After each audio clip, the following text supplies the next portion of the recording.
All right. Showtime. How y'all feel? What's the deal? What up, though? What's popping? What's happening? What's going on? You back in the lab with your favorite neighbor, your man Marq Nash. He is I am he. Another great episode of Breaking Beats. How y'all feel? What's the deal? Hope this episode finds y'all in good spirits, good health, good prosperity. Thank you for the opportunity to entertain y'all this evening. And man, we got a loaded topic, Doc. It don't seem like a lot, but it's gonna be a good conversation. I probably dropped the link out there early on this one too. See if anybody want to pull up on this one. I know the last episode I didn't do an open panel, but I probably do one on this one. But yeah, this is gonna be interesting. Shout out to everybody who was here early. My boy Taylor Bell. What up, though? Shout out to Juan Davila. Juan Epoxy Magic. He said, hope that teacher sues some butts and wins. These kids are out of hand. It starts at home. We're gonna talk about that. We're definitely gonna talk about that because as I was preparing for this story, I forgot it's a whole nother story with a dude punching a teacher. The topic of the docket though is the one about the female student and the female teacher. And I'm gonna be honest. I got a very simple solution for some of this. I know some of y'all gonna be like, Mark, that's not quite the solution, but I definitely have a simple solution for some of this. In my opinion, on both sides, for the student and the teacher. But we'll talk about that when we get to it. Also, it's Davis versus Garcia fight week. Got some movement on that. Got some movement. We got to talk about it. Yes, we are less than 3 days away. 3 days in a way. 3 days away. I'm sorry, I said 3 days in a way. I want to say 3 days in a wake up. That's how we used to. 2 days in a wake up. That's how we used to say it in the Army. So we're gonna definitely talk about that. Got a lot to talk about. Spence, Crawford. We got an update on that as well. So yeah, man, y'all lock in with your man Marq Nash, and we're gonna have a good conversation on this one. All right. Look forward to chopping it up with y'all. Thank you for your time. Thank you for your energy. Again, thanks for the opportunity to entertain y'all this evening. Man, if everybody could share this, that'd be dope. I think we're less than 20 people away from 15K. All right. So we right there at the precipice, right? 20 away from 15K. So yeah, we're gonna do the Spence Crawford update, give you some news that we got about Jonathan Major. We're gonna get into this teacher. And my last topic: do you care how your woman wears her hair?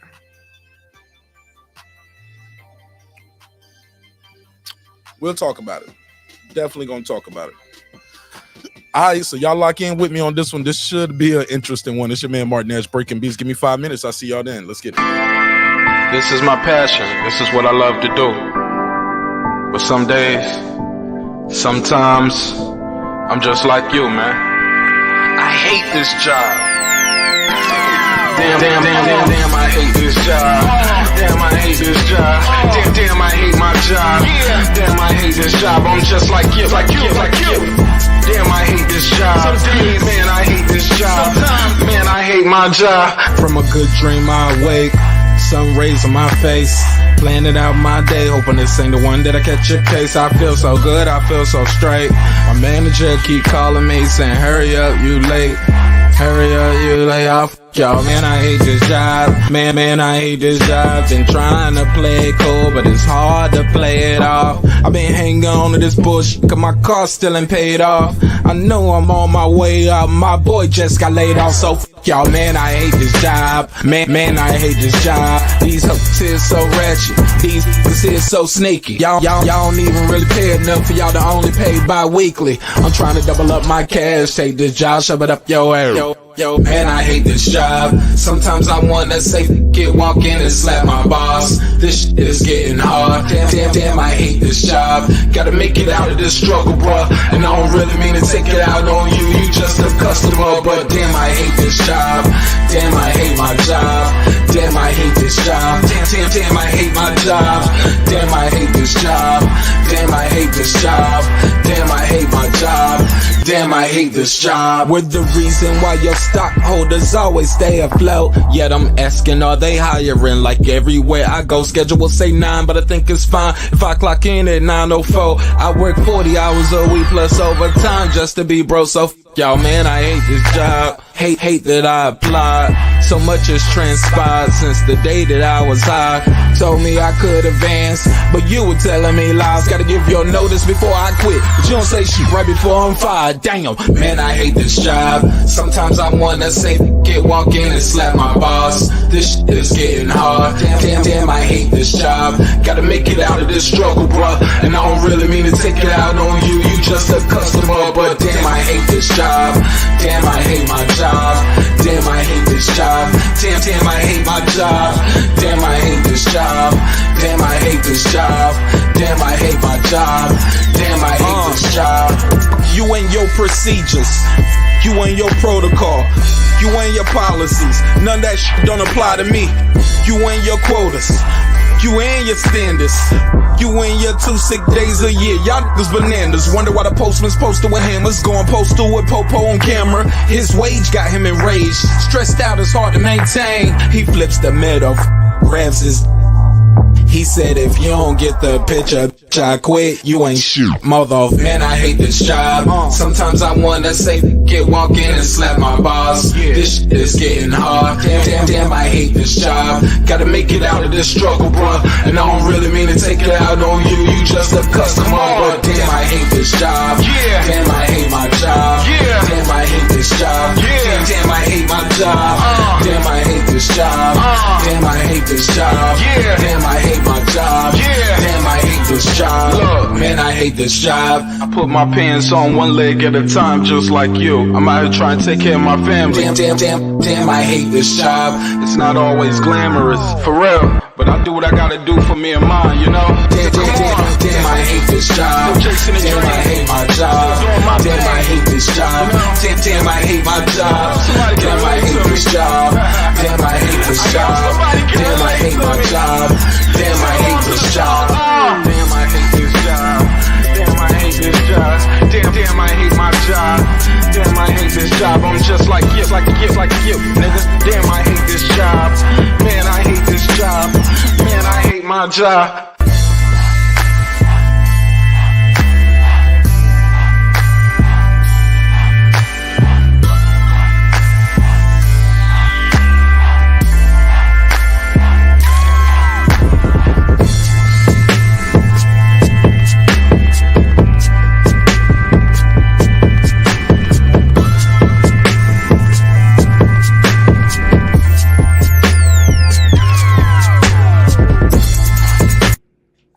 The views and opinions expressed in this program are those of the speakers, commentators, experts, and or the host. They do not explicitly nor necessarily reflect nor represent the channel's policy or the views held by the channel or broadcaster. The broadcaster or its channel cannot be held accountable for all or any views expressed during the program. Basically, if I didn't say it, don't come for me. You come for the person who said it. And please don't sue me for somebody else's words. With that said, let's start the show, motherfucker. This that squad sound.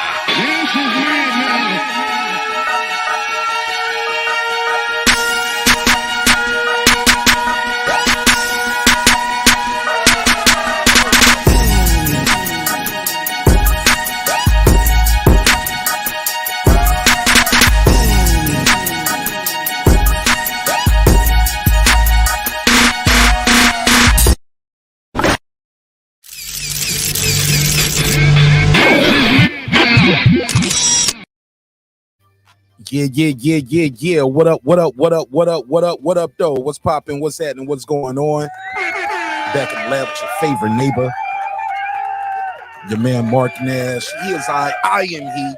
I got a good one for y'all, man. We got a good one. I ain't even gonna hold you. I'm gonna roll right through him, man. I gotta start off with a neighbors only roll call, because without the neighbors, the show would not be the show at this level. And like I said in my intro, I believe we are what 15 people away from hitting 15K. So y'all can help me with that. Share that link. That'd be dope. All right. Let me do a quick neighbors only roll call, because without the neighbors, the show wouldn't be the show at this level. And we moving right along. So let me do a quick neighbors roll call. All right.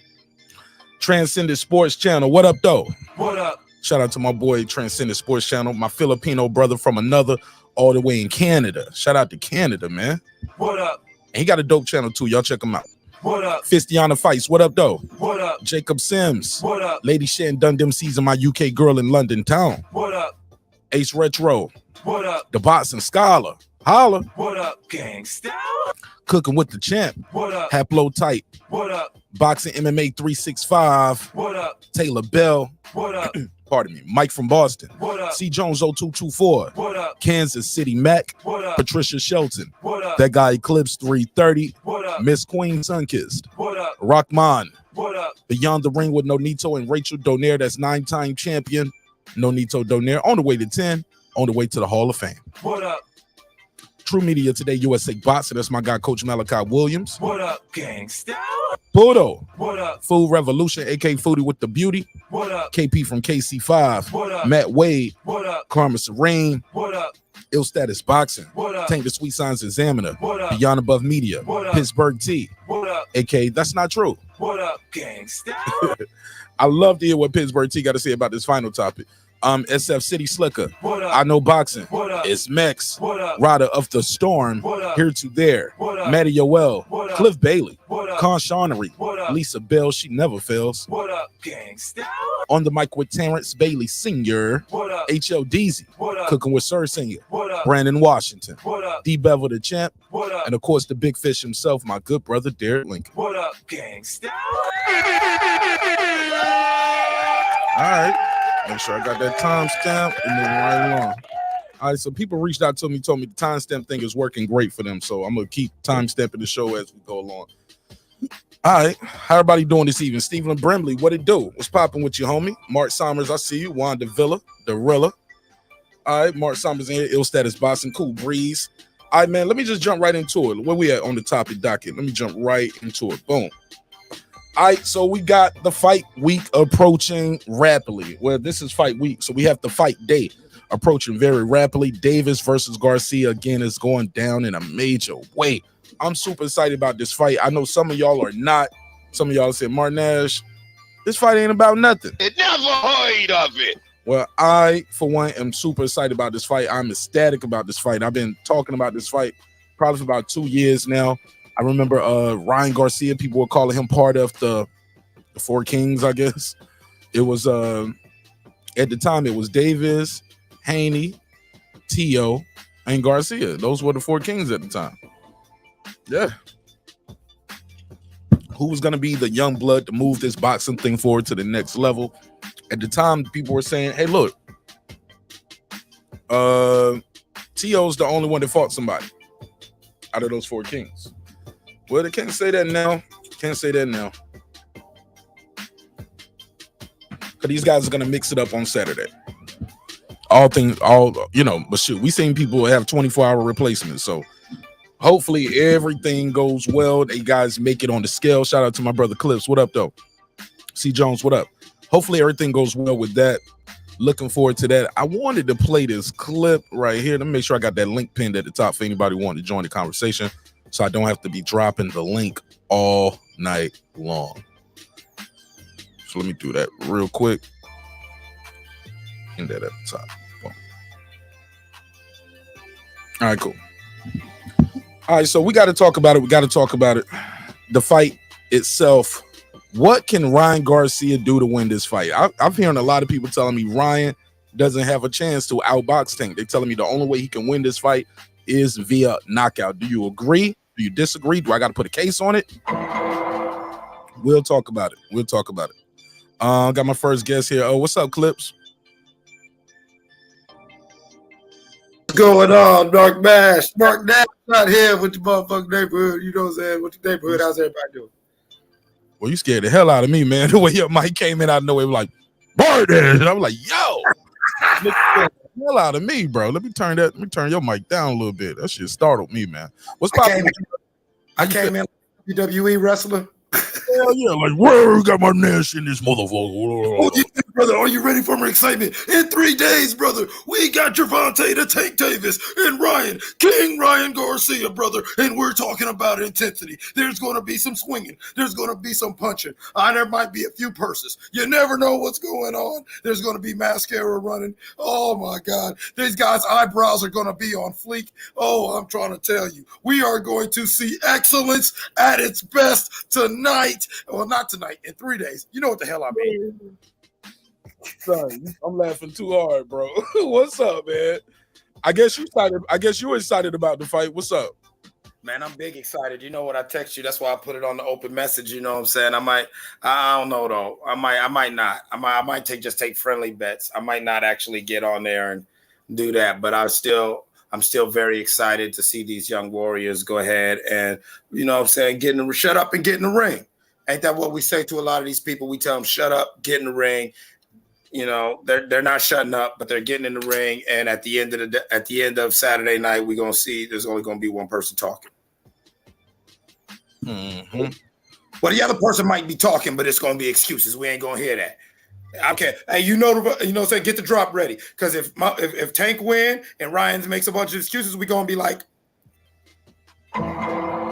I don't know which drop you was looking for. Never heard of it. I don't know which drop you was looking for. There you go. Both of them, we got cases on them. And Gervonta, if you go in there and you let King Ra hit you with that Sasson Chingon and go on and put some motherfucking shit on you, which I'm thinking might happen, I don't want to hear it, bro. I got the drop for you.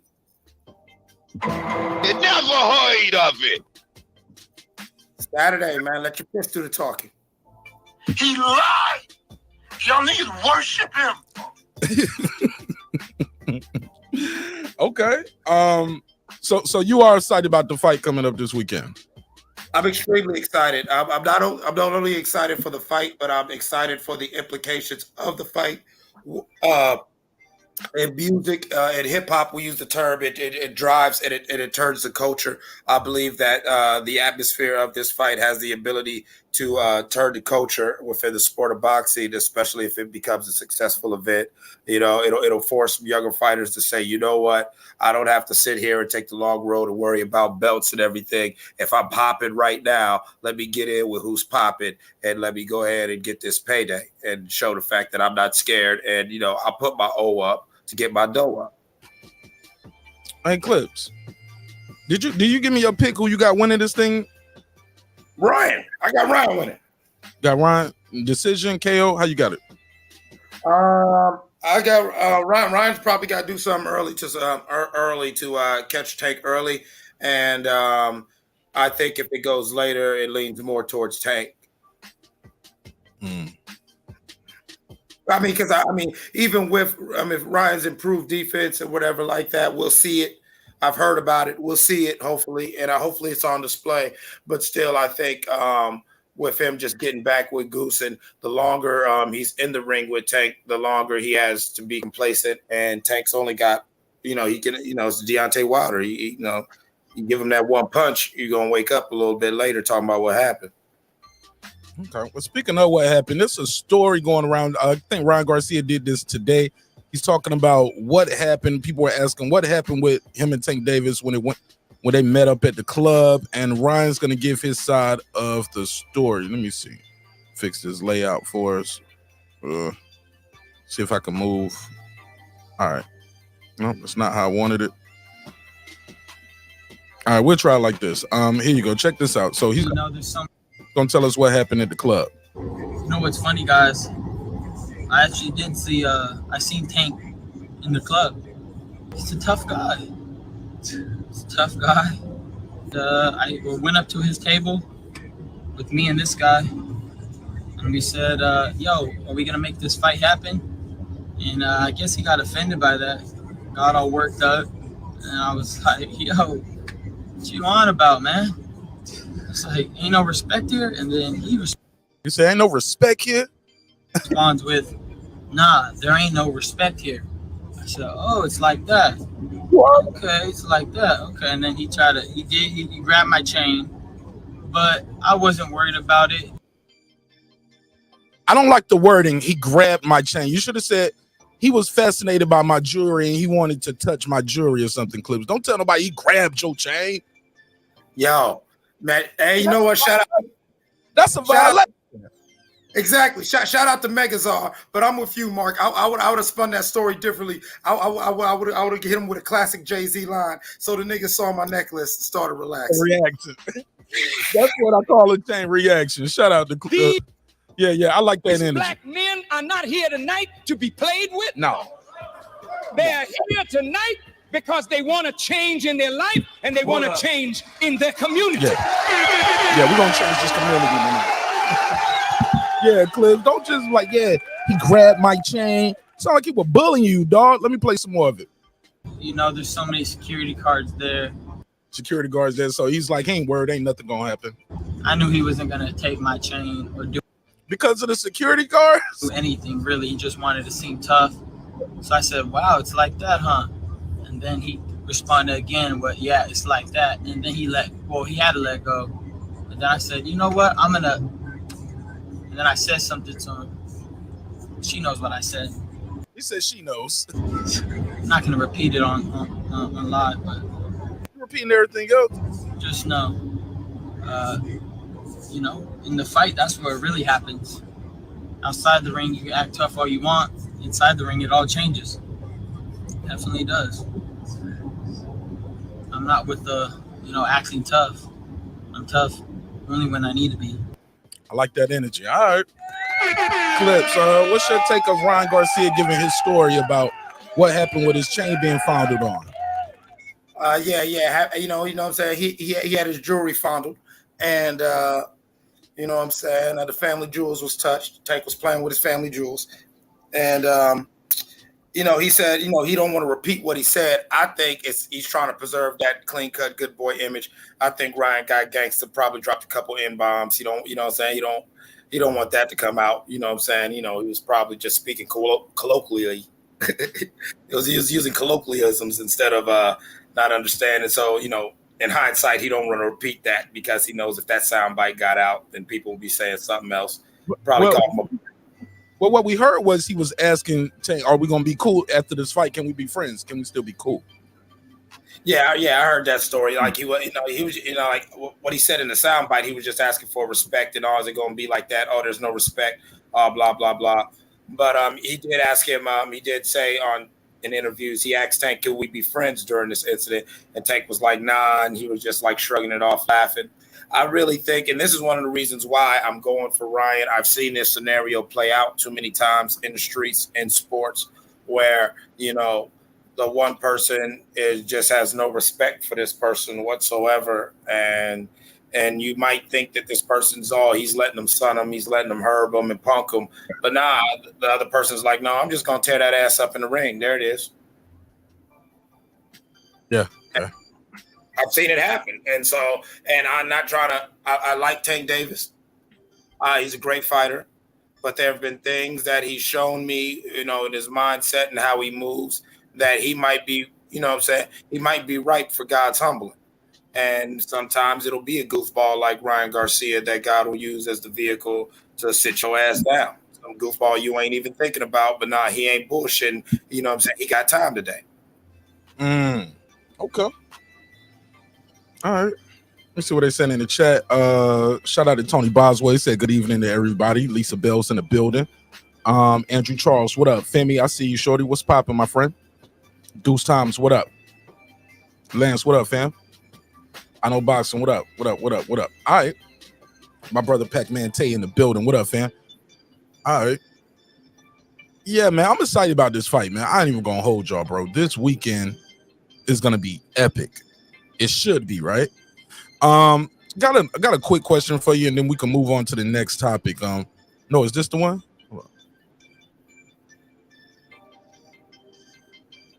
I don't know. Hold on, no, I'm reading to myself. I'm sorry. I'm fucking with you. I'm just trying to fill that dead space. No. You ain't even got to worry about that. If it's dead space, that's why I got the music playing. Forget it. What was it? It was they gave their assessment of their top. Do I still have the screenshot? I should have took the screenshot. I don't have it. All right, it'll be a whole nother video I can do there. Don't worry about it. You got anything else on this one before I go to the next topic? Nah, great fight. Looking forward to the Ryan Garcia, Gervonta Tank Davis fashion showdown, as well as the boxing match that'll happen. It'll be awesome. And I do think that us as fight fans, we are overlooking some good fights on the undercard. And so, it should be a great night. Hopefully the boxing gods give us a treat. And I'm excited. Yeah. I did see Beck the Bully and Gay Rosado. Gay Rosado said, I'm going to knock him out again. I knocked him out once. I'm going to knock him out again. Let me play this right here.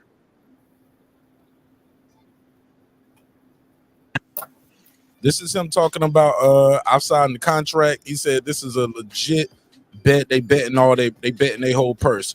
What do you feel about that? These guys saying they're gonna bet their entire purse. You think that's cap, or is it fact, real rap? What you think of that?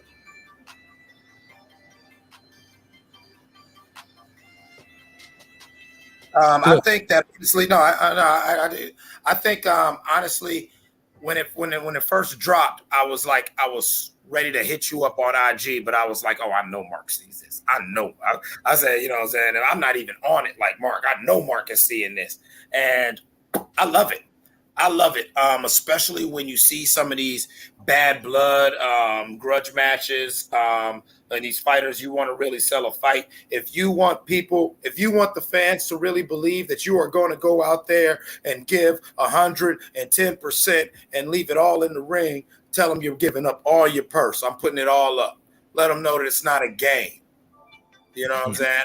I mean, people want to say it's, they think it's just trying to sell the fight, but who knows if this contract that they got signed comes out and the way they doing it, it might come out. All it takes is a couple people trolling them on the internet, and somebody's going to screenshot this goddamn contract. Yeah, I don't think they're doing that, bro. I hope they are. I actually hope they're not. I want to see both of these guys get paid for their hard work, because that's a lot of work going into this fight. I don't want to see nobody go in there and just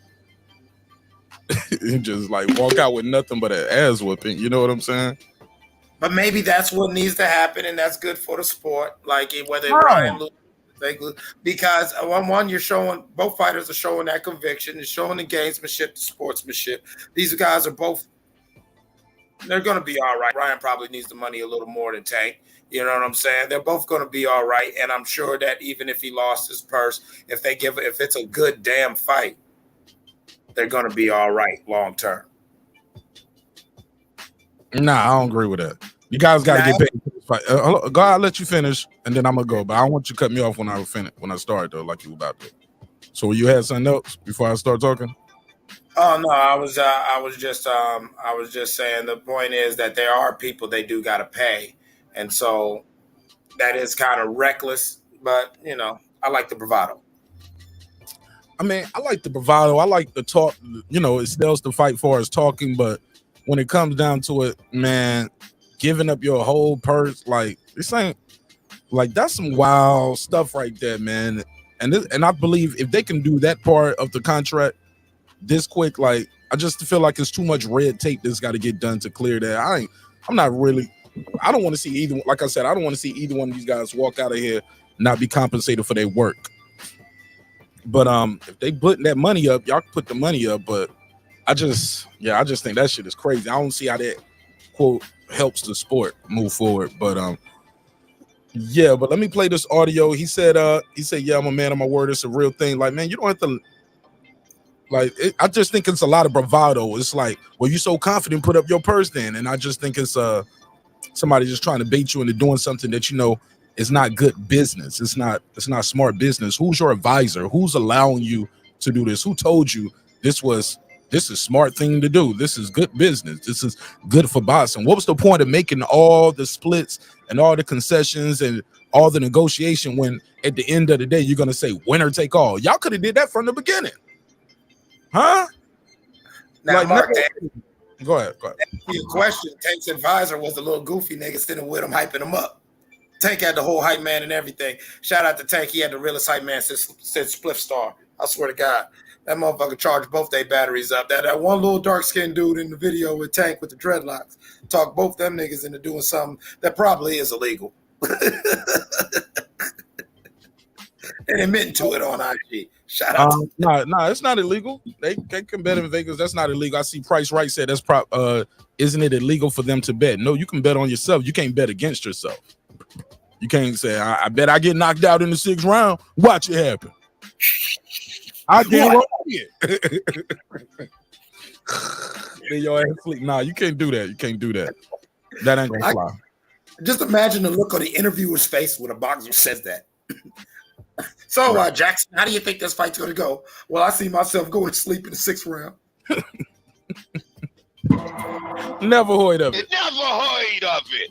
Shout out to Price Right in the building, though. My brother D-Ray Promotions, PittsburgT. I see PittsburgT said, yeah, it's good for pay-per-view sales. He said, but that's silly. He said, all the money, why would somebody get all the money why would somebody not be getting paid on their biggest payday?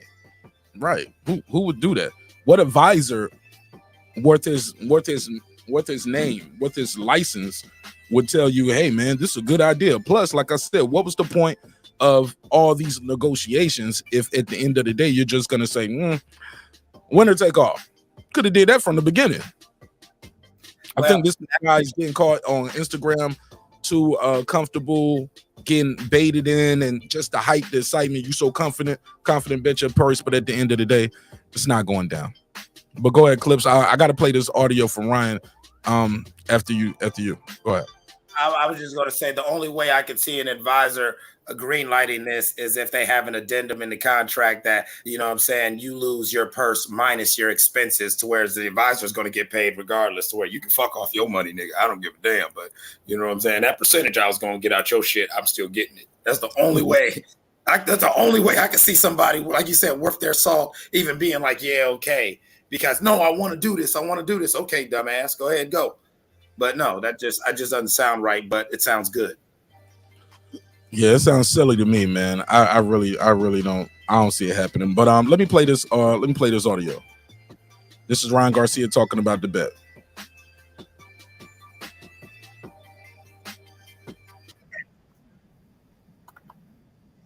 Oh, there we go.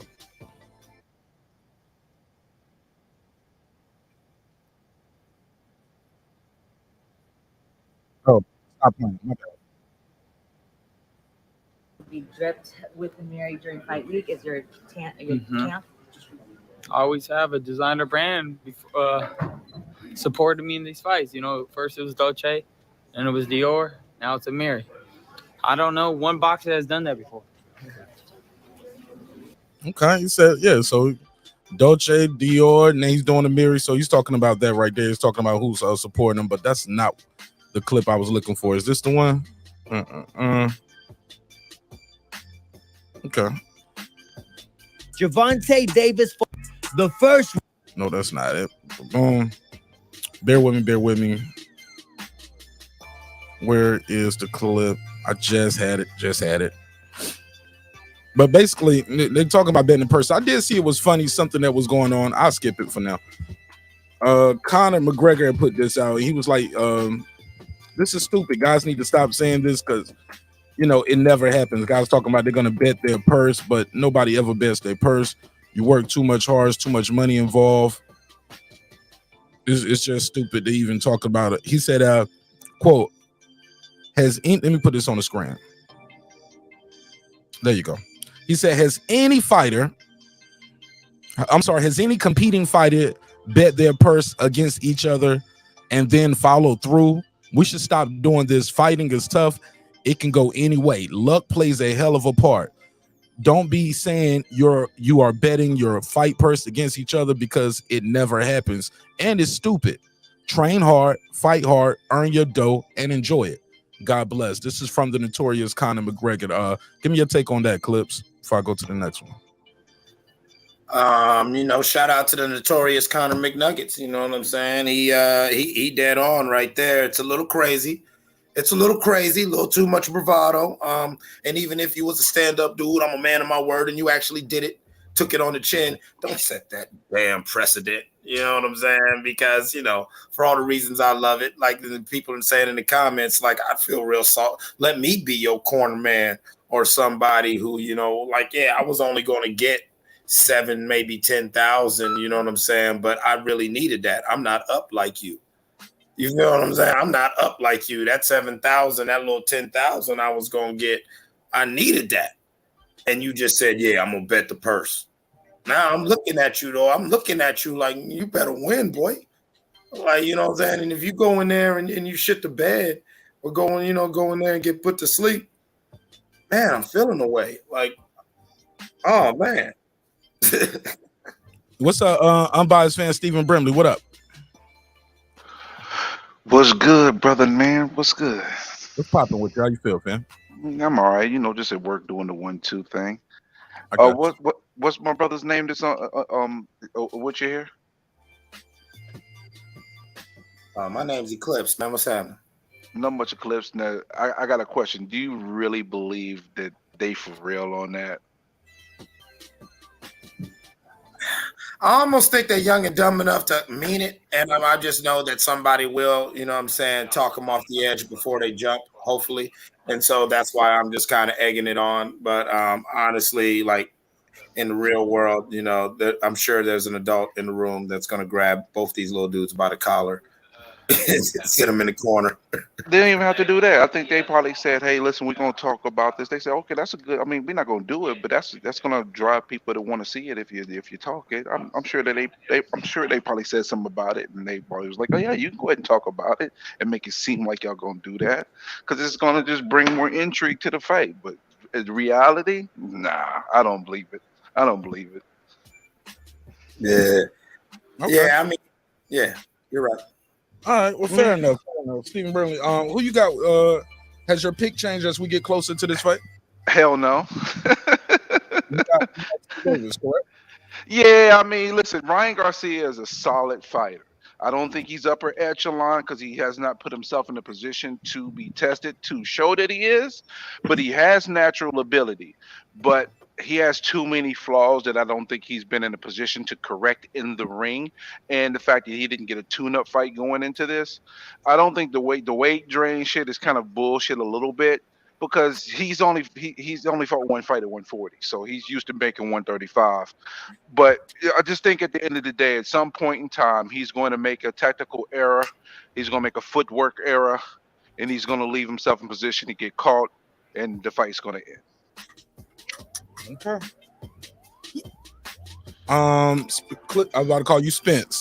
Clips, you got anything else on this? My bad, bro. My bad, bro. I was about to call you Spence, like you up there kissing yellow bees or something. I don't know what the hell. Wow. Never heard of it. Clips say never heard of it. Right? Never heard of it. My bad, bro. You got anything on this one before I go to the next topic? Nah, man. I mean, it is what it is. I mean, good bravado, good shit talking. That's all it was. All right.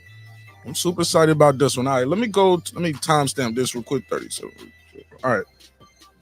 We got some updates, I guess you would call it, on Spence versus Crawford. Have you guys privy to anything that's going on right here? I saw a Steven Espinoza interview, basically kind of like saying that it's on it's there, you know, kind of like he's kind of insinuating like it's happening, but you know, it's not. Let me tell you what's bugging me about that. I'm gonna play that clip too, because Steven Espinoza, what's bugging me about this interview, he's been very vocal in this. He said it's not June 17th. It never was June 17th. I'm like, you've never been this stern on it before, though. You know, he could have told us a long time, look, it's not June 17th. It never was June 17th. I don't recall him saying it that poignant before. How about you? I believe it's probably going to be a July fight, and if they were smart, they would try to put Keyshawn Davis and Frank Martin on that card. If they do follow through and actually get this done, that'd be that alone will allow them to be able to sell the pay-per-view for $100. You know, just those two fights. If they had those two fights, they'll get away with selling it for $100. They will, bro. It sound good in theory. Go ahead, Clips. I reply after you. Go ahead. I'm a huge Bud Crawford fan, but Crawford and Spence, I think it was cooked a little too long for them to, really expect people to, really still feel that and try to add Martin and Ennis or something like that to try to, spice up the pie. Yeah, that'll make it more intriguing, but I don't think it garners $100. Like $100 with the taxes, so your average person's gonna come out of 115, 120. Well, $89.99, and then with taxes to be $100. I mean, people do it for Canelo, but I think we paying for this one. It's basically $100 for this one, and the undercard is Dookie, and there's no belts on the line. This is undisputed. And then if you have a great undercard like the one I just stated, they get away with $85.99. I had no idea you was French. What's this wee shit? I had no idea. Parlez-vous français? I didn't know. We habla español only. I had no idea. Go ahead, Clips. Give me your take because he did kind of jump in and start speaking for you. But no, my take on this is pretty much that the fight will happen, but I don't think it's going to get $100. I really don't. They'll try it. Okay, well, I'm gonna play this audio right here. This audio going around. Actually, I got two clips, 1 and 2. Let me see. Got this one queued up. Oop, switch over here. There's a couple things I want to play real quick. Now, the first one is Oscar De La Hoya talking about the fight being made. Shout out to the homie Kareem Boxing. Shout out to the homie Kareem. He sent me this earlier. Let me play this clip. Have y'all heard this clip of Oscar talking about the fight being made? Yeah. All right, let me play this. I'm gonna play this clip. Play this clip for the people who haven't heard it. And this interview is courtesy of ProBox TV. So let me share the screen so y'all know what I mean. Matter of fact, hold on.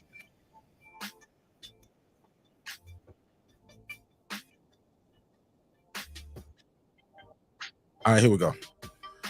Sorry about that. All right, let me share the screen so y'all know what I mean when I say these things. Now, this is Oscar. He did an interview on ProBox. This clip I'm gonna play is not the entire interview, and this is not representing the entire video. So, and this is not a replacement for the entire video. So please go to ProBox TV for the full clip. All right, we're just doing a quick reaction to this part of the clip. All right, so let me share this part, and here you go. It stays just among us.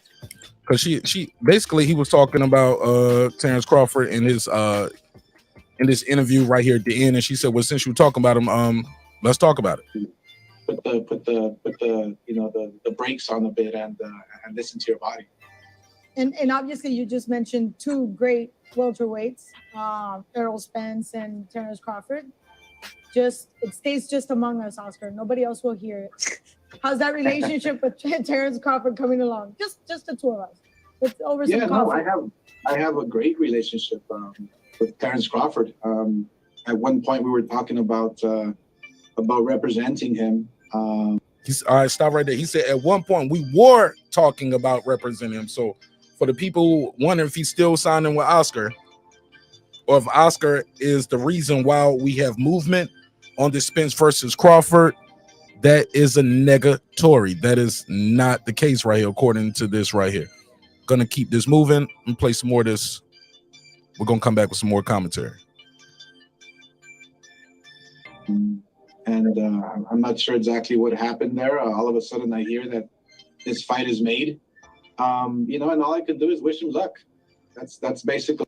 He said we was talking about signing him. Then all of a sudden, I hear this fight is made. This fight is made.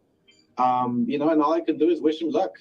That's basically it. I mean, he's a nice kid, and both guys are nice guys, and I think we're gonna get a terrific fight. Two undefeated fighters. I wish they would have fought a little earlier in their career, but at least we're getting it. That's $1 million question. Always, we will. Where at least we're getting it. Sounds like Oscar knows something we don't know. Before I play the Steven Espinoza clips, Eclipse, that guy Eclipse, tell me what you think of what Oscar said right there. What's your take on that? I thought that like you gleaned from it, there were some very telling turns of phrase and the use of words. He basically, for like you said, anybody who was thinking that there might be a Terrence Crawford Golden Boy signing soon, no, that's not the case. He made a point to use the past tense on those talks, meaning that, yeah, that just passed. Even without, I wish him the best of luck. That's just like, hey, I support you, but I really have no dog in this. Like, you're not one of my fighters. It's not like that. And so the only other question I must seriously ask, is that what Oscar De La Hoya said, or was that cocaine talking via Oscar De La Hoya? Nigga, happy 420 to you, bro. You got me rolling up here. Let's go. I just want to know, because you got to.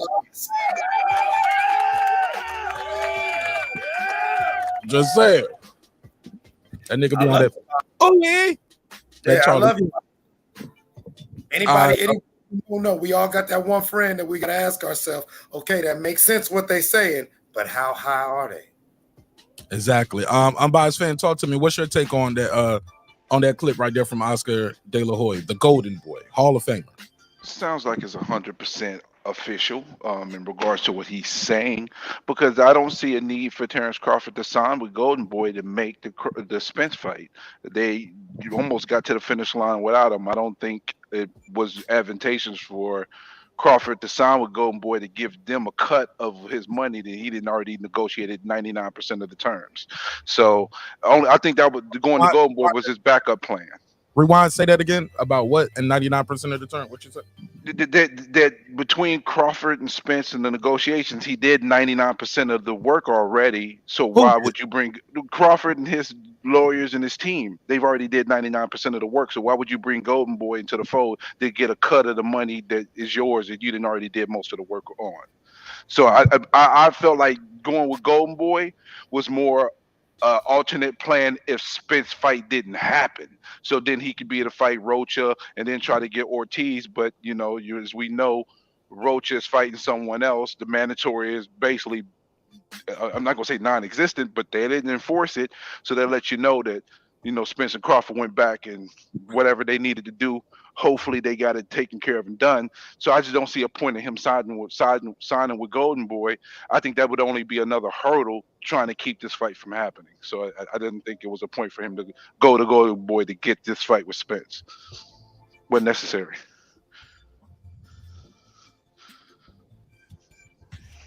If that makes sense. Yeah, it made a lot of sense. Let me say this before I play this Steven Espinoza clip.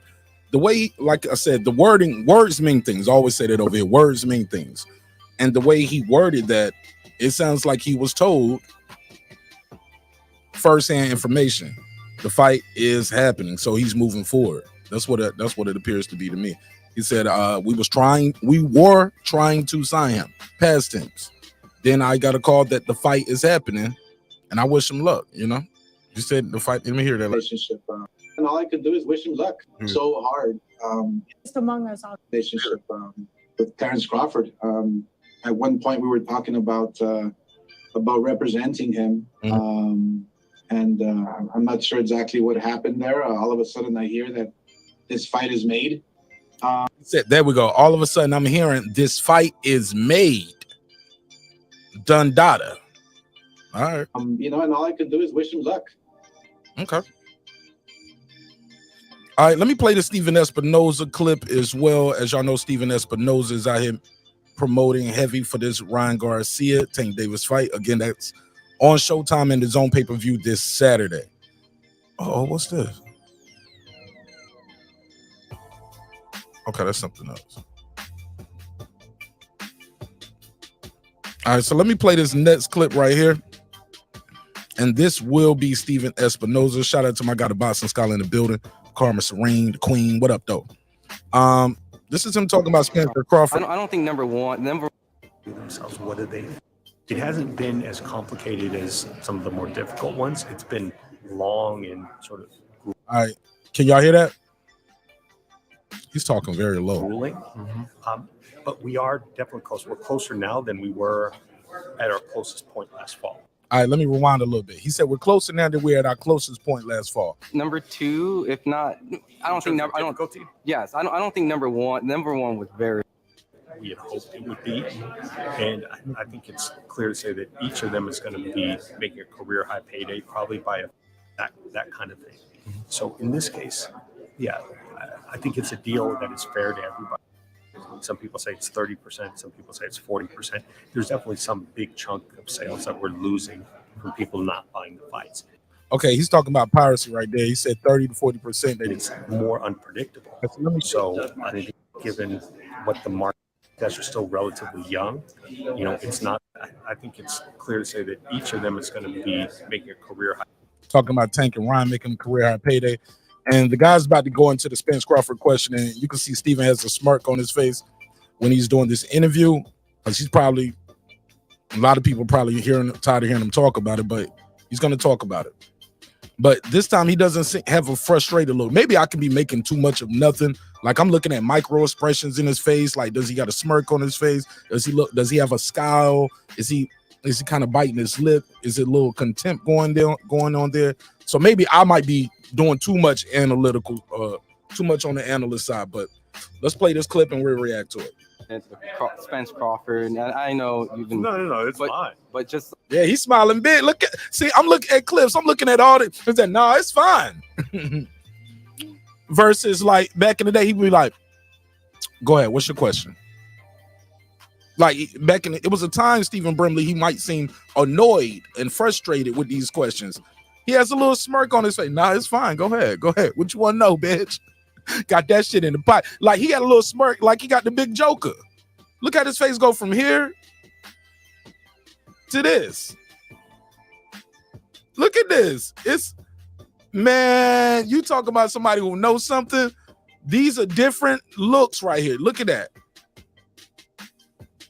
Y'all see it? Are y'all seeing what I'm seeing here? Or is it? Oh, y'all can't see what I'm seeing here. Okay, boom. Here we go. Look at this. He goes from looking like this before the question. Once the question is going and he knows where the question is going, smiling, biting his tongue a little bit. Got something for you. You know what I'm saying? I don't know. Am I reading too much into it? The micro expressions. Look at his face. Kind of biting his lip a little contempt there. Right here, smiling. Look at the eyes, the squint around the eyes. Oh man, that's genuine happiness that you see right there. Somebody said we can't see it. Can y'all see it now? There you go. Talk to me, Clips. I think that kinesiology, when you break down micro expressions, his shift. And if you notice, his eyes didn't shift left or right. He didn't think, recall, or whatever. He just knew this is something where he probably had fresh information that he's a professional. He's not going to say, but it was something that's good news to where he doesn't want to give the details. But, Spence Crawford. Yeah. Okay. Poker face is trash a little bit right there, huh? Well, it was in the moment, and micro, if it was poker, I'm sure whatever, but it was in the moment, and that's the whole thing about a micro expression. Even though that was a clear tell, go back to if you could play the smooth transition, you could see he's intently listening. Look at it, he's intently listening to the question, and when he gets to, I understand what the question is. That's a relief. That's that. Oh yeah, I got this. Yeah, go ahead. Unbiased fan, give me your take on it before I play the next part. What up, T? I agree with y'all. I mean, personally, I believe they've been trying to keep it under wraps because they want to be in control of announcing everything. So every time there was some news that came out, even if it was true, they would debunk it just so they could control it because they don't want to happen. They don't want what last time happening this time, and they want to be the ones to set the table for the announcements and the whole nine. So they try to deflect everything to come out. All right, let's play the next clip.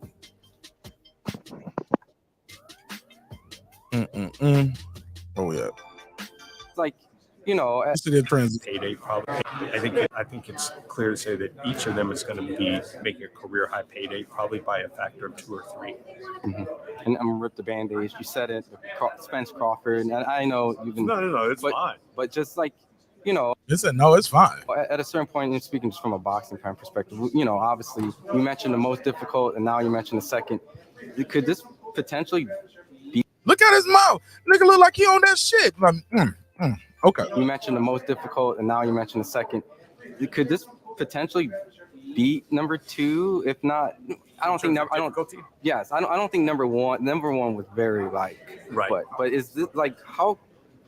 I don't know. I don't want to ask these redundant questions like how close and how far, and you know. But it's been difficult, you know. But really, the difficulty in Spence Crawford has been in sort of how do you construct the deal with the fighters that, you know, everyone thinks is fair, because I think that's been the fundamental disagreement here. You know, it's not networks, it's not promoters, like there's none of those obstacles in place.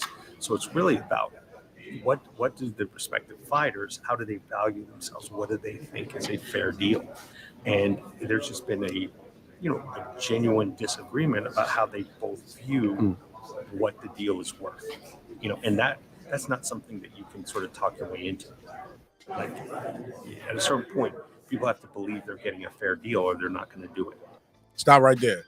Let's go to Stephen Bramley first. Stephen Bramley, what do you think of what he said right there? He said people got to feel like they getting a fair deal. If they don't feel like they're getting a fair deal, they're not going to do this kind of stuff.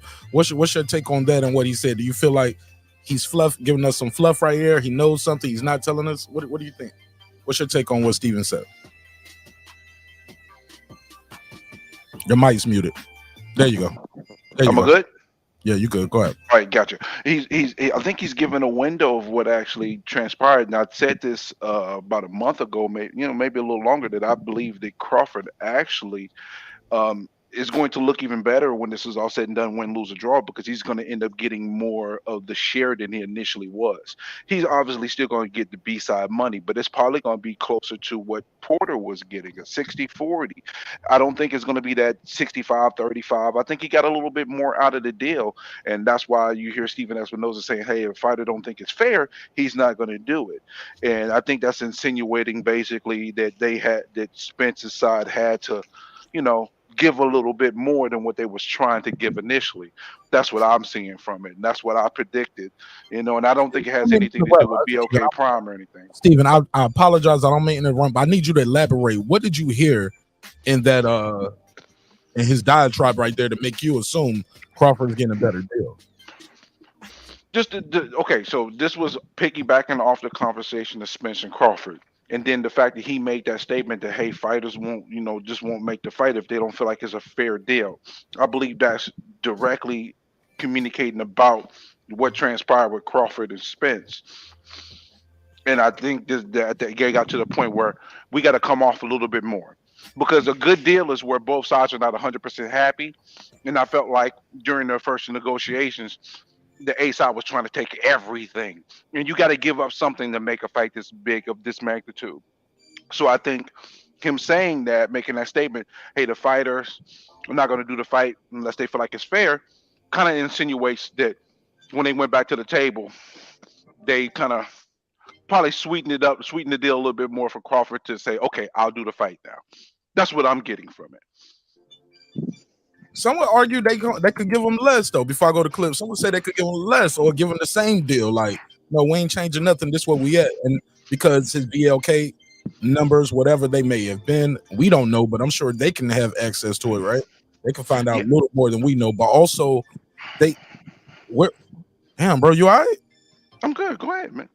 My microphone's phenomenal, man. So I'm sorry. You'll pick up everything. I'm sorry. Yeah, that nigga call you big stuff. Yeah, that nigga sound like. I don't sound like Big Worm. Yeah, I don't even want to say what it sounded like you was doing. Shit, bro. You know what I'm saying? I'm sorry, man. My apologies. You're over there with another screen open, watching sunlight. Oh, the hub. No, I can't do that at work, brother. I don't know what niggas be doing at work. I don't know what you do for a living. That might be part of your job. Wow, that'd be a great job, but no. Yo, this nigga might clean up the bathroom at the sperm clinic, nigga. Oh, that's disgusting, bro. Oh. You've lost me with that one. I am gone. Yo, my bad, nigga. I know what you did though. All right, you gotta put a case on yourself for that. The worst possible job ever. Cleaning up the room at the damn sperm clinic. All right, so look, but if Crawford fight his mandatory, right, he's not gonna make the type of money he would make fighting Spence. So that's the big bag for him. The biggest bag out there for him is that the biggest, like they're their biggest fight. They're gonna make less than half of what they can make fighting each other if they fight anybody else, and that's for both guys, in my opinion. So I don't see why they have to give him a better deal than they offered him before. But go ahead, give me your rest up before I play the rest. Go to clips and play the rest. Oh, me? Yeah, I'm just trying to see, what did you hear to make you think they got to give him more money now? No, it ain't that they got to. It's just that obviously they reached a point where they could not get over the hurdle, and that's probably one of the big reasons why they had the hurdle. And then you hear Steven Espinoza say that, it just leads me to believe they probably sweetened the pot a little bit more. Again, they didn't give up their A side or anything like that, obviously, but they treated Crawford a little bit more respectful for who he is and what he means for this fight, because it takes two to tango, and you can't give a deal better to give Mikey Garcia, Danny Garcia, Ugas, and Porter a better deal than you're going to offer the person that's going to bring you the biggest fight for your career. So it just only makes sense to me that they would probably just sweeten the pot a little bit more to just get this fight done. All right, Cliz, give me your take on what you heard Steven say right there before I play the next part. It sounded like concessions were made, and I personally believe there were more mutual concessions. Onus being on both fighters to make this happen. Both fighters realize they can go on without this fight, but technically they can't. And so I believe that, once again, it was a situation of the adults in the room saying, hey, guys, come on, make this happen. And, whether the pot got sweetened from trouble, we'll see. We'll see. First of all, we'll see if this fucking happens. But I do, judging from it, seeing the sound bite, seeing his reactions, I do think that Espinoza knows something, and Espinoza is very confident that it will happen. What Oscar says, or at least cocaine via Oscar De La Hoya, they're making clear indications this will happen. Let me play this last part, and we can move forward. Here we go. So, there are other issues beyond the deal, but that's been the major challenge. So it hasn't been as complicated as some of the more difficult ones. It's been long and sort of grueling, but we are definitely close. We're closer now than we were at our closest point last fall, and I'm optimistic. There was a point where discussions had completely stopped, but they picked up the last couple of months and are making progress and slow progress now. I don't want to be too confident and too excited, because the reality is we were very, very close last fall and it fell apart. Yeah. Now we're even closer now. Can be than we were in the fall. Okay. Now, could it still fall apart? Sure. I'm a big proponent of saying, look, the deal's not done until it's done. I feel you on that. The deal ain't done till it's done, Steven. My man said we were closer now than we were last fall, and we were very close last fall. That's pretty damn good. He said we're closer now than we were last fall. So they are still working on this fight. We're closer now than we were last fall, and we were really close last fall. Let me play some more of this. And so when we get there, then when it's signed, it'll be done. Now, I'm optimistic. I think we will get a deal. Now, I'm also, go back, I thought we would get a deal last fall, so I'm certainly not infallible. But I am optimistic. I don't think there'll be anything new announced this weekend. Okay, well, they just say it out there. There's no... Yeah. All right. He said, I don't think it's going to be anything announced this weekend. Don't think there'll be anything new announced this weekend. Okay, well, they just say it out there. There's no... Yeah, I don't think so. I'm not saying it's impossible, but there's no plans to do it right now. Okay. Just like, June 17th was never a date for Spence Crawford. Like, it never was. Oh! He said it was never a date. people want this fight so badly, and I understand why. I want it too, but you start trying to connect dots that aren't dots to be connected. You know, TGB and PBC had a date on hold June 17th, and people start saying, well, you know, they've got it on hold in Texas and in Vegas, so it must be for Spence Crawford. Right, the process. And then it spread like wildfire. No, it was never June 17th. It's not going to be June 17th. Will it be this summer or early fall? You know, if we get it done, I think so. And I think it's more likely than not that we do get it done. It's just we're not done yet. And my final question on that topic, and I appreciate, just as a network, because, you spoke about, making the Ryan fight. There's a lot of other things that, you play a factor in. But when it comes to two fighters, how much can a network actually be, in influence and kind of constructing that fight and making it happen? Because, I'm on it can, you and Showtime be able to affect and make that better. We play a different role in a lot of. We'll come back to that. He's talking about what role does Showtime play in the negotiation. He said we're closer now than we ever been. We were really close last year. He said Spence and Crawford, June 17th was never a date. Said that was never happening. That was not the day. He said maybe we get announced this weekend, maybe not. More likely than not. Clips, you want to respond to that? That was a very shrewd answer. That was the appropriate answer, and that's the real answer. Because, for all we know, it doesn't have to be Butter Spence. It could be two lawyers start bumping heads over the versus the in the contract, and it doesn't happen. So, hope for the best. Expect the worst, and just. We want to see the fight. We want to see the fight, but there is a business to be run. These are big businesses involved. And what I mean by that is, the boxers themselves. Remember, Errol Spence Jr. is a business.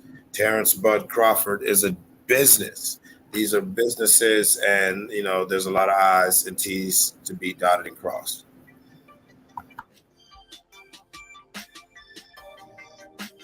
All right, Stephen Burnley, give me your final thought on that too, and I'm gonna go on to the next topic. It could be factual what he's saying, but it could be what I think it is, deflection. They want to control every aspect of this. So even if it is true, they're going to say it's not true, just to make sure that when they announce it, it's on their terms. But it could be true, but we'll see. What could be true? What part? What Stephen Espinoza just said is June 17th wasn't the date. It's not going to be June 17th and all that. Or he could just be using that as a deflection tool, so it gets everybody off the scent of the fight. So whatever they announce, even if it is June 17th, even if all those things are true, they are able to make everybody else be quiet about it more, so they can control the announcement and everything that has to do with the fight. It could be deflection. Yeah, I don't think it's going to be June 17th now, though. Definitely don't think it's June 17th because we are at April. Yeah, that's less than 2 months from now. To promote and all this stuff. Now, granted, a fight like this, I don't know how long you need to promote it, but I think this Davis versus Garcia is definitely a good blueprint. They didn't spend a whole long time promoting it. They told us they made the announcement. Right after they made the announcement, less than a week, they was doing a press conference the next week. They did the 2 press conferences next week. And it just seemed like the time just flew by. And then we had to fight this weekend. You know what? Because it was a little bit less than 2 months, right around the same time frame it is right now. Honestly, because they announced the fight and pushed it back a week, because initially it was going to be April 15th. They pushed it to the 22nd, and they announced it literally, what was it, the 24th of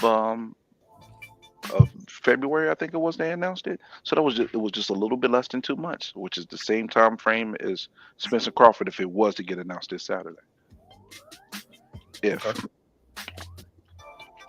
All right, shoot. I'm moving right on. Clips, you got anything else you want to add to this before I go to this next topic?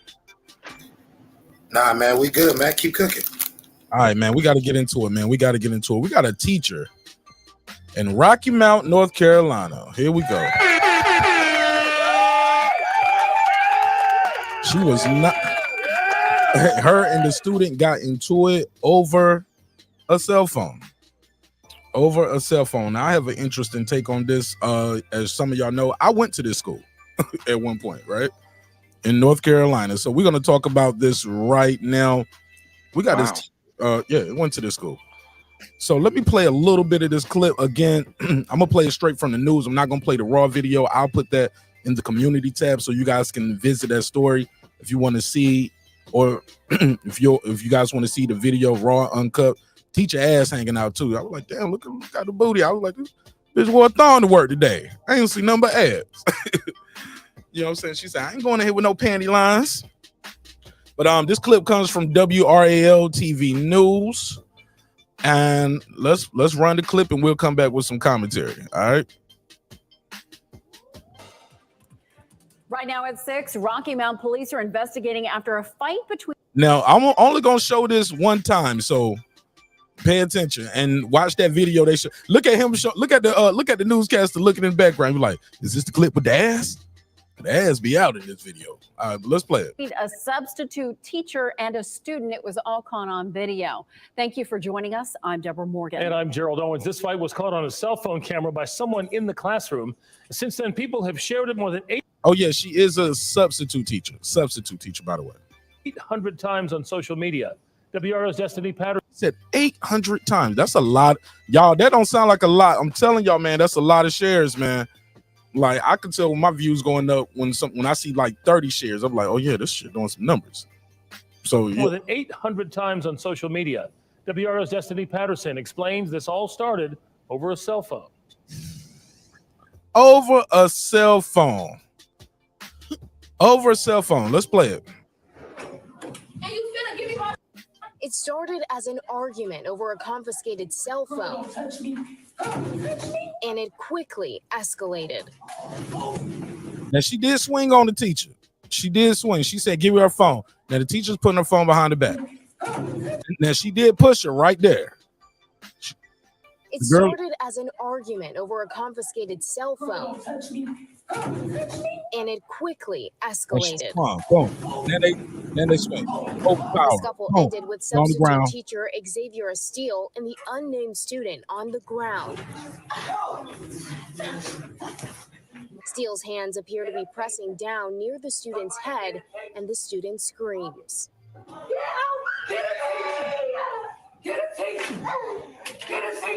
It's not clear Now that's the substitute saying, get a teacher, get a teacher. why Steele took the student's phone. The cell phones, there's got no place.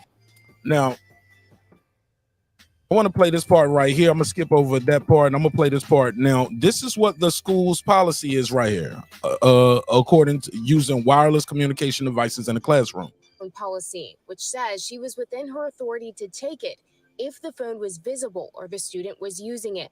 The district's assistant superintendent says the employee has the right to, quote, reasonably restrain the student if they're attacked and can defend themselves to the point that they are free of the threat or attack. Betty Atcherson. Now, they said she can restrain the student and she can defend herself till she's free from the attack. She don't look like she went above and beyond. I'll save my criticism. I just know she was in a good position for ground and pound, and she didn't. She just is also a substitute did head control. Teacher. If you have not gone into a school recently to see how the kids act, you would just be totally surprised at the disrespect some of them can render. But she says it shouldn't get physical. As the adult, that you have to see that Nash County public school.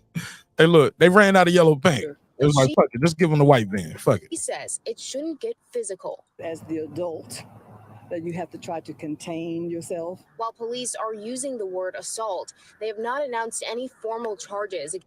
Bro, I went to this school and look, even in that B-roll shot, look, watch this. Look at the grass. They ain't even cut the grass. Look at how the grass is. I'm telling y'all, I went to the school, man. Police are using the word assault. They have not announced any formal charges against.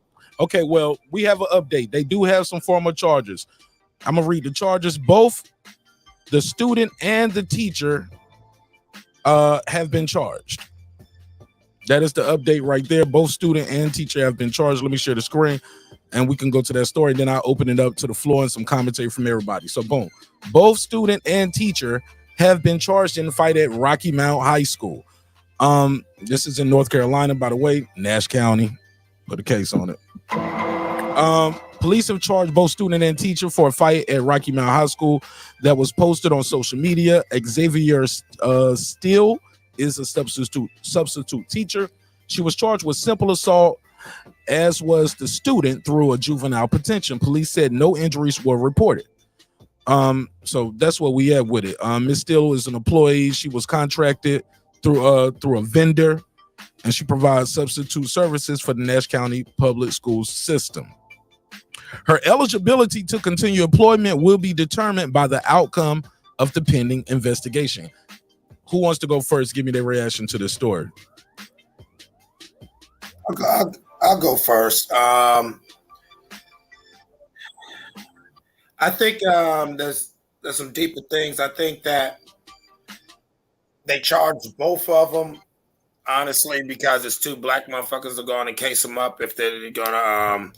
I've seen this happen 1,000 times in so many different situations, whether male teacher, male student, white, black, whatever. And bottom line is the teacher was within her rights to say, give me that phone. Okay. We could all whatever. And close. I wasn't there. But the teacher was within her rights to say, give me that phone.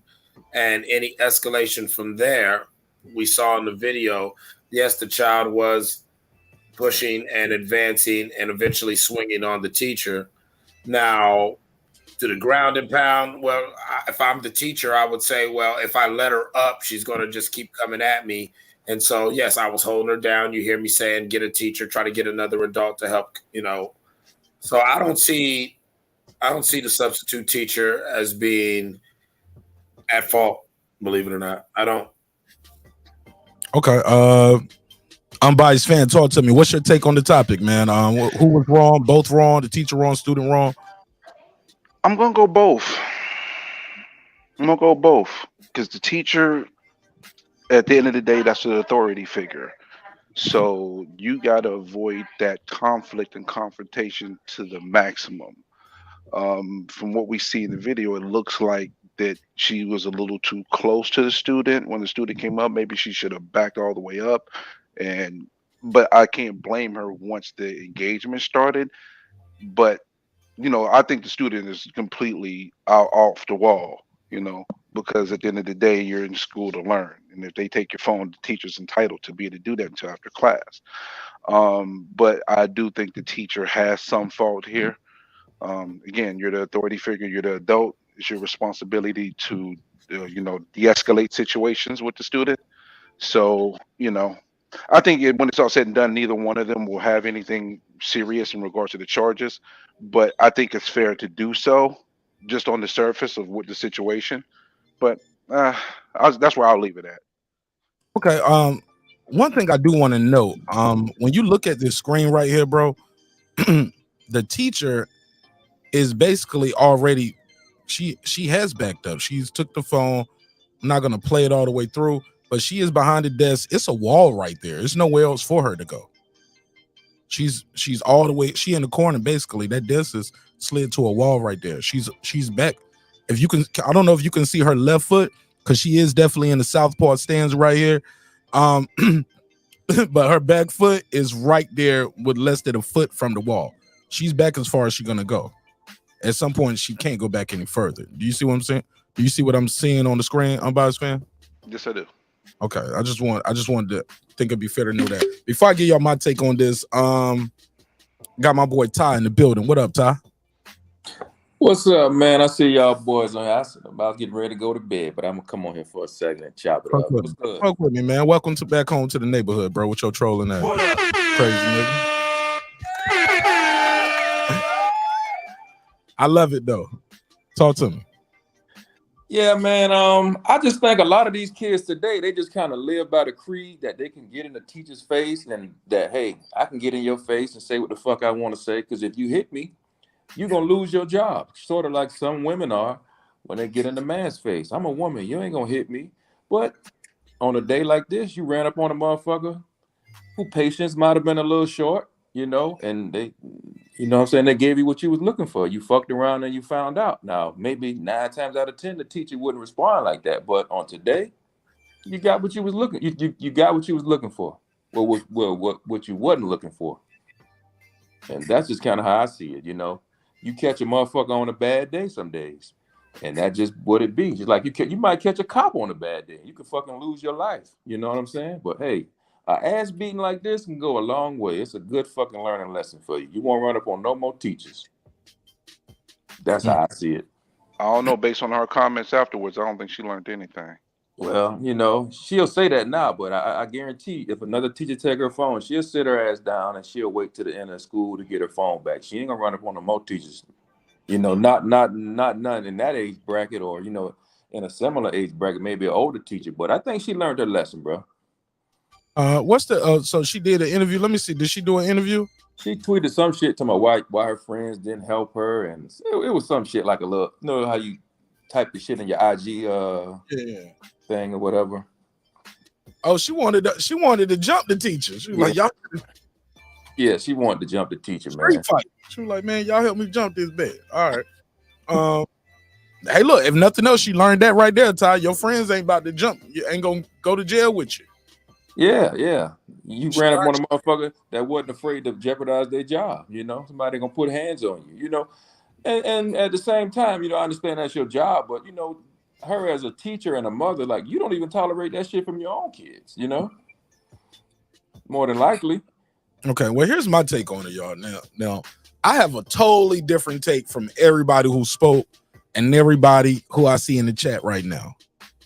Nobody has said this yet. I haven't even heard anybody else say this. For anybody else who's covered this story. Here's my take on it. Y'all ready? And this time, I'll start with a question. Why are we taking kids' phones?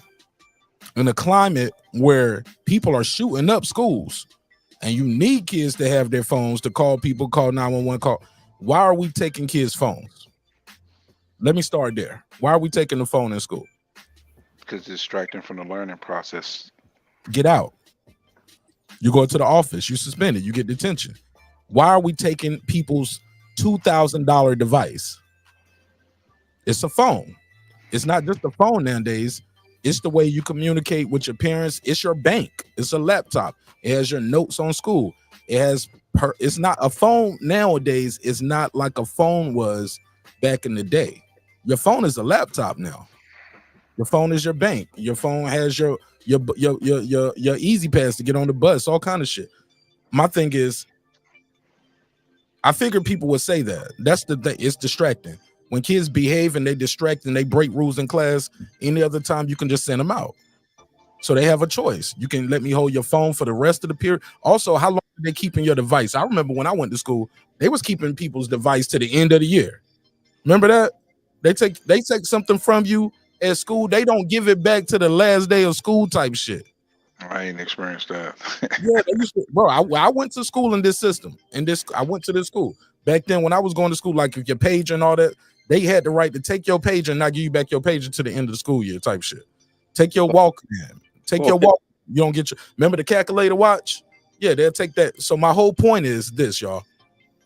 They shouldn't have a policy because most of these teacher-student fights, from my experience, over half of them are due to the teacher taking a device from the student. The student don't want to give a device. So just give them simple options. You can put that up. If I see it again, you go into the office and you're gonna get the because that's what you're gonna do at the end right there when you start fighting. Call a teacher, get out of my class, get suspended, all of that stuff. Why do we escalate? I don't think it's a lot of de-escalation skills going on. I think people should de-escalate, students and parents. Like the student, how does she get your phone if all you're gonna do is fight her to give it back? Don't give it to her. Don't just say, hey, look, I ain't giving you my phone. And if you don't give them your phone, you just walk out of class and you just, whatever happens, go to the office. I call, I'm gonna write you up and you go to the office and they gonna deal with you. The student, because this same county, I remember if you got suspended for disrespect, if you got wrote up for disrespect, it was automatically 5 days. No questions asked, no talking about it, no nothing. But the parents buy these phones. The school actually need kids to have phones. You need people, like I'm just saying, there's so much going on in this story that people are missing. The bigger issue is kids need their phones. Parents want the kids to have the phone. But also kids, you cannot give your phone to the teacher and then fight to give it back. And did the teacher come over there and snatch the phone from the person? Like, no phone, snatch the phone. That's wrong too. You can't just do that. And you just can't do it. Just in life with people, you're not teaching kids good social skills to just go over there and snatch the phone from the kid. I don't know if she did, but she did say, hey, you're not being fair. Like the rules should apply to everybody. If you taking my phone, you should take everybody's phone, not the only one that had a phone. And she snitching. She did snitch right there. Put a case on. But I don't know. Some of y'all ain't gonna like my take on that. Yeah, you know what I'm saying? Y'all ain't gonna like my take on it. That's my take. You need kids to have a phone, but look, just give her back her phone. Like the girl doing all of that for a phone, give her back her phone and say, now I'm gonna need you to leave class. That's how I would have handled it. If I take your class and say, yo, if I take your phone in class, say, look, I'm gonna take your phone from you, I'll give it back to you at the end of class. Then if the girl is getting rowdy and she wants her phone back that bad, here's your phone. Take your phone, and now you have to leave class. Like, but all of that, once the girl is doing all that on you, and you got to push her off her to get her phone back, man, get the girl back her phone and say, I need you to leave. If you don't want to leave, I'll call somebody to come escort you out. You're done. You're out of here. But you fighting the kid, I think it's more of a power thing. You're fighting the kid over their phone because you want to give him back. I said I'm taking your phone. You ain't getting it back. Well, I want my phone. The person is all in your face threatening like that kind of shit. Because every time I see it, it's always escalated. They are up at the teacher, still trying to get their phone back. Get that person they shit and tell them they got to leave. You tell the teacher, the police, you tell them whatever you got to tell them. And you deal with that afterwards. But to fight the person over the shit, like y'all are fighting over the phone now. Y'all are fighting over the fact you took her phone. You know you was well within your rights. The girl is up there trying to fight you to get her phone. You see she trying to fight you. You know what people know what a fight when a fight is about to escalate. Get a person this shit and just kick them out of class. Cause that's what they used to do to my black ass all the time. They just used to kick me out of class. They had a little button, a little panic button. So if I didn't leave, they had to hit that panic button. My 5 days might turn into 10 days. Or if I would have got suspension or detention, I'm sorry, instead of getting detention, now I'm getting suspended. Like, you don't want them to have to hit that panic button for you. So when they tell you leave the class. So I know some people ain't gonna like my take on it. I just feel like kids need their phone. You tell the person to put the phone up. You see them with the phone again. You send them out to class. That needs all of the teacher taking the phone from the person. Man, fuck that. Send them out of class. Get them out of here. Let their mama deal with it. Let the office deal with it. Let the principal deal with it. Let the police deal with it.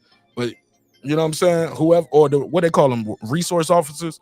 But just to get in fights over you fighting the kid over their phone? Nah, don't fight no kid. Man, take your phone and then you leave my class. You're done. I'm not dealing with you today. But that's my take. Let me get Sir Senior in here. What's up, sir? What's up, bro? What's up, man? What's your take on this topic right here? Teacher and the student got in a fight in North Carolina. As a North Carolina native, I feel like, hey, we in North Carolina, man. Growing up in North Carolina is a little different. You ain't super country, but you definitely ain't big city either. But these kids bad.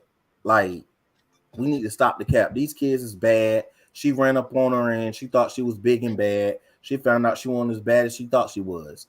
I've obviously, with my wife being a school teacher and just in general having this conversation about this exact topic, and it's in North Carolina, I've talked about this a lot.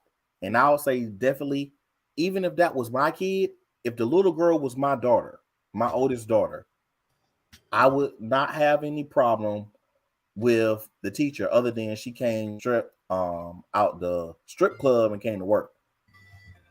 Like, her whole booty out with she looked like she going on a hot date or a streetwalker date one.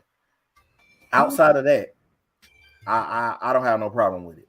I don't have no problem with it. All she missing is the high heels. But bro, she got on a dress and a body top. What's she supposed to wear? No, you supposed to dress appropriate. You ain't got no drawers on in a short skirt. She had no panty line. She had a thong on or something like that, or maybe it got drawed up in it. But But you don't know what her draws look like, sir. She there to do a job. She's a substitute teacher. Her booty was out when she did the ground and pound. You saw them cheeks. She fighting now. Her booty won't out when she went to work or all day at work. And that has nothing to do with anything, sir. That's why I say that's my only problem with the phone. That's my only problem. She did right. The girl hit her first. The girl kept running up on her. She told her to back up. She told her blatantly that yes, it does matter what the other kids are doing. It's not fair. It's not respect the person. Even with her snitching, she said it's not respect the person. She was doing what she was supposed to do, as getting on the phone to either call a parent or call administrator to come further help the situation. She didn't have a chance to call for somebody else because old girl was on her and she thought she was big and bad enough. She thought she was froggy. She jumped and got ran over. Okay, but sir, saying what I'm trying to say is this: what do you think of my idea? Just get a kid back her phone and just tell her to get out of the class. No, because she wouldn't have left the class. Look No. If she don't, now she don't need look, sir. Let me finish my sentence. Sir. Can you hear me? Can you hear me? Can you hear me? Yeah, you asked me. No. But what you said? No, I'm trying to stop you right there because you started predicting the future of what wouldn't happen. You said she wouldn't leave the class.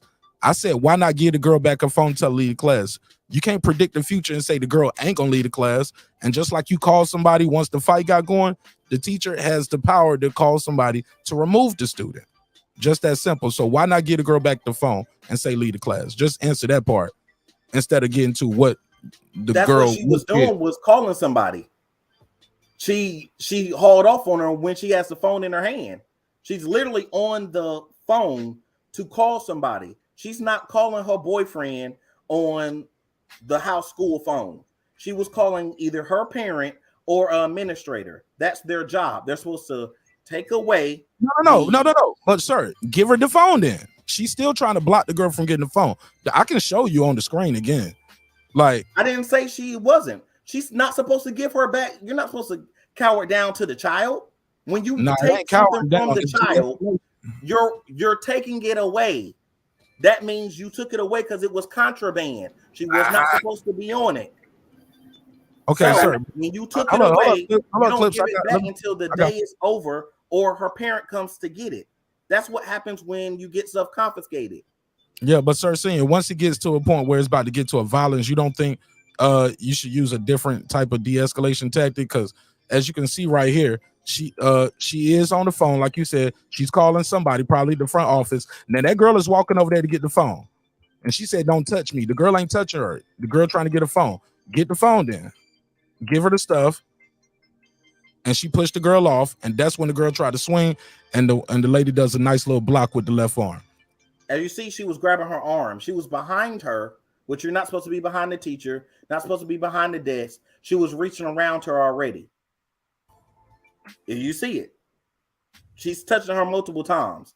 She's well within her rights. If she was on the street, she could have stomped the little girl out. Okay. By law, she could have stomped that little girl out. She don't know if she's a grown woman or not, and it still doesn't matter unless the little girl says, "I'm 14, I'm 13, and I'm not trying to hurt you. You accidentally picked up my phone." In a situation where any situation where you're touching somebody else, they say, "Don't touch me." Sir, Senior, I got you. Go ahead, because I get you. You're talking like an adult. This is a child. This is an adult dealing with a child. Yes, dealing with a child. She don't have the right to attack you. You have the right to protect yourself, and that's what she did. When the girl stopped resisting, I think we're missing the point. I'm talking about what happens before that. How do we get here, bro? But I got you. Fair enough. Go ahead, Clips. No, I'm sorry, Sir Senior. Were you done? No, I was saying how we got there is bad home training. Because if she understood that you're supposed to respect your elders and you're supposed to understand that the teacher is above me, then I can't sit here and go put hands on the teacher or I'm going to get knocked out. Then very simply, common sense, she wouldn't have had that situation. She thought she was big and bad. That's why she was on the phone in the first place. Fair enough. Go ahead, Clips. I believe that Marq, your take had some very. I still think the teacher's right, but You touched on 3 very huge points, and I'm gonna ride with you. We said at the beginning of the year we were going to try and change the culture and change the vibrations and the frequency of how we deal with each other in the neighborhood and how we deal with each other, and interact abroad. There was no conflict resolution. Sir Senior, I agree with some of what you're saying, but even the spirit and what you're talking about, I think that's what Mark's alluding to. You're missing the point that she is the adult. She has to show some sort of control or some sort of restraint. And giving the kid back her phone is not acquiescent to the kid, not poking down to the kid. Some people really that's that old world back, that country mentality. Oh no, damn this kid, I'll do whatever the hell. When no, show your real authority by, you know what, bitch, I ain't even arguing with you. Here a little bit, get your phone. Matter of fact, now leave the classroom. Oh, you ain't gonna leave? Okay, well then skip it, and let it play out. Like, at some point, we've got to truly pick our battles. And even if this teacher, I always say, just because you have a point, that isn't the point. You know what I'm saying? Now, she could have been 100% within her rights. She tried to swing on me. She violated my space. She disrespected me. I'm the teacher. I'm the authority figure. But if this thing goes bad in this courtroom, was that goddamn cell phone really what Miss Xavier is the hill that Miss Xavier wanted to die on? Over some ignorant ass little girl who she could have just said, take your phone. I agree with Mark 100% on that. There's 1,001 ways she could have approached that situation to where, you know what? Yeah, the girl's being disrespectful. Yeah, I told her to give her the phone, no phones, whatever. But you know what? Hey, and then back to Mark's other point about, this is a new day and age. Cell phones are not just phones. They can be distractions, but they're also essential devices. Especially with all these, weird new conditions that they diagnose for kids. They got this anxiety, this whatever. Some parents, yes, no, you keep your damn phone on you. In fact, even, with my kids, he's not allowed to play with it in school and shit like that, but you better have that bitch on you. You know what I'm saying? Yeah. So fair. Yeah. Go ahead, Stephen Brimley. Talk to me. What you think of my take on it? Hey, look, de-escalate. Like we should be teaching de-escalation tactics, not just authoritarian tactics. Also, if you see you got a problem with the kid and the kid want their phone that bad, all right, well, take your phone and then you have to leave. Or maybe the school should just change that policy. If it's causing this many fights, also, kids need their phones. We have more school shootings now than ever. You know what I'm saying? Kids need their phones. Okay, it's your bank. It's your bank and everything. So my thing is this: if kids use their phones, get out my class. That they need to change that policy, not take somebody's shit, because that's causing a lot of fights. I can't disagree with you on it. I can tell you that much. Can you hear me? I'm listening, sir. Go ahead. Yeah, I can't disagree with you. I know that much. I mean, is that the solution? Maybe, but they got to they got to figure something out. But I don't disagree with your point. I don't. I mean, I don't even have a counterpoint to what you're saying, because it's a legitimate point, and it does de-escalate situations before they arise. If you just go with the, okay, well, you keep your phone, but you got to leave the class. In the story that ends everything. So, yeah, I can't say I disagree with you. Yeah, I'm just saying, yeah, man. I disagree with Karma. Karma said the reason why it was recorded anyway is because she told her friend to record it because she was going to fight the teacher. I don't know. I haven't heard that information. That's new information. What I will say is that I do hear people record I do know people record whenever they see some shit about to go viral. They see somebody arguing, see some shit happening in the grocery store. Yeah, we grab phones more than anything just to record a moment. So in that situation, though, give the person their shit. Just give them their shit, especially if she said that, and that's why that lady didn't just take her phone, like Sir Senior said. She was already over there calling when the girl walked over there. Hand her shit back and just tell her leave. If she don't leave, you call somebody to escort her out. You say, if y'all don't come get her, I'm leaving. and they come get somebody. But that's probably why that substitute won't. I mean, that's probably why the substitute was there anyway. The teacher probably needed a day off. Like these kids, like he said, these kids are out of control. These kids don't have no respect. They don't have no boundaries. We're not teaching the kids the right things at home about respecting authority, about about respecting the teacher. But look what we pay teachers. We pay teachers like crap. The students teach them like crap. They don't get backed up. This lady's being charged. This lady should not be being charged right here, though. That lady should not be charged. That student, you can see it on camera. And guess how we see it on camera? Because somebody else got their phone in class. The reason why the phones are important in some situations. You get what I'm saying? This camera from another student recorded an assault. But go ahead, Clips, and then we can pass on. And let's just act like teacher-student violence is like this ain't nothing new. Like, man, come on. When I was coming up, man, half of us went to multiple high schools because we fucked the teacher up or two.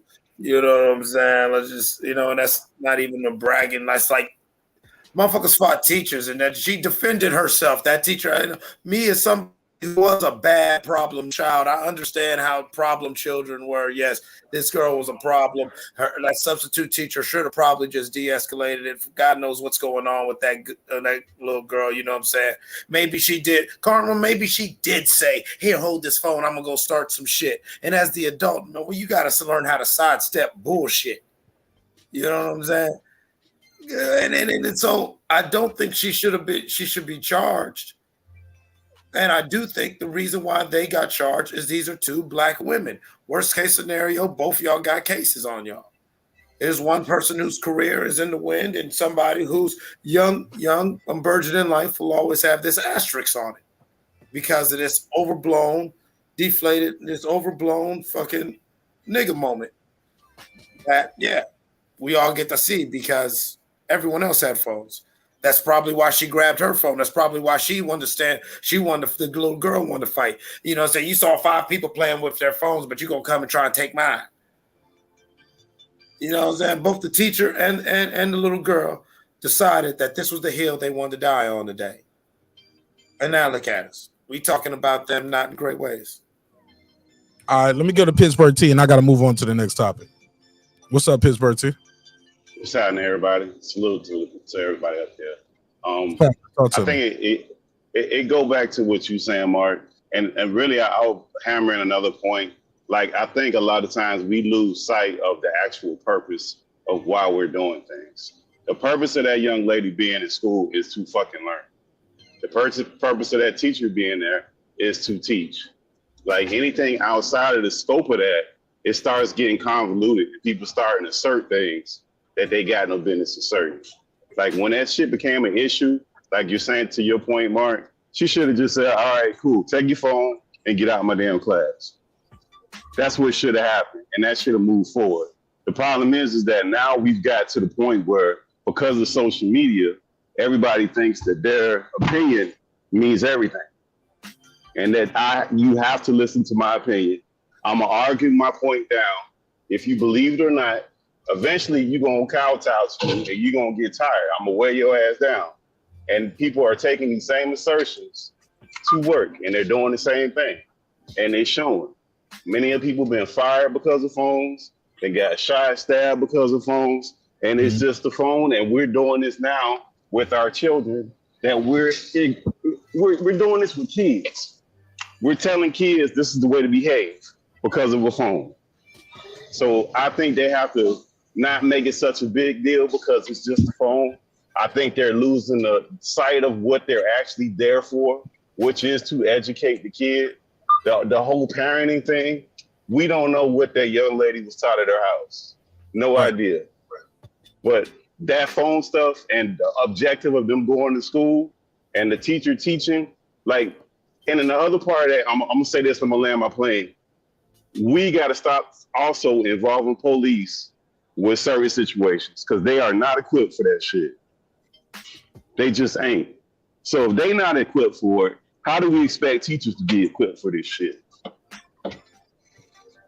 That's all I got to say. All right. Anybody got anything else on this before I go to the next topic? I just want to say that was a great point he just made about police not being equipped. That was a great point. You shouldn't expect that. Always expect that from the teachers when police are not even equipped. That was a great point. Sir, saying you want to give me your final thoughts on this before I go to the next one? Yeah, I would say that when you have a substitute teacher, that's somebody who's standing in because the teacher can't be there or there's not enough teachers around. This person is coming in to help. You don't come in and help and then get attacked for doing your job. Her job is to instruct and to be also the discipline in that classroom. The child just want to do whatever she want to do has nothing to do with the classroom. If you want to do whatever you want to do, stay home. You can drop out, be a dropout.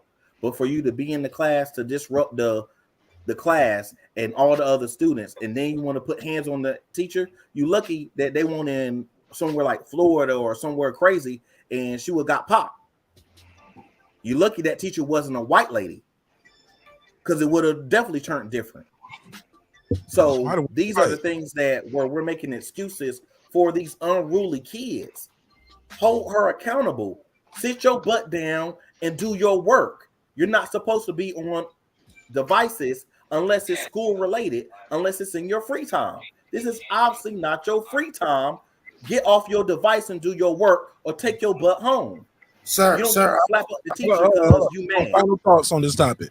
Final thoughts on this. I got to move forward. So, Clips, I'll give you your final thoughts, but please don't interrupt them. Go ahead, sir, senior, please. Go ahead, sir. That's the gist of what I was saying is you don't get to slap up the teacher because you're mad. You don't get to disrupt the whole class. You could have waited till a time to ask for your phone back. It was her feeling that she has more power and control and more dominance than the teacher and every other student. She says, forget whatever the class is doing. Forget them learning. I'm going to make a disruption because I'm big and bad and I don't care. Fair enough. Go ahead, Clips. Give me your final thoughts on this and we're moving on. Well, my final thought is I still don't think that the teacher was necessarily wrong. She just probably run about it the wrong way. And then I agreed with the two points that you made and your thoughts about it, Mark. And my question when the sir said what he said is, now, how is Mark's proposed way of going about it? Here, take your phone back and leave. How is that not holding her accountable? She will still be suspended and administratively reprimanded for her disrespect and leaving the classroom, having the phone. But there is no physical conflict. There is no escalation of the violence. There is no whatever.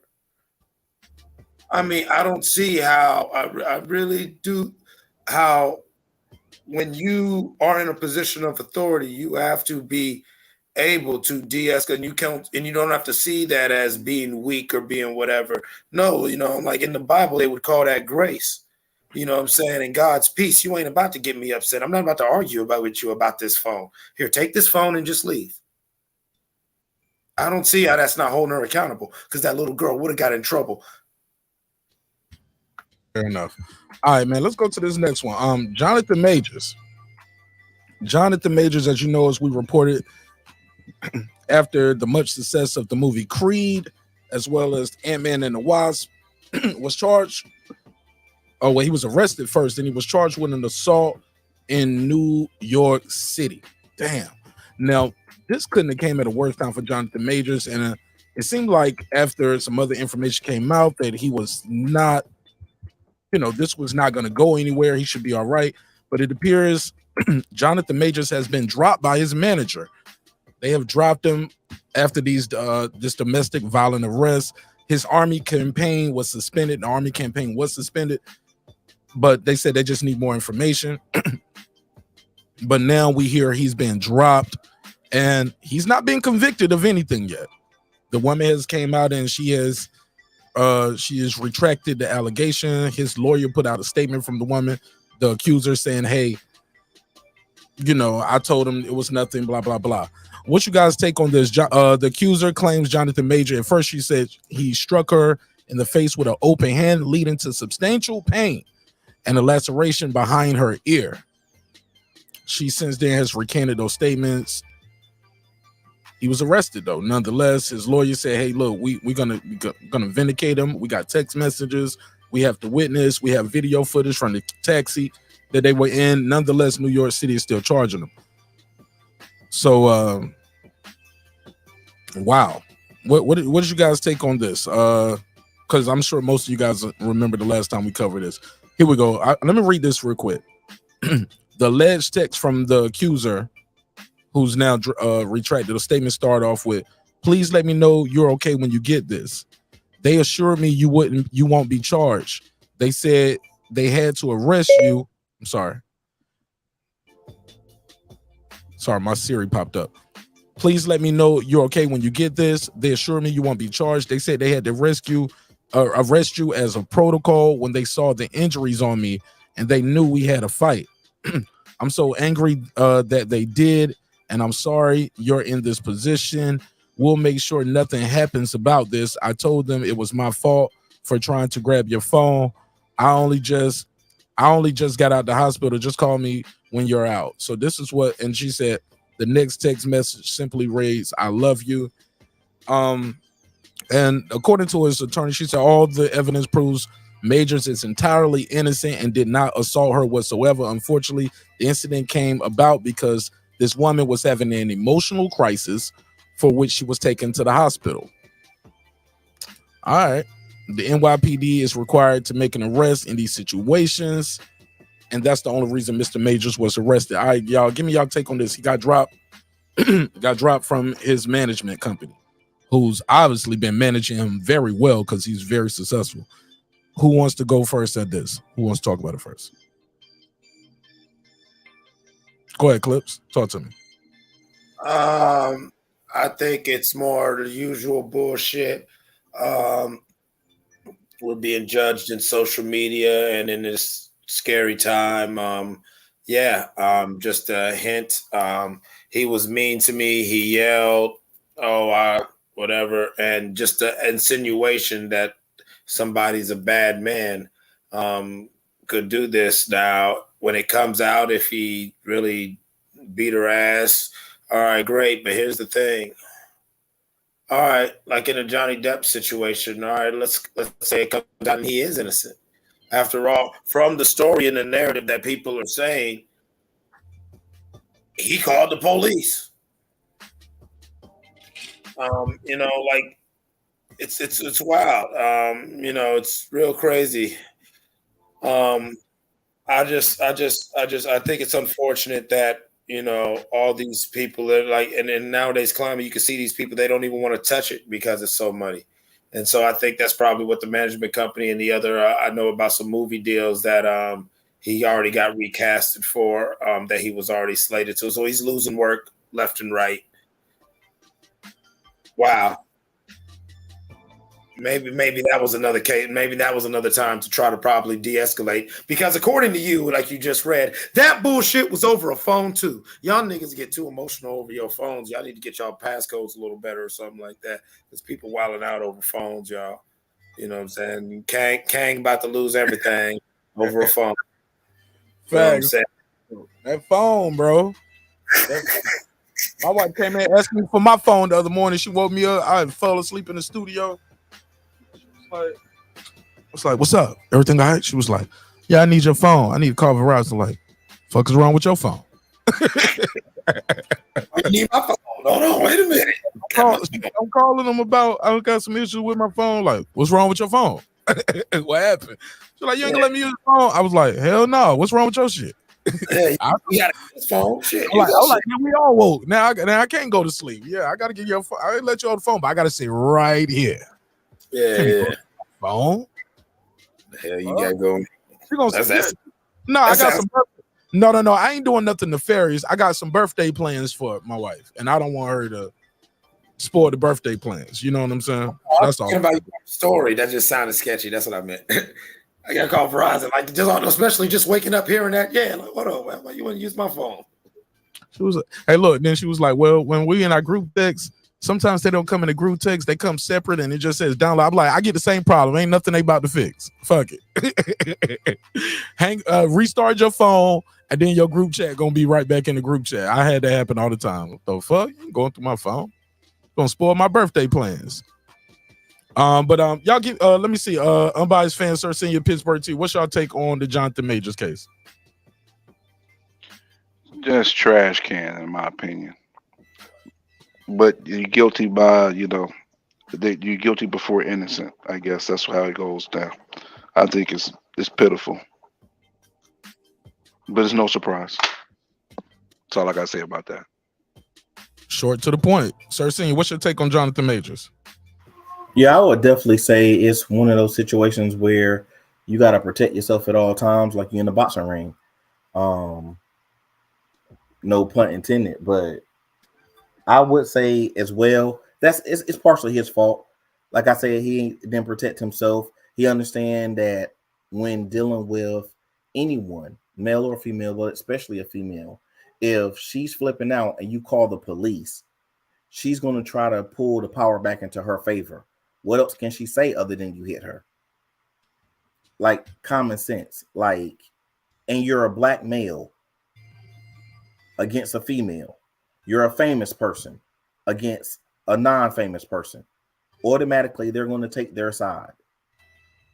So if he did it, then he deserved getting in trouble. But if he didn't do it, which it seems like he didn't do it, or at least it wasn't on the extent as how it was played out, then very simply, he should not have to go through this. But sometimes you got to learn. I mean, lots of people go through this type of things. I've been through it. I've been accused of doing stuff I didn't do. And I had the proof. I had a video. I still got arrested. They dropped the case, but I got arrested.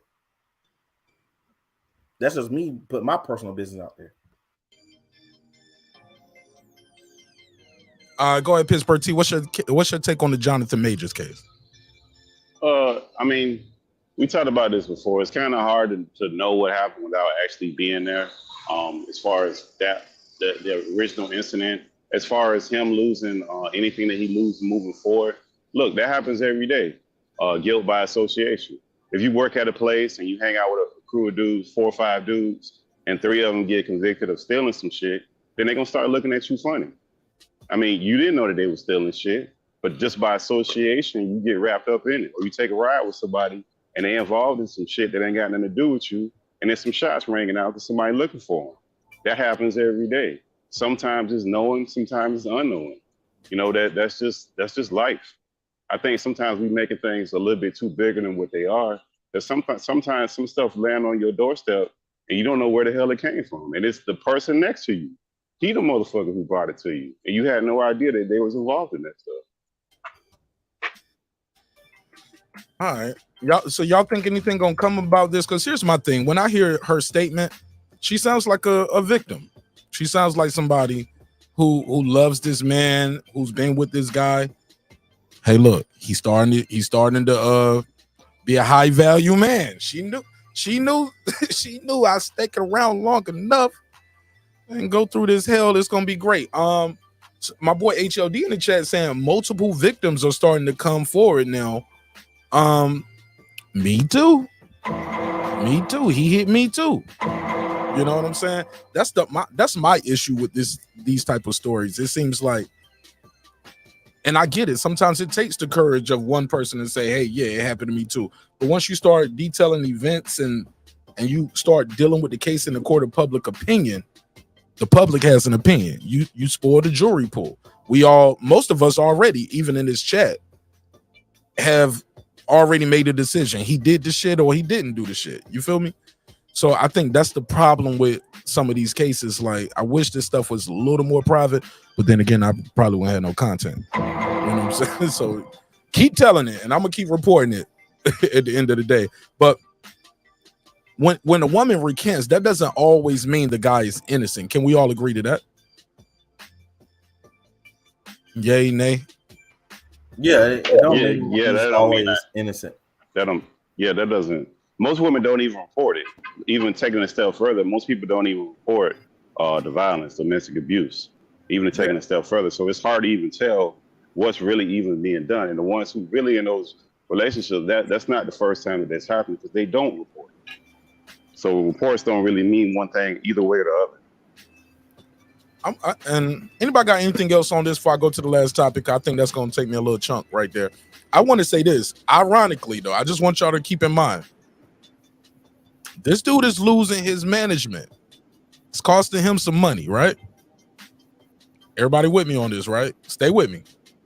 On the meantime, in between time, Blueface and Krishan, oh, man.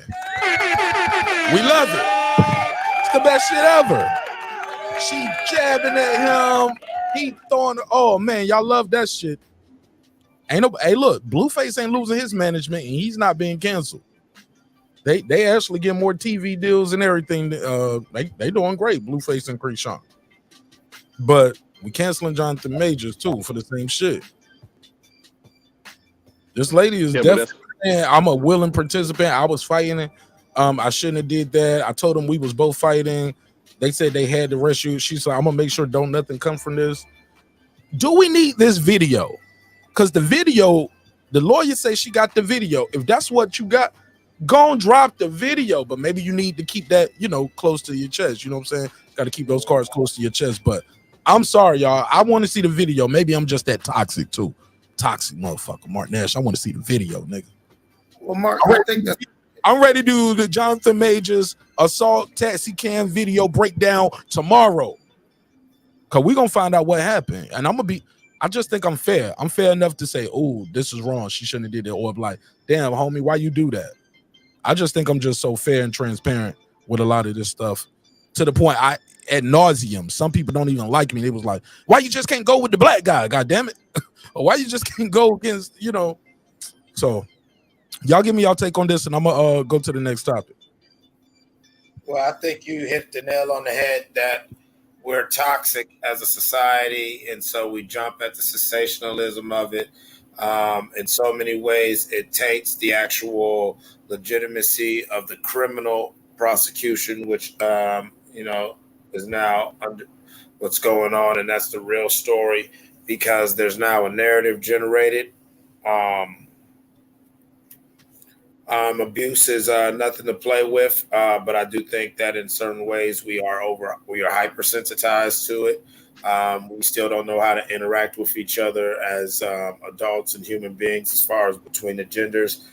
We still think it's sexy. It's okay for a woman to be in a man's face and be very demanding and whatever, or very forward and aggressive, and that's actually championed and everything. And there's no response for that. Like, you literally don't have to. Let's say when that video comes out, she was going crazy whooping his whole monkey ass, and he's got the video camera, he's calling the cops, and she gets a couple scratches because he's trying to hold her off. That's not going to stop him from still getting the assault charge, because there's still going to be that certain crowd, and that's a growing majority, who are going to be like, he did put his hands on her, and we're going to be like, but he was trying to get her off. He has no business touching her. It's a weird time. Yeah, I don't see him winning. I don't see the tape coming out and him looking good either way. Because like what Clips is saying, they gonna microanalyze that shit. Like, he could just, and he's a big guy. So simply by the act of him stretching his arm out and like putting his hand in her chest, people gonna have a problem with that. They're gonna have a problem with that. So I don't see him winning with a videotape. Heisman on there. Hey, you should have did that. Yeah. You can't do that. He's too big. He ain't gonna win. Uppercut. He did like this. Hey, look. Hey, Pittsburgh, I'm going to cut you off, but listen to the word laceration behind the ear. They could have said scratch if it was a scratch. Like, I need to know, did she need stitches? Because if she needed stitches, that's a laceration. But look, Mark, she's and some alcohol swabs, that's a scratch, bro. But look, Mark, she said when we was fighting, that's what she said. So it wasn't that she was saying no altercation happened. Yeah. So that means we fighting. That could be him assaulting her and she defending herself. No. I'm just saying it doesn't absolve him. Lost don't mean we won't fight. No, I'm not blaming him. I'm just saying that nothing is absolving him. Is what I'm saying. I'm not blaming him personally. I'm just saying like you gonna get that group like to Clip's point where they gonna microanalyze this shit. Ain't nothing gonna free this man from this situation. He just gonna have to ride this out and let some time pass, and it'll pass, and they'll forget about it when his next shit drops. Man, are y'all serious? Are you telling me that this man is supposed to turn around and be Chris Brown? If he get another the luxury of slapping her or making a, I don't know if Sir Senior can hear me. I was talking on. Let me say this: PittsburgT, but he got dropped from his management. That's the thing. You talking about when he gets another booking, we gonna all forget about it. That depends, bro. How that flows. He might not. Yeah, he will, bro. He will, Mark. Like, okay, so let me ask you this, Mark. You never been at a place at a job or some shit and got accused of some shit that the dude that you hang out with had some shit and you kind of got wrapped up in it, even though you didn't get fired of it. They looped you in the middle of that shit and asked you questions. I mean, the consequences of that shit happens all the time. People make their assumptions off of the situation. You been reading my personnel file, PittsburgT. How you know I'm innocent. I'm innocent, nigga. I didn't do it. But they roped you in there and they asked you them questions. They roped you in there, asked you questions, and motherfuckers whispering, talking sideways, looking at you crazy. Fair enough. Yeah. Go ahead, Sir Senior. Sir Senior said we crazy. He said, what you said about Chris Brown? I was trying to get my bar out, Sir Senior, and we was literally talking over each other for like 15 seconds. Solid. I don't know if you can hear me when I'm talking, but go ahead.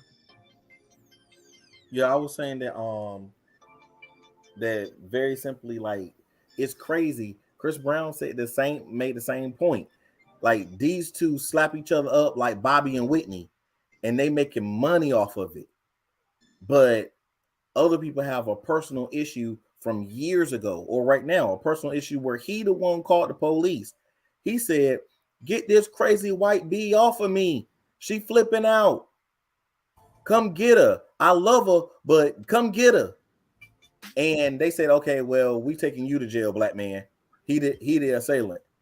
Like, come on. It's like that joke from Dave Chappelle. We caught the robber. He's right here. He done put pictures of himself all around the room. You know what I'm saying? Stupid stuff like that. Because he's big and black, that means he's wrong. He the one called the police. He the one was trying to get her help. And they got videos. It's easy for the judge or the DA to get an injunction saying you can't put that out to the public. It will tarnish the jury pool and all this other kind of stuff. It's real easy for them to do that, especially in New York. I mean, we watched Special Victims Unit. That's all it was about was, you know what I'm saying, SA cases and abuse and stuff like that. So, yeah, it's crazy that we're saying that no matter what, this man is wrong. And even if he's just defending himself and was trying to get away from her or trying to get her help, he's wrong. And he just got to take it. You just got to take the abuse. She's messing up your money. She's messing up your name. She's messing up everything that you got going for yourself because she ain't like you called the police on her. But nobody says he was wrong. We just said the consequences of what he got to deal with, bro. That's the reality of the situation. And when you call the police for help, in a domestic case, somebody's going to jail. Somebody going to jail. They're not just going to leave and y'all finna go back in the house or go back in the car. Somebody has going to jail. In most states, they're not allowed to leave. That's what help looks like when you call the police. That's a matter of fact. That's not putting blame on anybody. That's just what happens. And so what I'm saying is, no, it's not about he's wrong and he's supposed to take it. What I'm saying is we have to understand that there's 1,001 reasons why if I was the attorney or if I was John Majors, I would not be immediately putting out that videotape. Like PittsburgT alluded to when he was piggybacking on my point earlier, like the very optics of them in a physical altercation, there will be a large group of people who say, well, he had no business, period, putting his hands on her. even if it's showing him doing nothing but sidestepping. I've known cats who went to, you know what I'm saying, got domestic violence charges on them from not like, you know, says she's charging towards him. And he, like Toro gets out the way and the bitch hits the wall. You feel what I'm saying? Like straight up on some goofy comedy shit. And yeah, but because she's fucked up when the cops come, yeah, he's charged with assault. He's like, I didn't touch the bitch. I literally didn't. But yeah, guess what? You're wearing the cuffs. You're running around talking about, oh man, I ain't a woman beater.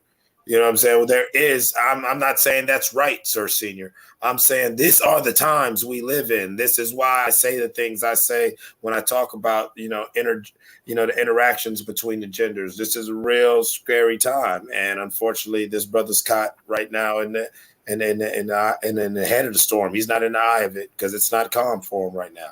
People are jumping ship. Like we're saying, every woman he's ever argued with, come on now, there's probably somebody in his past he did call a bitch, probably somebody he did yell at or mush or some shit like that, arguing drunk at the club. And oh yeah, you think they ain't trying to lawyer up and try to get a tell-all book and talk about how that traumatized them, and they still wake up, you know what I'm saying, traumatized, and seeing him famous and seeing his face everywhere, it causes them nightmares. You think that's not happening? Fair enough. All right. Anybody got anything else on this before I go to the next one? 'Cause I got to move forward. All right, cool. All right, so moving right along.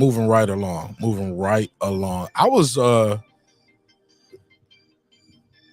scrolling down the YouTube streets, just strolling, minding my own business. Shout out to my sister Passion and Bliss too. How you doing?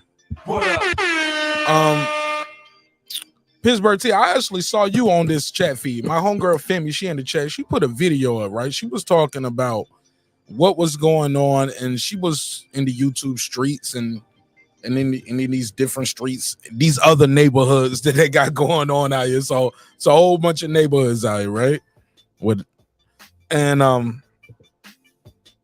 guy, instead of commenting on her content, said something about her nails.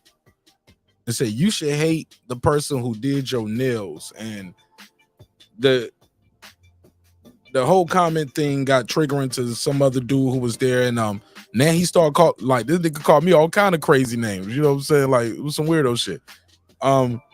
Because I was saying, bro, I've never had to tell my woman what to do with her hair and nails. And I just wanted to know what was going on out here. Wanted you guys take on it.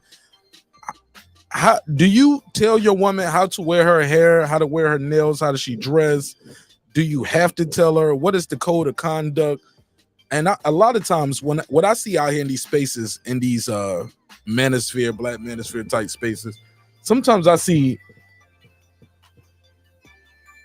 I'm gonna just say it, I just seem like some of y'all do just be attacking women. Some of y'all don't like your mama, you don't like your baby mama, you don't like your girlfriend, you don't like your setup, how you moving, how you live your life, and whatever. And it becomes like a situation where now it's just bing, bing, bing, shots fired in every direction. You see a reflection of your a baby mama here, or you see tendencies, or this girl acting and saying stuff your mom used to say, and that shit bothers some of y'all dudes. That's just my opinion. Now, everybody's case is different, and every situation is different to every person. But when I see dudes talking to sisters crazy, and when I say this, I'm just keeping it a buck. This is just me, Marq Nash. This is my opinion. When I hear y'all get on like, oh, why you wearing your hair like this? Why you wearing your nails like that? You shouldn't have a tattoo right here, or you shouldn't have no tattoo. I'd be like, bro, if you ain't trying to fuck her, why do you care? It should not be 2-hour content on your channel talking about the way this woman wear her hair, or the women who wear their hair a certain way that you don't like, or their nails look a certain way you don't like. If you ain't trying to fuck her, why you can't talk about the bitches you do like? It seems like a lot of times in this space, people will sit there and we'll do videos about people that we don't like and saying things that we don't like, but we don't support the people that we do like more than anything. So I just want y'all to take on that. I definitely want to know how y'all feel about that when it comes to this topic right here. Who want to go first on this one? Okay, I see everybody's fan ready. Go ahead. Man, unfortunately, there's a lot of scrubs in the world who never got any love from women. So their way to level up is to belittle the lowest common denominator in women. So that's whack sauce across the board. But when it comes to my lady, she do what the fuck she wants. She wear the hair how she wants. She wear her hair how she wants to wear her hair. She gets her nails done the way she wants to get it done. The only time I'm involved is if she say, "Hey, how does this dress look on me?" "Oh, it looks all right." "I know I shouldn't ask you. You ain't got no fashion sense." That's the type of shit I get. Or, "Hey, I'm thinking about cutting my hair. I like your hair long." Now, just me saying what I like. But at the end of the day, that's her body, her choice. Do what the fuck you want to do. That's it. End of story. There's nothing else to it about that. Now there are some signs of the way a woman dress can lead to wrong impressions and stuff like that, and that's a different topic altogether. But just in the sense of what a woman, how she wears her hair, what she wears, and how she gets her nails done, that's her fucking business. She can do what the fuck she wants. Excuse my French, but that there's too many scrubs that has a voice just speaking on women things when it should be just real men talking about what they expect from a woman as a man. A woman can't tell a man how to be a man, and a man can't tell a woman how to be a woman. Bottom line. I love that. Hey, look, if you ain't married, I don't like hearing married dudes talking to me about being married. Single dudes talking to me about being married. I want single dudes talking to me about dating. Talk to me about the dating scene. You can talk to me about that. But you can't talk to me about marriage and being married for 15 years if you've never been married for 15 years. Fact. You know, that's why I got a problem with that show. It's a show that comes on the other day. I think I might have hit PittsburgT up, and this would be a good transition to PittsburgT. I hit PittsburgT up. It was a show called, what was it called? Love and Marriage. And they were celebrating 100 episodes or something like that. But I think 100 episodes are dope in sitcoms and TV shows because that means you make it to syndication. You got 100 episodes. The guy who's the creator of is a gay black man. He's a gay man.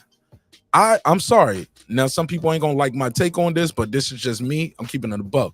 I don't want to hear a gay black man talking to me about what I need to do in my heterosexual relationship to have a successful relationship. I'm sorry. Never heard of it. It never heard of it. You and I don't think the same. Just not because we're black, not just because it's a relationship. You are in a gay relationship.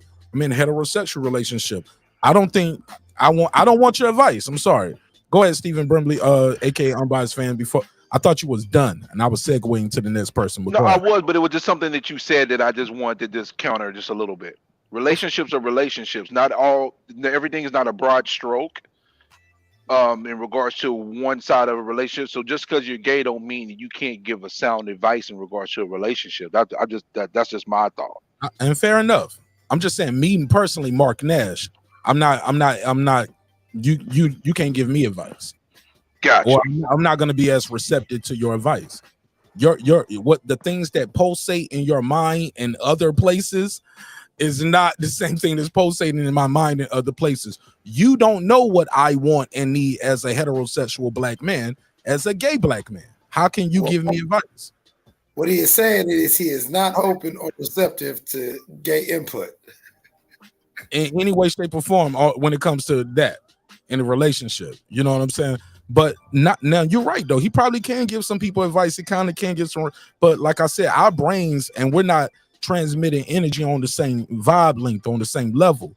You can't talk to me about what I want, and you can't tell my wife you probably could tell my wife certain things, but I just don't think you're pulsating and vibrating on the same energy and same level to give me, Marq Nash, advice about what I need to do in my heterosexual relationship because it works in your gay relationship. But PittsburgT, take the floor. Talk to me.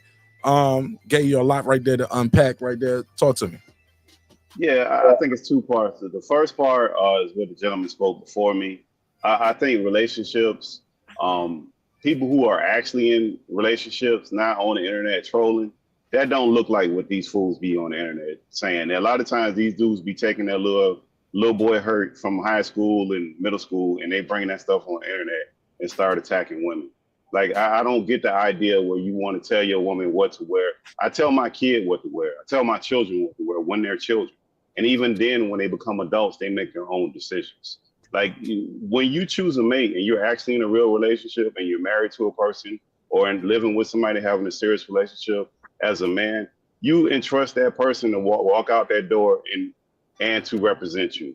Because if you feel like you need to micromanage that person, bad news for you. When she go to the gas station, grocery store, when she hit the corner going to the mailbox, somebody trying to holler at her. So it don't take a trip.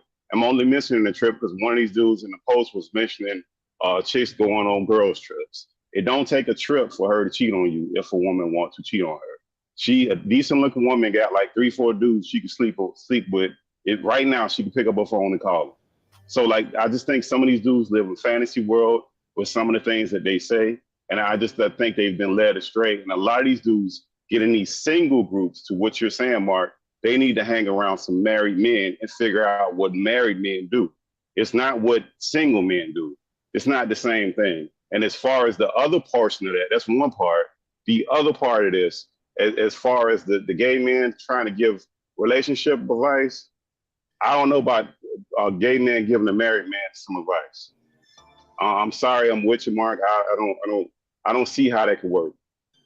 I don't see how that could work. I don't see how you could relate. I don't see any of that working for me, because we don't even, our brain just don't work the same. I land my plane right there. All right, go ahead, sir. So you talk to me.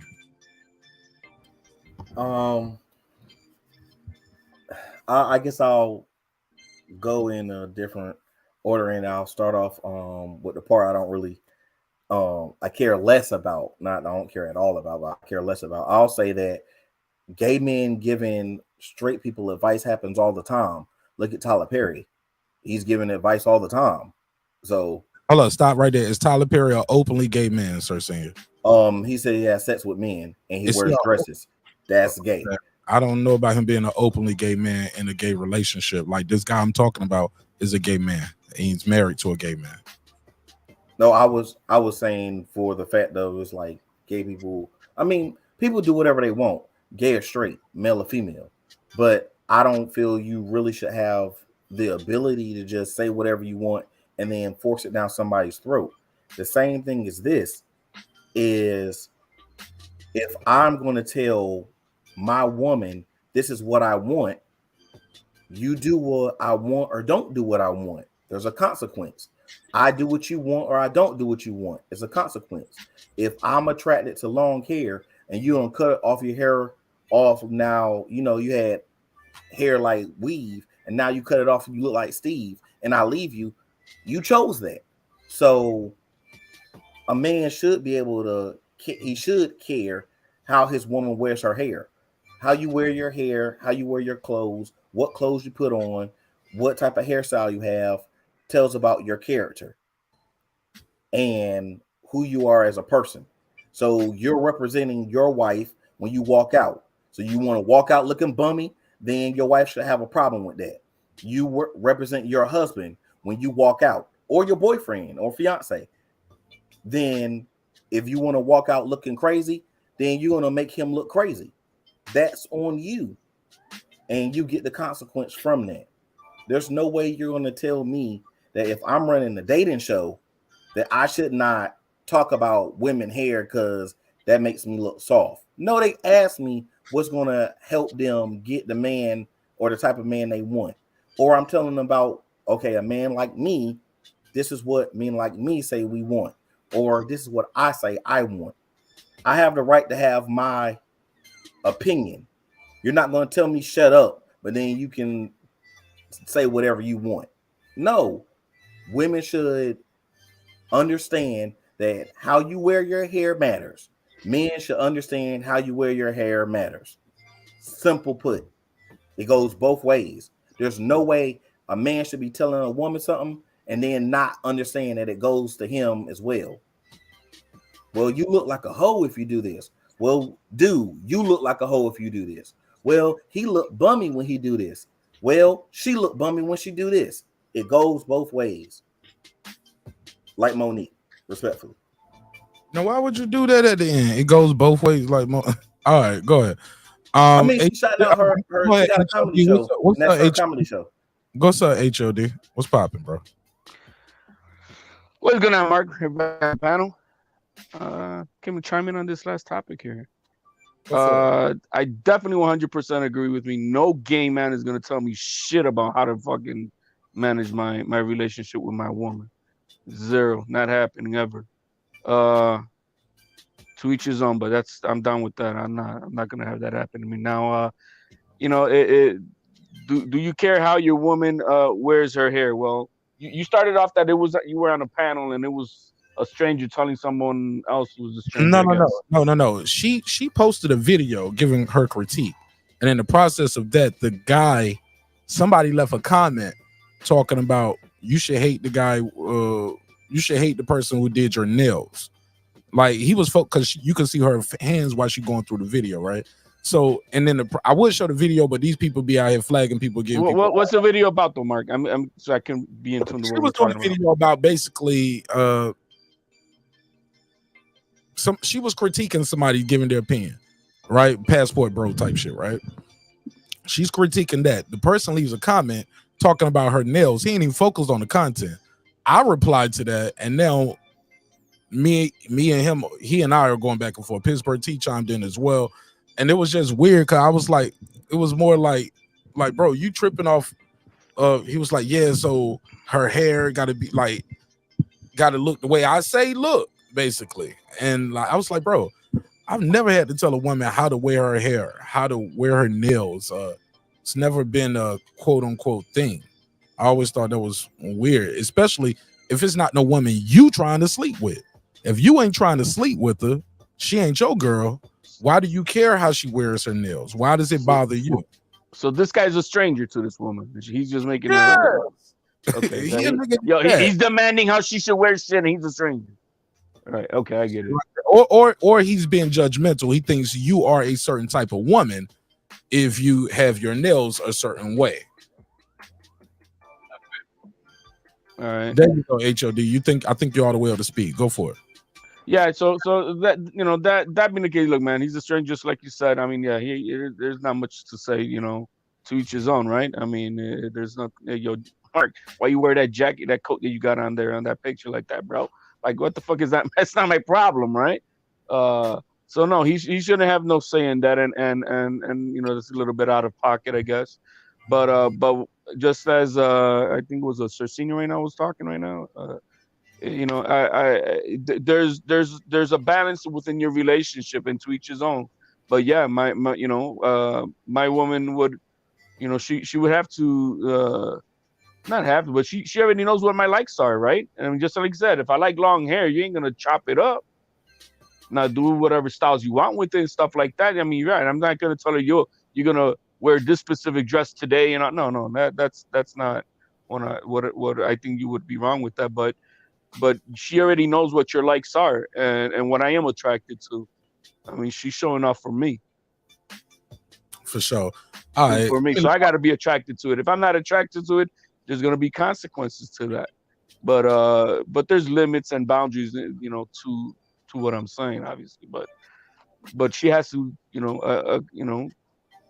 dress to the styles that I like. That's going to make me feel like, yeah, that's my woman.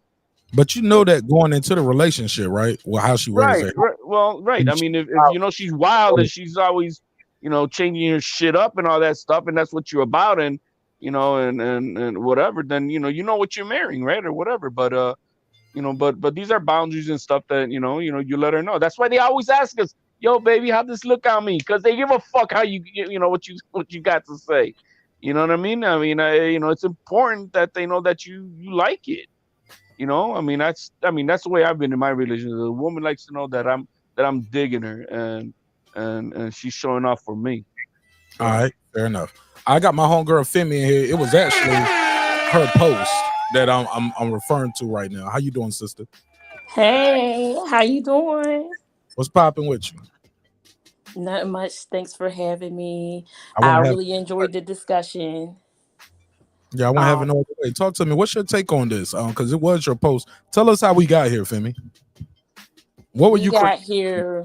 Yeah, because I'm basically tired of just listening to, like you said, it's just outright bashing of women. So I guess one day I got tired of it and I started making my videos about those certain types of men that do that to us. And the current post that I'm talking about was more of an uplifting post about how the man said our women didn't become bees until we started doing something to them. And he was like, if we be better, they'll be better. Okay. And he didn't reply to that at all. He told me I should hate who did my nails. I don't know what that had to do with the video, but why should I hate who did my nails? That was an enjoyable experience for me. Me and her had a great conversation. Why should I hate my nails? They're very beautiful. It's nail art, and I agree with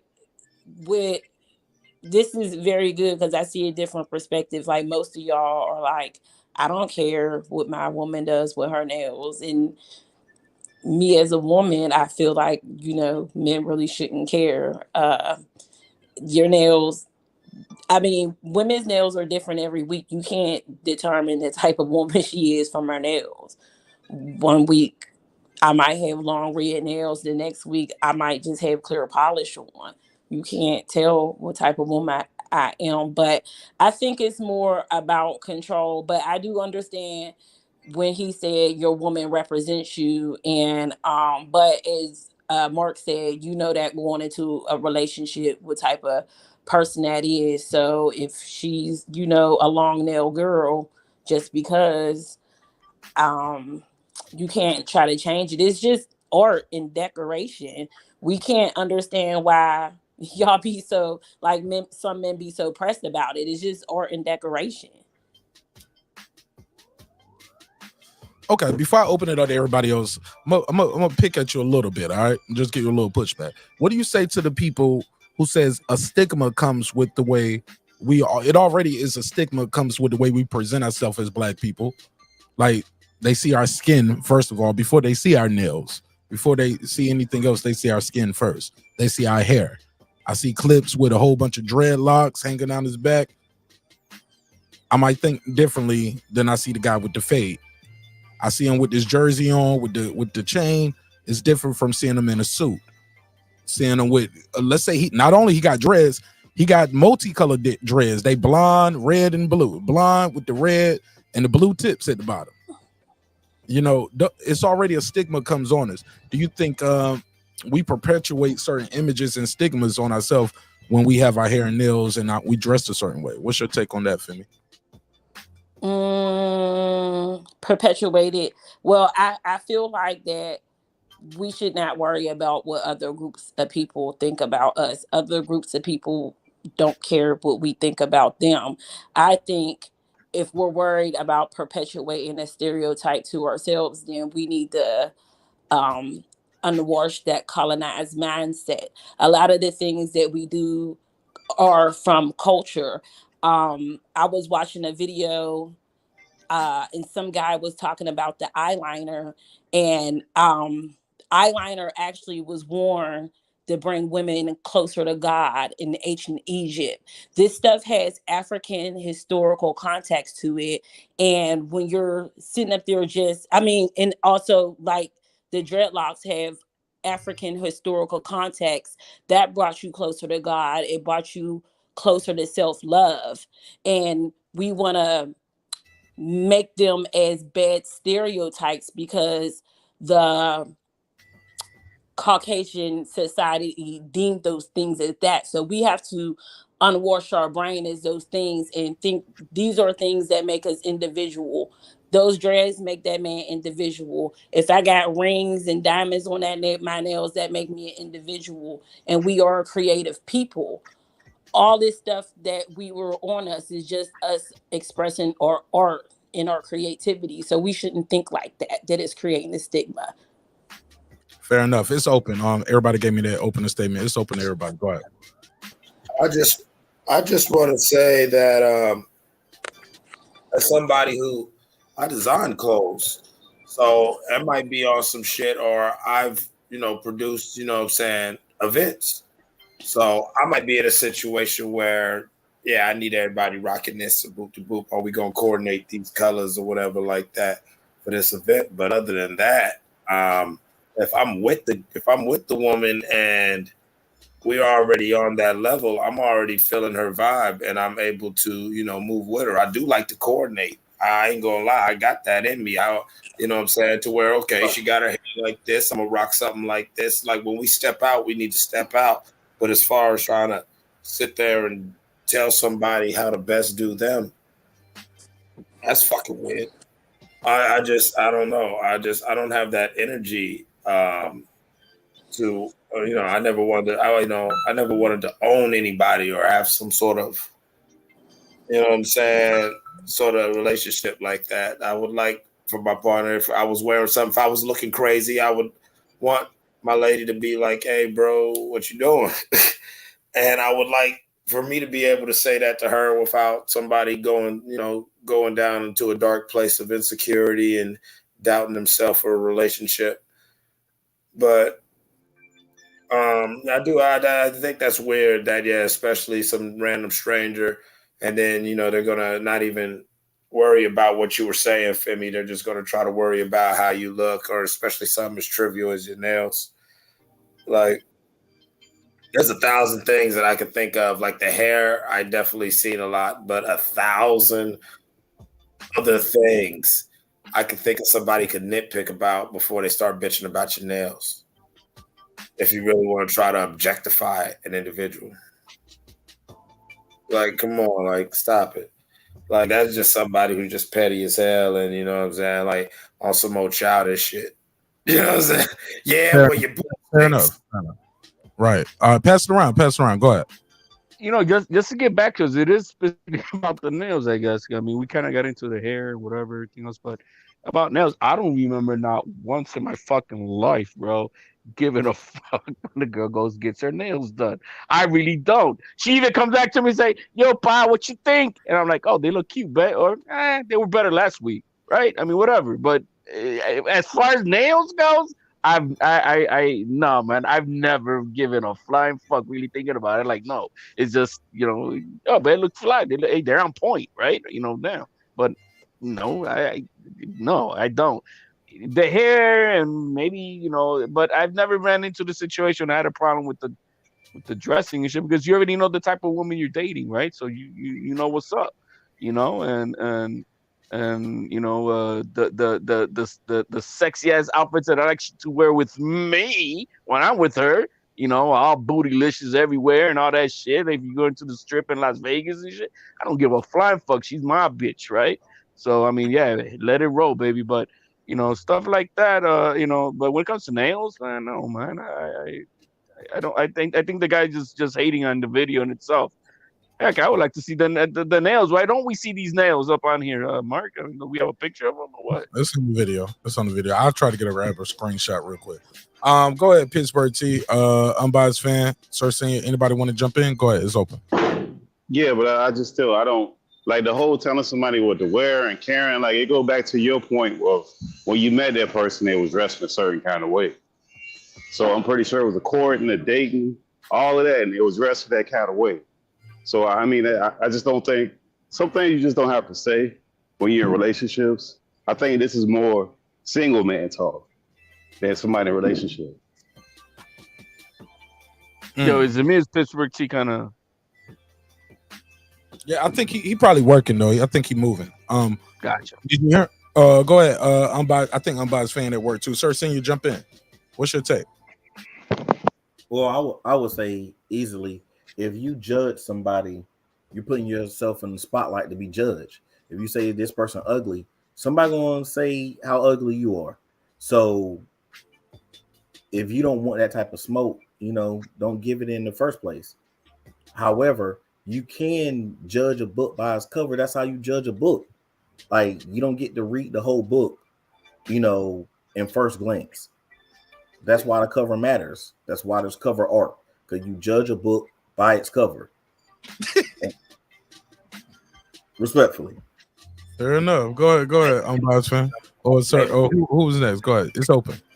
I could be high as shit, but yo, that's like one of them like Captain Obvious, deep philosophical bars right there. From Cersei, like that's real shit. So like you do judge books by their cover. The way you present yourself is how you present yourself, and so you want to know what you get. I ain't gonna lie, I've had situations, long-term relationships with females who sometimes they would step out the house and you would say, oh, hold on, wait a minute. No, you wearing that. And that would cause some to where, there are ways of going about it. No, I was not at any of those times trying to control what they were wearing, but in my mind, I thought they were looking a little crazy. You know what I'm saying? And I'm not even talking about crazy on that's too sexy and just, like, oh, we're just running to the store real quick. I get that. But yeah, I ain't even all dressed up, but yeah, you way too comfortable out here. You know what I'm saying? But I think everybody, and at the same time, I've had moments where somebody, hey, man, go and get your hair cut, man. What the fuck is you doing? You know what I'm saying? Your beard grow wild. Like, you know what I'm saying? I'd have moments where a motherfucker said something about the way I was dressed. So, but that's with your partner. Somebody random, fuck them. That's just where I'm at with it. All right. What I want to say too was this, man. Just to bring it all the way back home. Like I said, if it don't apply, let it fly. Like I've never had to date a woman and tell her how to wear her nails, how her hair should be, and like now. Granted, on the flip side of that same coin, does my wife now show me, like before she go get her hair done, does she show me different styles? Say, I'm thinking about getting this, or what do you think of this? That's something she just does automatically. I don't ask her, hey, look, you going to get your hair done? What you going to get? She knows who she dealing with. She know what he does like, what he doesn't like. Like she know I'm not a big fan of like the baby hair thing, a whole bunch of big baby hair swoops. Like yo, I don't like that. She don't get it. I don't have to tell her not to get it. She's heard me comment on other. I was like, man, or she know I don't like. Back when girls had the big Nicki Minaj bangs, they would get the bangs so big it would look like fitted hats, and we used to clown on that. I was like, yo, like shorty bang look like a fitted hat. So she knew when she got her hair done and get the bangs, she know not to have, her brim too low, like all the way down like this. Like so I don't have to tell her don't get the baby hair swoops. Now did she come here last time with a little something going on right here? I was like, yeah, but she didn't do all of that. She know I don't like it, so I don't have to tell her don't do it though, or I'm not paying for it. We don't have those kind of conversations because she was like, nigga, I'm paying for it anyway. But even when she do it, like she keeps it in mind. Like shit, my wife didn't have to tell me to cut the cornrows off. Like my wife didn't like me having my braids. She was like, nigga, why you going on braids out of nowhere? I was like, yeah, I'm just trying something different. You know what I'm saying? It was COVID. And then right after, it was right before COVID. I was growing my hair anyway, just doing the little sponge thing. Once the COVID hit shit, I had the braids. I was like, yeah, I'm cutting these shits. You know what I'm saying? I ain't going nowhere to get my hair braided. I don't want to be under nobody breathing over me and shit. So I went on and cut it off. So, but I knew she didn't like it the whole time. But that's neither here nor there. My whole point is like, if it's not the person you are with, why do people care so much? Why is there so much content where like niggas in the whole manosphere, like that's a whole thing. Like they do a whole episode where it's like talking about how your hair should be, black women, and I'm like, nigga, y'all ain't out here dating all y'all girls with naturals neither. Stop it. Get off the gas. But go ahead, Femi. I see Femi's back. What's up? You can hear me okay? Yeah, I can hear you perfect. You sound perfect. Okay. I do agree with you. I feel like when you're in a relationship with somebody and you care about that person and a person does not like something, even if you like it, you might do it less. You know what I'm saying? But It's not like a control thing. You have a balance. Like, of course you want to look a certain way for your man, so you're going to agree with him. It's if y'all got that balance in a relationship more. So what we're hearing is like a control thing. This like, I heard a man. I mean, I do hair, so I mean, when I'm obviously on the internet, that's why these arguments are interesting in me because, you know, I do this. So when I'm talking to people, just as you said, a lot of these men be screaming it's natural hair, but you go see who they liking in the comments and see who they talking to, and it's not no natural hair people. It doesn't matter, you know, to me if it's weave or not. I feel like it's, like I said, it's just an accessory, but I'm just starting to feel like, I think one of y'all said it is just they're petty. I heard y'all say that, and just to pick at women. I feel like these arguments are definitely causing a divide, but just to hear y'all speak about it, it lets me know that there's a difference in, you know, men that really don't care about that, and that a lot of these arguments are truly petty. We're just in a judgmental society overall, and the social media makes easy access to such. You know that, I mean, because obviously if there's a woman going down the street and I don't like her hairstyle, or I don't like her whatever, her nails, or whatever the fuck, then I'm not gonna ask her out, right? I mean, that's all to it. I don't gotta go up to her and say, you know what, I'm not trying to fuck you. I'm not trying to ask you out because of your hair, because of your nails. You know what I mean? Like, that's stupid. It's just, you know, you like what you like and you don't what you don't like. To each his own. Now, when you're in a relationship, yeah, just like there's a balance. That's kind of established throughout the relationship of what you like, what you don't like. She probably don't like you a certain way with this and whatever. And you guys complement each other to those needs, and that's all to it. But as far as strangers goes, that's, you know, it's a lot of social media bullshit. I mean, it is on social media, but like I hear these conversations in real life. Like when I hear men talking in real life, not so much now that I relocated, but when I was in Atlanta, I did hear men in real life having a lot of these conversations about what women that they didn't know should do with their person. So I don't understand why it's like that. I don't understand, like Mark said, why there's so many channels about this if these women aren't your particular women. Just like you said, I'm not going to, most women are not going to date guys that's sagging. We're not sitting up there on the internet talking about it. If we see that guy, I think Megan Good just like dismissed this guy. I forget his name. He's some younger guy. Most women like that aren't going to go for a guy like that, but we're not going to sit up there and dog them out. I mean, we all have our preferences, but there's no need to just constantly dog somebody out by the way they choose to wear their hair. Remy, but may It I was ask you real NLE quick? Chopper, by the way. Was Who's that with that? was that like locker room talk from the guys you were listening on to, that they were doing their, you know, because guys are going to talk, right? We're in the locker room, we doing like, you know, that, you know, around the cooler talk, right? And between guys, that's one thing, just no different than you women do in the salons talking shit about men. That's like, don't say that doesn't happen, because that would be cat.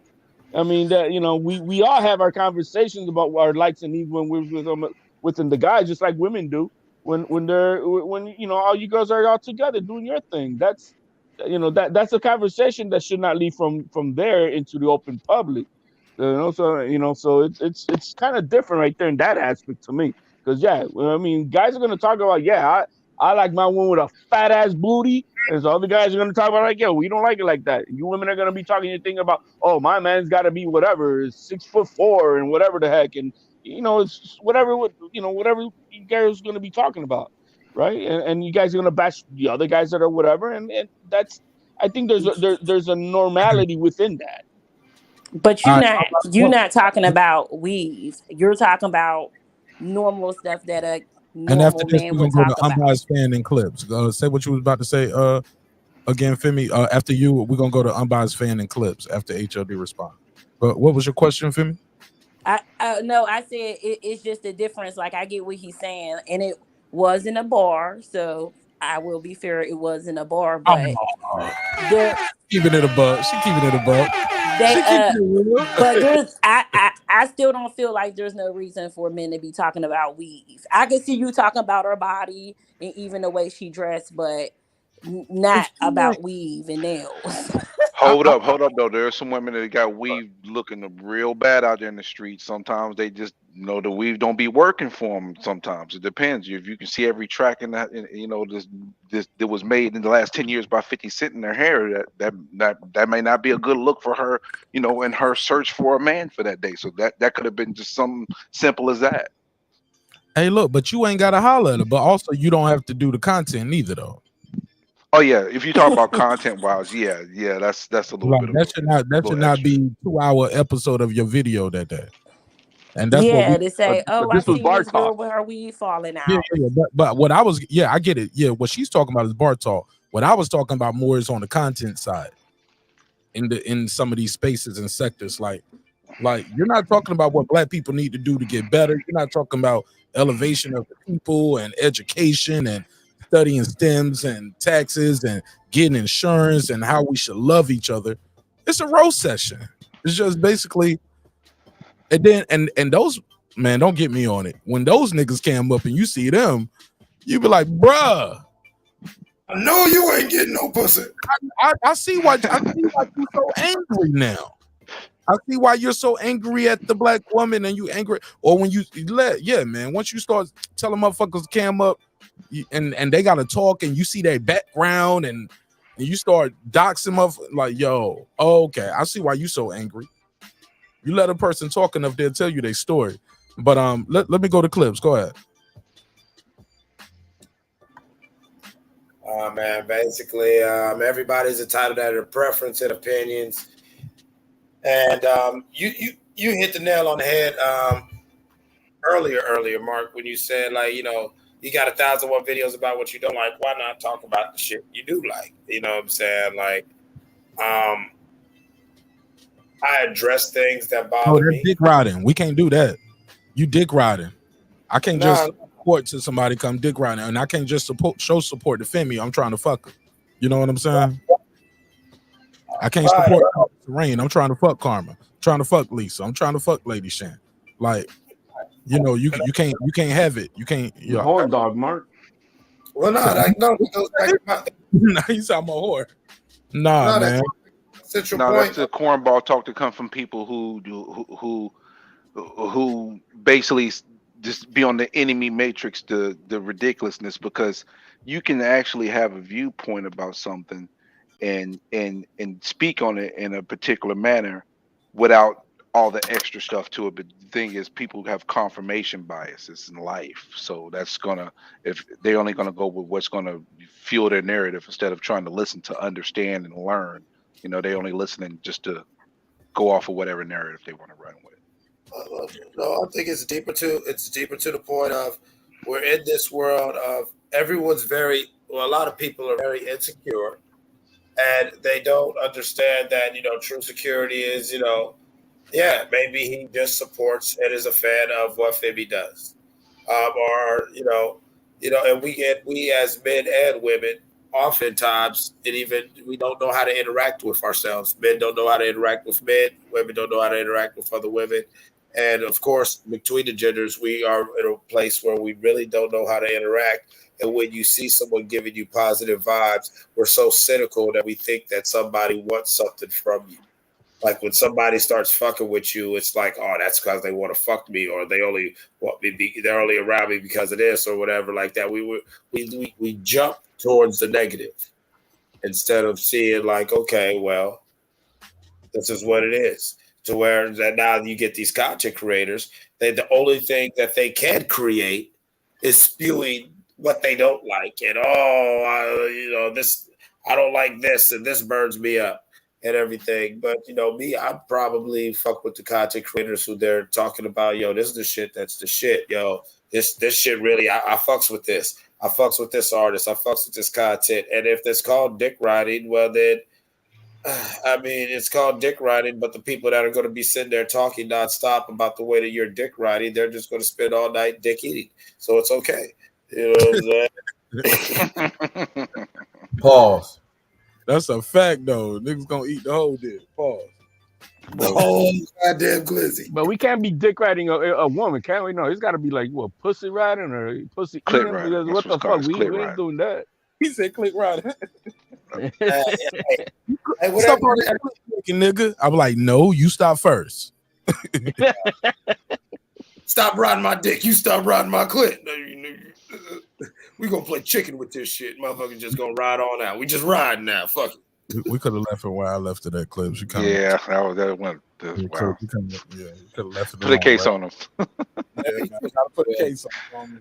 All right, but that's what I want to say though. I want to bring Sir Senior back involved. Sir, you still there? You've been kind of quiet. Yeah, I'm here. Now, Sir Senior, I do get where you coming from. Your woman has to look a certain way. I see you are having some discourse out here in the chat about you saying you would dump a woman because of her hair. Yeah, I would definitely dump a. I can't believe it. Oh, so that's your red flag. I want to know if you feel that strongly about it. What is your red flag hairstyle? It all depends. But I am one of those who will say that I want a woman to be more natural. I don't want all the weaves and wigs. I don't want that. I don't want that at all. Have you ever had to dump a woman because of that, or usually do you pick a woman who already doesn't do that? I've had to deal with both situations. I've met a woman, she didn't have a weave, didn't have a wig. Then all of a sudden she got these wigs and weaves. I said, bye-bye. Like I told her what it was up front. Like I'm very blunt about what I want, what I don't want, what I'm willing to give or I'm not willing to give. A relationship with you knowing that she already is going to do this. Was she just hid who she really was or something? No, women, just like men do, women and men both try to hide who they really are. They give you their representative, or they think that they can change you.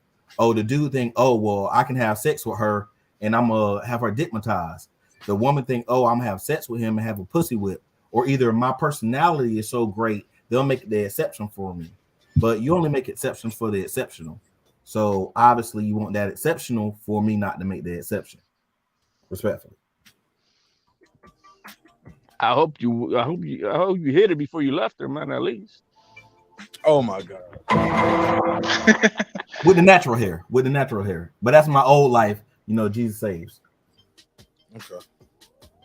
All right. Anybody got anything else on this one? Because other than that, man, I'm good, man. I can land the plane right here. Felt this was a good conversation. Sometimes I can belabor the point and keep the show going longer than it need to be, but I thought this was good. Anybody got anything else they want to add on this one before I close it out? Yeah, one other thing, Mark. I think too, as far as relationships go, I don't know if it's part of culture or is just what we visually seeing, but you don't necessarily see single men or single women really getting up under married people to figure out what they do, and they coming up with their own assumptions and they yelling and screaming out to married people, telling them you don't understand why they single and they staying single. So I think like we gonna stay in a weird space when it comes to relationship because a lot of this wisdom ain't passed on. Just had to add that in. Good shit. I want to add something to that. You made a good point. We don't have a lot of single people learning from married people, you know, and because it's like everybody goes with the flow. Like even with how when we have babies, when do we reproduce? Most people don't have quote unquote planned parenthood. I know it sounds bad. If you know about it, I don't mean it like that. I'm talking about like, we're gonna have a planned pregnancy. Like we're gonna do this. We're painting the room. Like when we find out if it's gonna be a girl or boy, we're gonna paint the room and we get prepared for the whole situation. You know, we buying toys, diapers. Like we got a place set for the kid. The kid is gonna be in the 2-parent home. Most people don't have planned pregnancies, so that is a problem in itself. And am I saying I got all the answers? Absolutely not. Is it possible I could have had a situation where we didn't have a planned pregnancy? Absolutely. But shoot, it is what it is. Like I didn't though. You know, the women I was with, they didn't want to have a baby with me, and I didn't want to have a baby with them prior neither. And we just wore protection. She took birth control and we wore protection, you know, a lot of times, you know. So it is what it is. Like, but things happen. and then you get to the point where you bring kids into this shit, and then once that shit happens, man, it can get real crazy. But to bring it back home, married people don't really have all the answers neither. Just because you've been married for a long time doesn't mean you got all the answers. Like what might be the cure for me might be poison for you and your relationship. Facts. So you can't take everybody's medicine for your relationship. But go ahead. Let me go to the unbiased fan. Go ahead. No, I was just saying facts, man. That was just real spit. That's all. Okay, I can hear somebody in your background too. That's why because you was unmuted. But go ahead, get your bars off. Go. Oh no, I ain't got no bars, man. Y'all you summed it up pretty perfectly, man. No, I've been in a relationship for 4 years. About to cross that road though. Are you divorced? Have you ever been divorced, or is no? You ever dated someone who was divorced? Yes. What was that like? Usually, divorcees are more guarded, especially women, right? She was. It was a waste. When I look back at it, I can say it was a waste of my time. But during the process, I guess it was okay. It's just that, unfortunately for that particular person, which I can't put it on every woman, I brought something to the table. So instead of her being honest about where she was at, she put up a false image to be to maintain the relationship. Plus, I was at the time living in New York. She was living in Connecticut. So for her to have those benefits and bonuses that she used to have that she didn't have at the moment, she kept me in the picture, but it ended off with some fugazi weak stuff.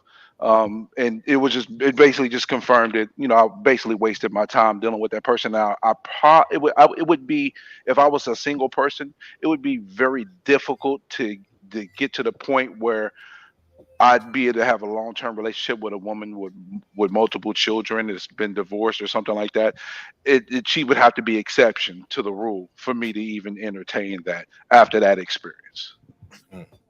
Femi, what's your take on it? You think it's too many people not seeking advice in the right places? And and I wanted your take on that show, Love and Marriage. The creator, they did that thing, and I had an interesting take on it. So it's unpopular, but I was like, hey, look, I don't think the gay creator of that show, a gay man, can give me advice on my heterosexual relationship that I would want to receive. I don't think I would be too open. There's certain good advice is good advice, no matter where it came from. Hey, get off YouTube, nigga. Put the tequila down, exercise, eat more vegetables. Like, you can get good advice anywhere. You can learn from a bum under the bridge, if nothing else, how not to be sitting right beside him under that bridge next week. You can learn something from anybody. But as far as certain aspects of my relationship, heterosexual relationship with my black woman, I don't know if I'm think I gotta guard that energy a little more. I'll take advice from her parents because they've done it. They've been together for almost 40 years. Like, I look to real life examples other than motherfuckers on TV, whether they gay or straight. You know what I'm saying? What's your take on that? Well, I don't want to get too much into the LGBT conversation because it'll get too far, but I think that you're exactly right. I just don't understand why they feel it's okay for them to try to give that type of advice to straight couples, period. I just don't agree with that at all. But I do agree with that. Y'all are absolutely right. There are no married people that I know of or that anybody knows of that is actually giving men and women advice. And I think that is needed because I couldn't think of any when y'all just said that. And that would be beneficial because, like you said, all I keep hearing is, we don't like weave, we don't like lashes, and you gotta cook and you gotta clean. I think we more need to know, like, what do you need as a man, like emotionally, spiritually? We keep hearing the same thing and it's not getting us nowhere. And maybe actual married couples could tell us. And I understand what you say, that you don't have all the answers, but these guys ain't got all the answers either. But it'll be more positive content for people that really do want to be in relationships, because I honestly don't believe that these men that make these contents, honestly, I just don't believe they honestly want to be in relationships. Yeah, and before I pass it around, let me say this, like, and I get it. I don't want to go too far off the deep end with that, but I gotta be honest, man. Imagery matters, right? And that's how we got here, because of the stigma people put on you on just because your fingernails looked a certain way, right? Mm-hmm. When you see certain some of these shows, though, the people who are in charge of the show are used, like Andy Cohen is a producer for the Housewife series, right? It's a gay Caucasian male. So yeah, and it's a very successful franchise, super popular. Shit, I know some of the storylines and some of these backstories because the show been running successfully for a very long time. Several spinoffs of these Housewife series, right? Right. Gay man, though. You know what I'm saying? And that's okay. Nothing wrong with you doing living your best life. But when you see the imagery that's projected on TV and how some women want to be like a housewife type lifestyle, they present these lifestyles. If we all believe in energy, right? And energy can't be created or destroyed, it can only be transferred. When you watch one of these housewives shows and you watching these reunions and people are fighting, throwing drinks at each other, these love and hip hops, you watching this type of energy. Then you go to Love and Marriage, and then you see people trying to work it out, and then you see who's the creator of that show as well. Like,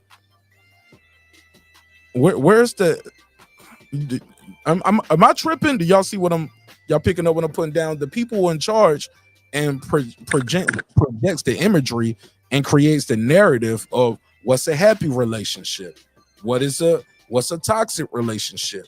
This is what you should be doing with you and your homegirls. You and your homegirls, y'all gotta have a fight on the girls trip, right? That's what they do on all these shows. We get drunk and we get out all our problems and we have a little fight and we throw some drinks. That's the imagery. You know what I'm saying?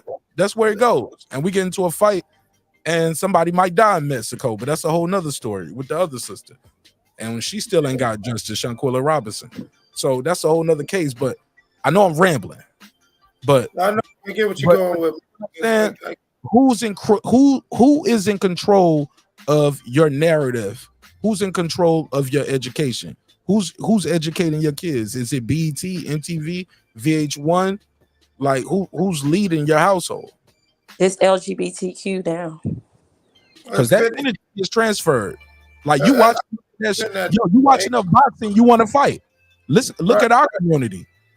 Niggas be saying, I meet you up, I meet up here. Let's meet at Border Wars, or call Marq Nash. We'll set up the fight. Marq Nash set up the fight. I want to fight this nigga. Never heard of it. Never heard of it. Y'all niggas ain't about to box. That nigga just ain't about to come back to the show no more.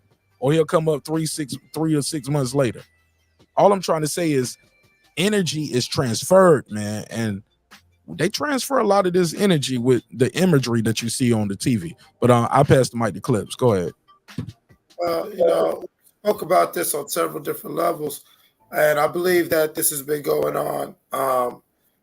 I've mentioned this before. There's a text called the Gay Manifesto. It was allegedly written in the late 60s, early 70s, where it was an unknown cabal of people. That basically, it was all the people who stood the gay mafia, stuff like that. They always go back to this. And it was talking about how they was going to infiltrate our spheres of culture and everything, and normalize and slowly desensitize, the American culture into a point where their lifestyle would be heralded.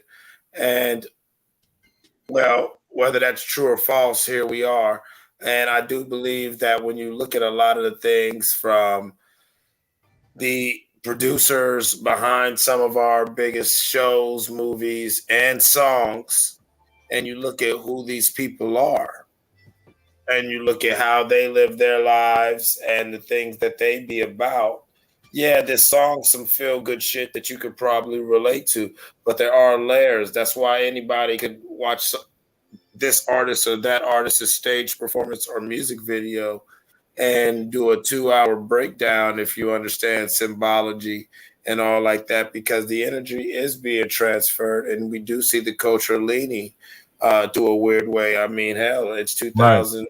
23, where it's very common to see rappers in dresses, nails painted, or whatever, being very sexually ambiguous or just outright gay. And Right. you know, it's but just 10 years ago, that would have broke the internet. Now this is barely a story. It might get you it might give Marq Nash maybe a hot show, but if he does it twice, it's like boo. Facts. Go ahead. Anybody else got anything else on this shit? Yeah, I also think that like we in our own personal lives, besides what we see on the internet or TV, like it's just not that many examples that we're trying to gravitate towards. I'll go back to the relationships, because if you don't know what the healthy relationship is, it's easy for somebody to manipulate you and tell you what one should look like. And when you talk to people who have healthy relationships, you'll figure out most of the times, most of those people aren't necessarily giving you direction. What they will mostly tell you is that they, to some degree, and Mark, you can kind of echo this, tell me if I'm wrong, most people that have long-term relationships, they become the therapist for the other person. And there's growth in that. So there's no actual specific way to do it. It's just understanding and trying to work at it with the other person. That takes work. And it's one thing to say it, it's another thing to see it, because it's difficult. And it doesn't look as sexy as people try to make it seem, where you just get home, you throw down like a laundry list of lists, and you got to follow these lists, and that's it. It don't look like that. So it takes work. So it's easy to get on TV and just see that you just meet somebody. You could just meet them, a random ass person, and y'all just live happily ever after. That's the story that we've been sold forever, and that's what they're promoting. So we're easily manipulated because we don't know what the truth looks like. So I think at some point, we all have to do the work when it comes to the relationships, because it is work. And you would have to go and not actually go and follow somebody else's blueprint, because it's impossible for you to do it. But I think the demeanor of the woman or the demeanor of the man, of a married man, is completely different than a single person. Even if that person, when they were single, is different, their demeanor when they were single than they are when they're married. It's not the same. It is just certain attributes that you would have that you no longer don't have, or some that you do have. It's certain things that just happen by attrition. All right, let me go to Warren G. What up? What's going on, you brothers? Good topic today, Mark.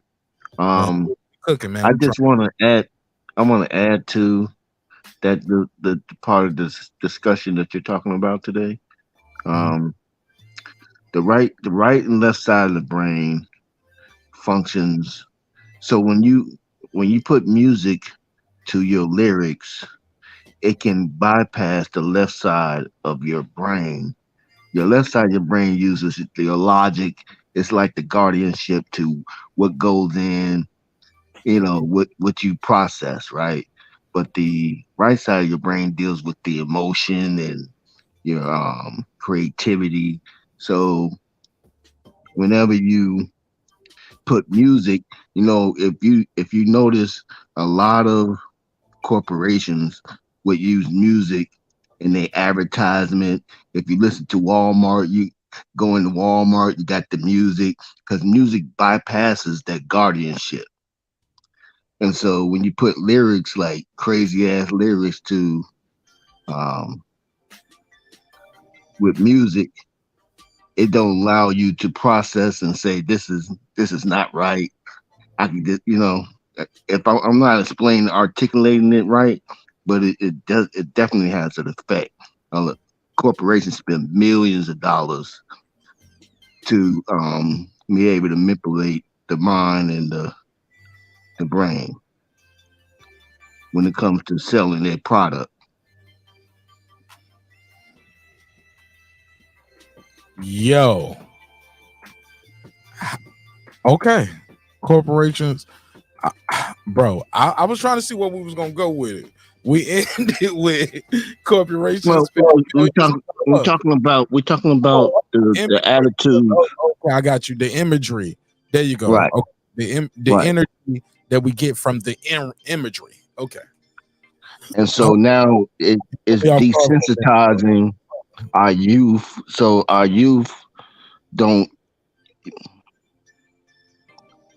is just being manipulated, or is confused about a lot of things. So they think what's wrong is right. Nah, I agree with you on that. I blame because TikTok. I blame TikTok. Hey, look. A lot of if you listen to a lot of our music today, blame music. Hey, look, but they don't blame the movies. Like, what's worse? movies too. Yeah, movies too. But I'll let you cook for a minute. Let me get it. Let me gain the reels a little bit because I'm reading the chat. This shit was wilding a little bit. But you're making a good point, Warren. Like, but we blame everybody except parenting. We blame it like the parent. Like, we can put the rated R sticker on the movie, but parents will still bring their kids in there to see that rated R movie. You don't tell the parents they can't bring the kid. It just says rated R. You got to have a parent or a guardian. We don't check to make sure that's the real parent. We don't make sure it's man. Once we learn, we can go see rated R movies without parents and shit in school. Nigga, that shit was up at that new movie theater. We turned that motherfucker out. We trapped that shit out. They start bringing police up there, like, but we trapped that shit out in record. Facts. You know what I'm saying? Like, the drive-in niggas will shoot it up because it seems like sometimes you got to have some restrictions on sometimes because motherfuckers will go everywhere, you know. But you got a good point, though, Warren. I give it to you. I damn sure give it to you. Go ahead. Let me pass it around. Let somebody else jump in. Anybody want to reply? HOD. Go ahead. He ain't yelled at us in a minute. I kind of lost track of where we're at right now, man. Fair enough. I'm not gonna lie. We went everywhere now. I'm still down with what you were saying. I mean, talking about the imagery that we see, and I was like, yo, and Warren brought a good point. We blame the music.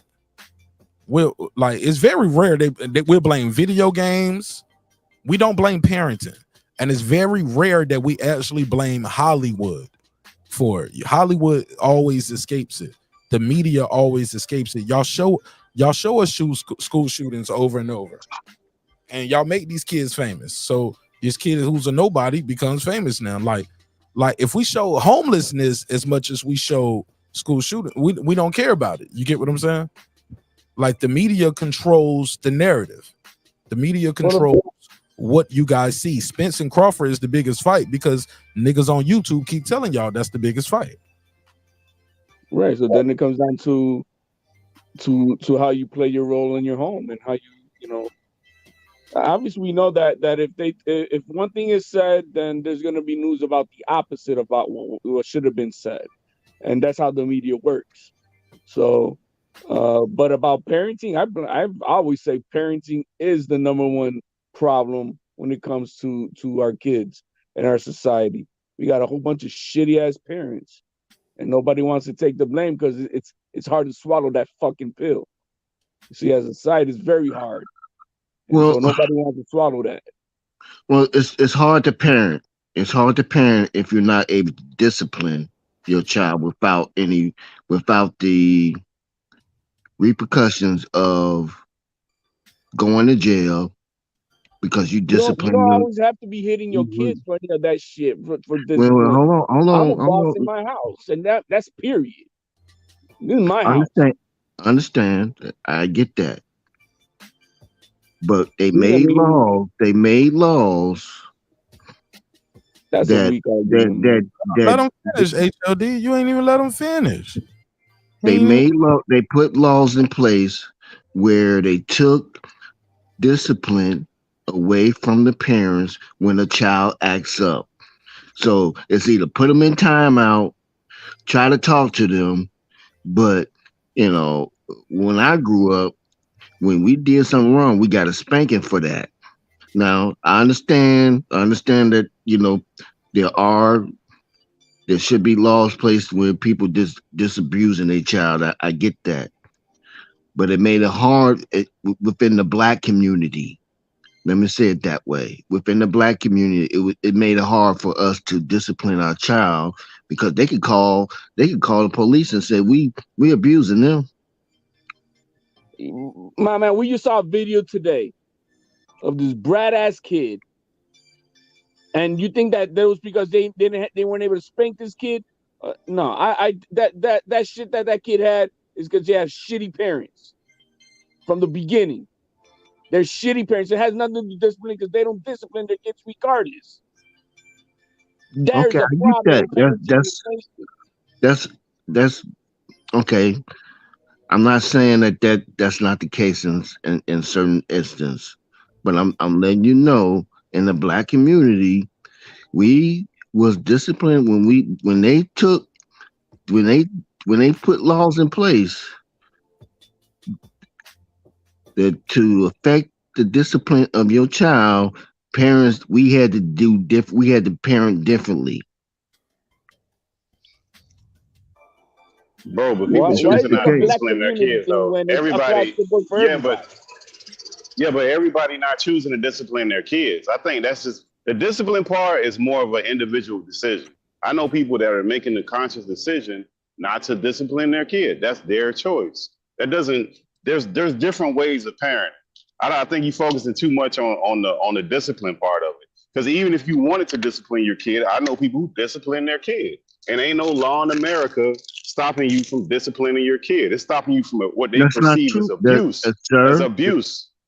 That's sir. no, you let me finish. What they Okay. perceive as abuse, that's what they're trying to stop. There's a difference between you disciplining your kid and abusing your kid. Those are two different things. That's what they're trying to stop. Now, the definition of abuse, that's where you might get an entanglement. But people who've made the decision to discipline their kid, they're disciplining their kid. That's just it.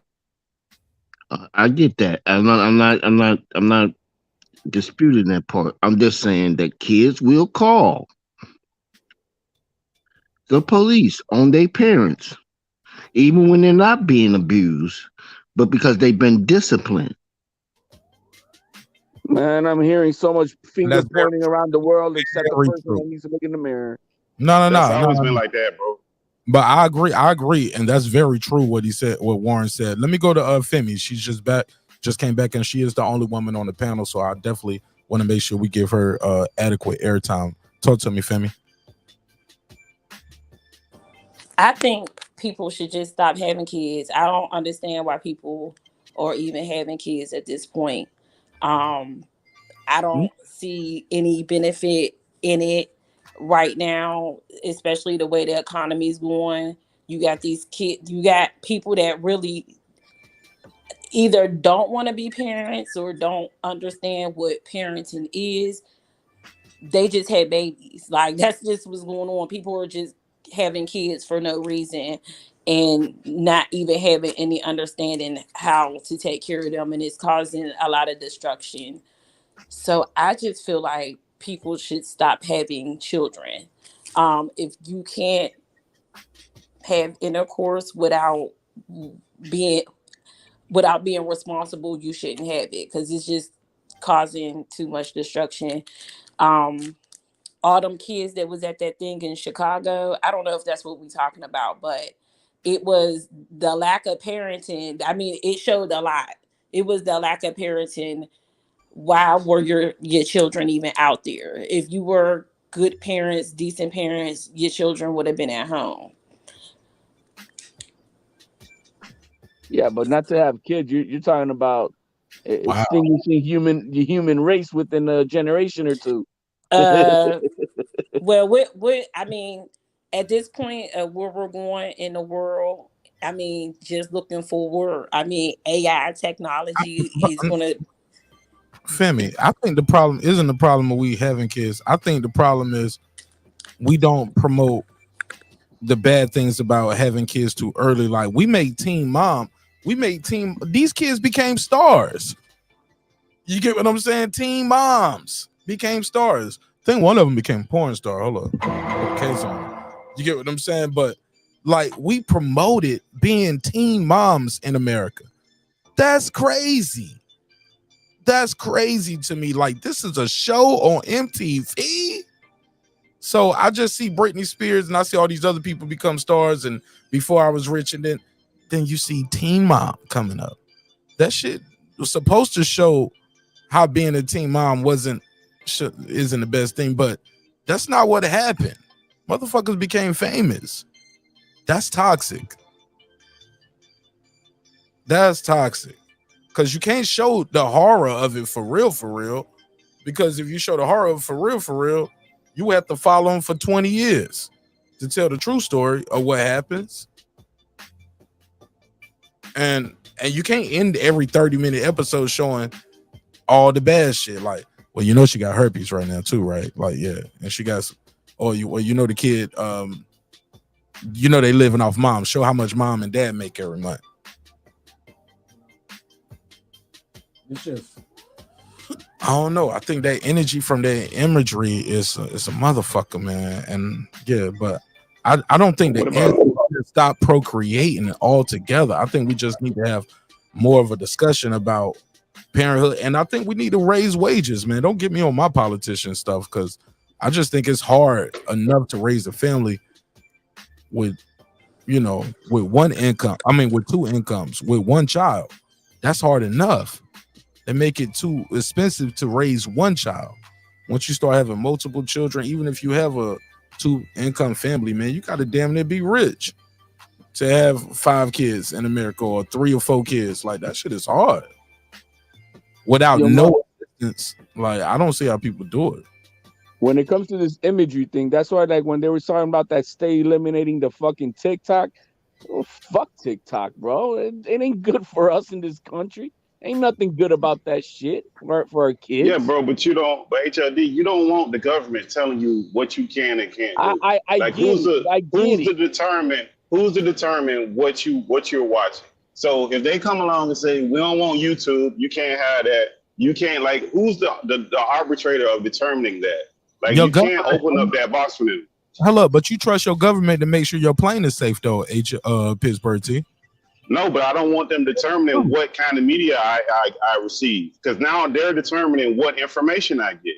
I can't even get certain information because they're making that determination. They're saying I'm too stupid to figure out what's right and wrong. They're going to choose what media I consume, and they can do it. Unfortunately, this nation is really stupid to figure shit This anything nation out. gives you more freedom to information than most other modern countries in the world. You do understand that, PittsburgT, right?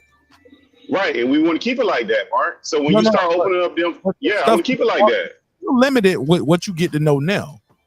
So let's cut top that secret out. Stuff. Yeah, top secret stuff. Bro, yeah, obviously you're not gonna. Bro, we got a dude named Young Africa that be beaming in on these shows. He can't even get the boxing content that he wanted to hear in Africa. He be on the black web or some dark web type shit to get the American YouTube. Shout out to my homie. But that's only proving my point, Mark. Like, when you start opening up what you limited. What I'm saying is, it's worse in everywhere else in the world. It's probably worse. Like, you don't get this freedom of information and freedom, all these freedoms that you got that you can even complain about that you don't get more of.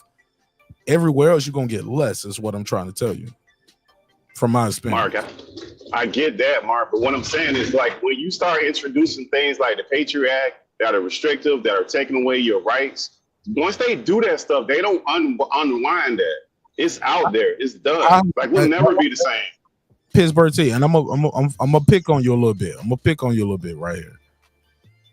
How have your rights been violated with the Patriot Act? How did it affect your life directly? Because everybody out here complain about it.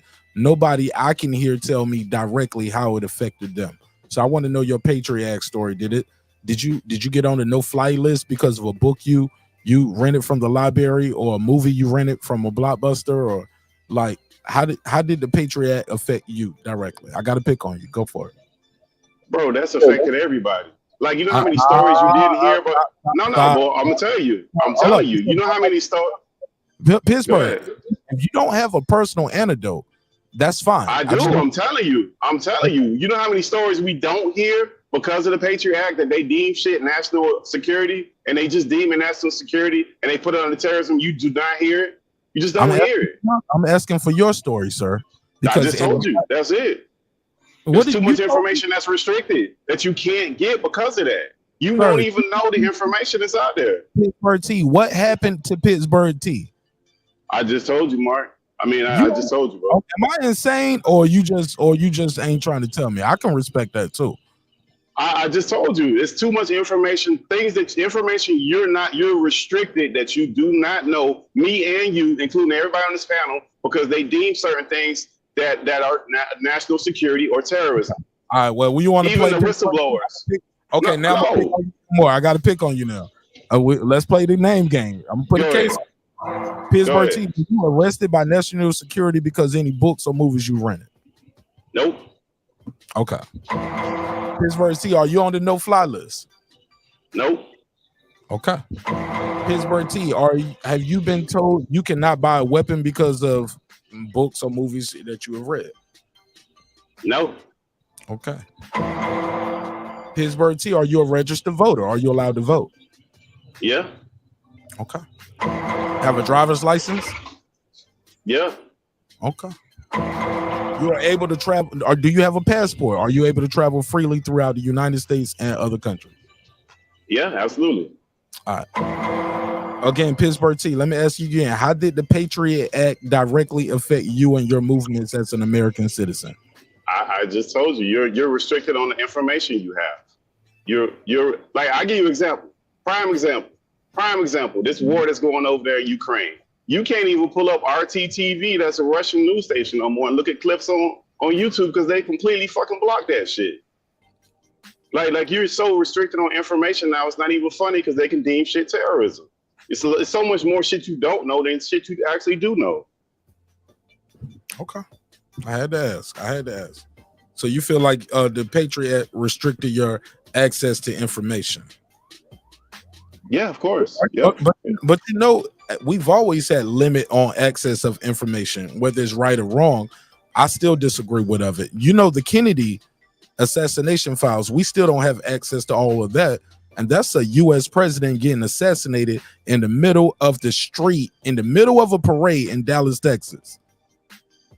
Got his top blown off. They have told us that all the information that happened from that, the American citizens aren't privy to.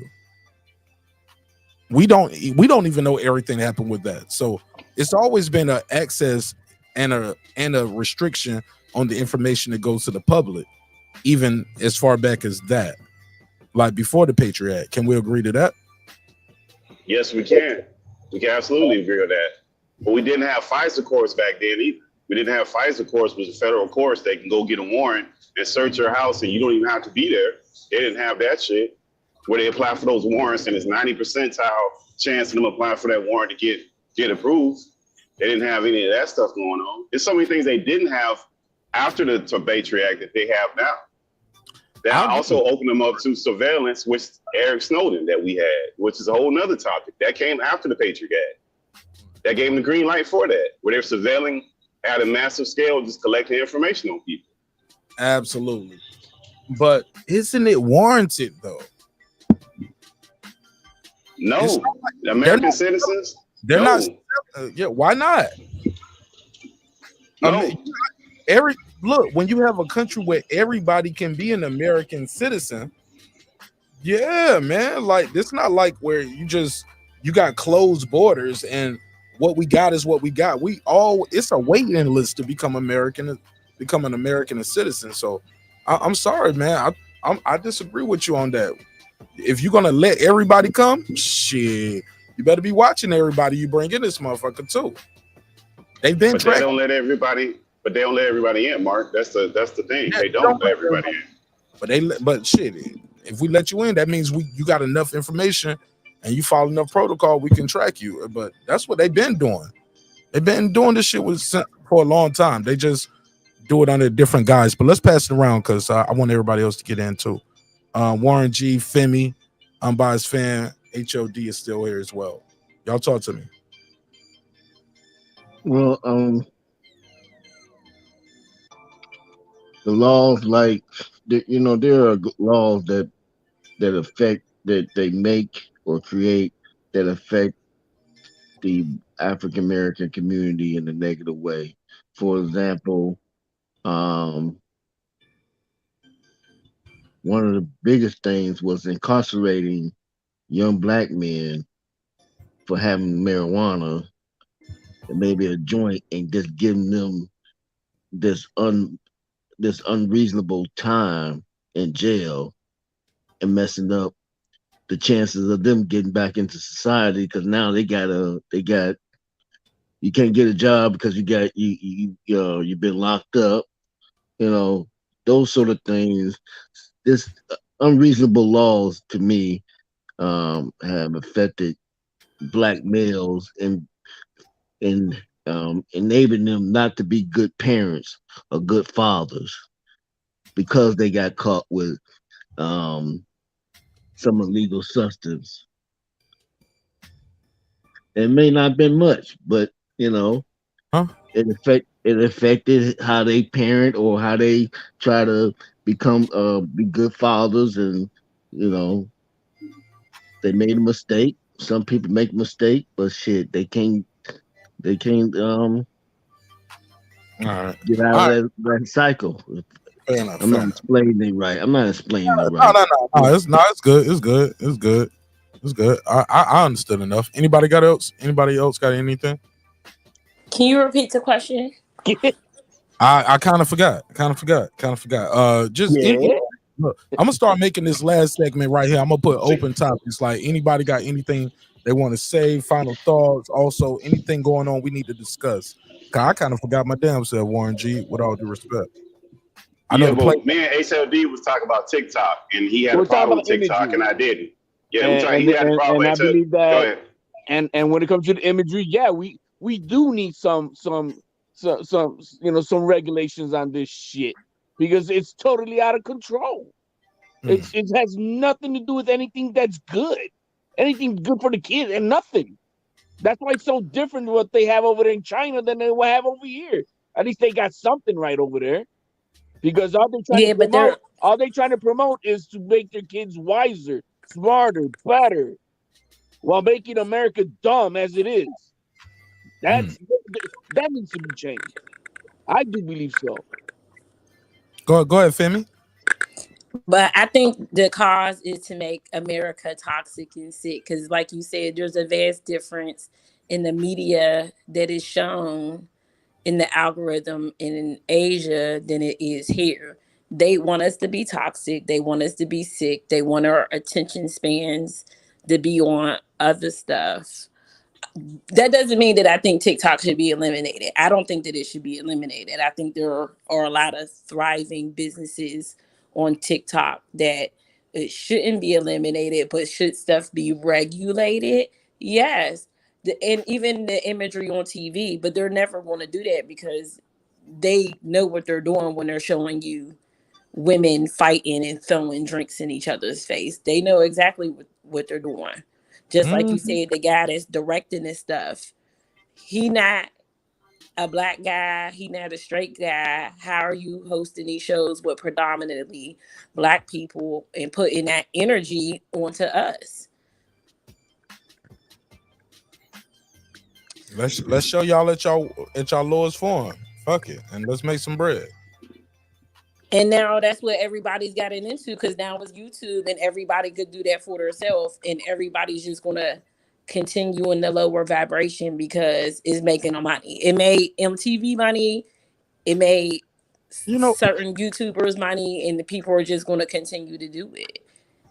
I need to create a new tab for this, because this probably need to be I need to do a whole episode about reality TV and my take on it, the way we present it. Because even with shows like Married to Medicine, we see all these black couples, and he's a doctor, she's a doctor, they're doctors together, or okay, she's a doctor, he's not, and this couple right here, he's a doctor, his wife is not, but she's the star of the show, and they find a way that they ratchet this shit up too and make this super toxic. And I'm like, oh my God, this is not what I thought it was gonna be. Every now and then they give you some dope shit and you learn something about what they doing at the job and about being in the medical field and being a black doctor, and we talking about like big shit. No, man, they arguing about the same shit these other folks are arguing about. Like, and it's just, some people would say, well, it's revealing. Hey, your problems are the same as them. And they're married. And they're both are doctors, and they both have their no, man, like, this shit it's a popular show. It's a good show. It's entertaining. You know what I'm saying? But they make you fall in love with these characters, but Yeah, man. Don't get me on it, man, right now, because I do a whole another hour, man. I got to land the plane. I want to timestamp this, and like I said, man, I'm super dedicated to providing y'all some dope content. I want to be at 50K subs by the end of the year, yo. Setting a goal for myself, like I said in New Year's Eve, man. I want to be at 50K by the end of the year. We're at 15 right now. We can do it. We can do it. Yeah, but Mark, to the other point of that would be like, look, whenever they had these shows, nobody's forcing us to watch these shows. And when they regulate, they're not stopping those shows, but they're going to eliminate whole platforms that necessarily aren't filled with all of that. You come to YouTube or any social media network and get whatever you're looking for. I mean, your algorithm is based off of what they believe you like. That's on you looking on that crazy stuff. That has nothing to do with them putting it out there. So when people are saying they're going to regulate it, they're not going to eliminate that stuff off of YouTube. It's still here. So just because you don't have TikTok as a platform, you still have that stuff on YouTube. You still have it on Google or any other social media network. They're not regulating the stuff that we all can agree that's negative. That's not what they're doing. They're eliminating the platform because they can't have access to it the way that they want to have access to it, which is access to your information. That's what they have a problem with, if truth be told. That's what they're mad about. That's what this all breaks down to. It's not about them helping society or being great for society. They don't care about that. Because if that was the case, they would have did that a long time ago. Good shit. Anybody got anything else, man? Final thoughts. Let's everybody go around and get their final thoughts. I gotta land the plane. We gotta land this plane. I love y'all, and I'm super excited about the future and what we're gonna be able to do with the show. And yeah, I'm gonna start opening up with it where you guys, when you click the link and you join, you can share the link and you can pretty much go live on your own channel too and put the content out that way. So we'll try that out on a couple episodes and let you guys see how it goes. But anybody got anything they want to add to this topic? But I love you all, man, so much, man. Thanks for being respectful to each other. Nobody got crazy, you know what I'm saying, got toxic. And that's what we want to do. We want to have positive conversation, man, where we can agree, we can disagree, but we ain't gotta be disrespectful, fam. Like, do that shit on your channel. I'll be right there in the chat. You know what I'm saying? But I ain't with all that crazy shit, man, where people be trying to get on on these type of topics. And I appreciate Femi for pulling up. Ladies first. You got anything you want to add to anything we discussed tonight on any of the topics on the screen? No, I just want to say it was a pleasure speaking with you gentlemen, and I really like y'all perspective, and I really like y'all energy, and it was a good feeling. This was a different part of YouTube than I'm used to being in, so this was very comforting and inviting. So I thank y'all, and thank you, Mark.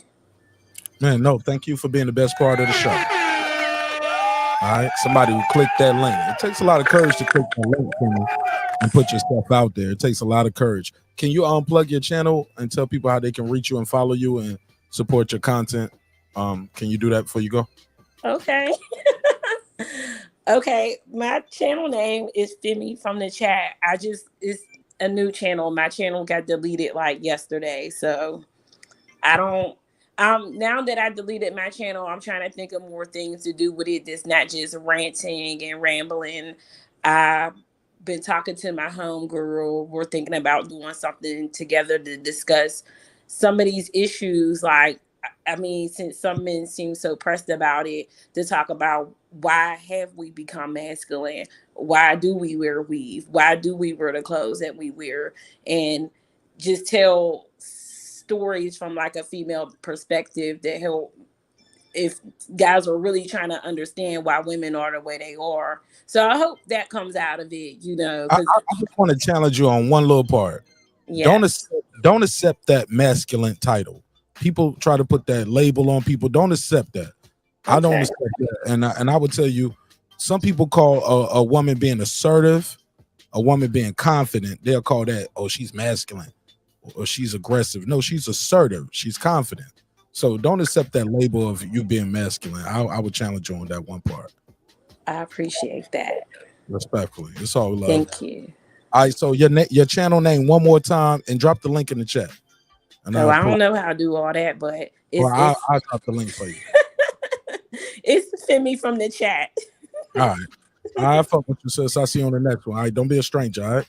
I won't. Thank you so much. And I'll don't run talk to you away later. with boxing content because, like I said, my new style. I'm trying to do this new thing with the topics labeled out for people and try to format the show a little better so people will see.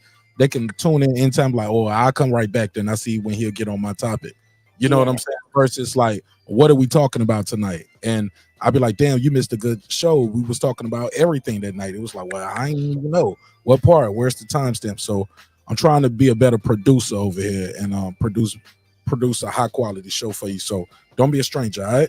I think you're doing an excellent job. I love everything that you're doing. All right. Well, hey, look, that's a good ass answer, bro. Well, welcome to the neighborhood, all right? Thank you. Y'all have a good night. All right, peace. All right, go ahead. Anybody want to go next? Yeah, Mark, man, look, the only thing I gotta say, man, for the show, man, next time you better do your nails, man. Their nails look like shit, bro. I don't like your nails, man. And fix your hair, bro. Come on now. HOD. I'm gonna be up here in a blonde wig next time I do this motherfucking show. And you better not say a damn thing. Outside of that, man, it was a good show, man. I'm glad Femi came on the show. You know, it was a different energy. I love having blood. I love having new blood around the show. Was that? I said I love having new blood around the show. You know what I'm saying? Absolutely.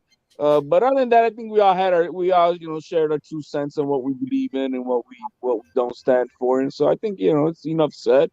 Great show, Mark. Everybody hit the subscribe and like button. Outside of that, peace.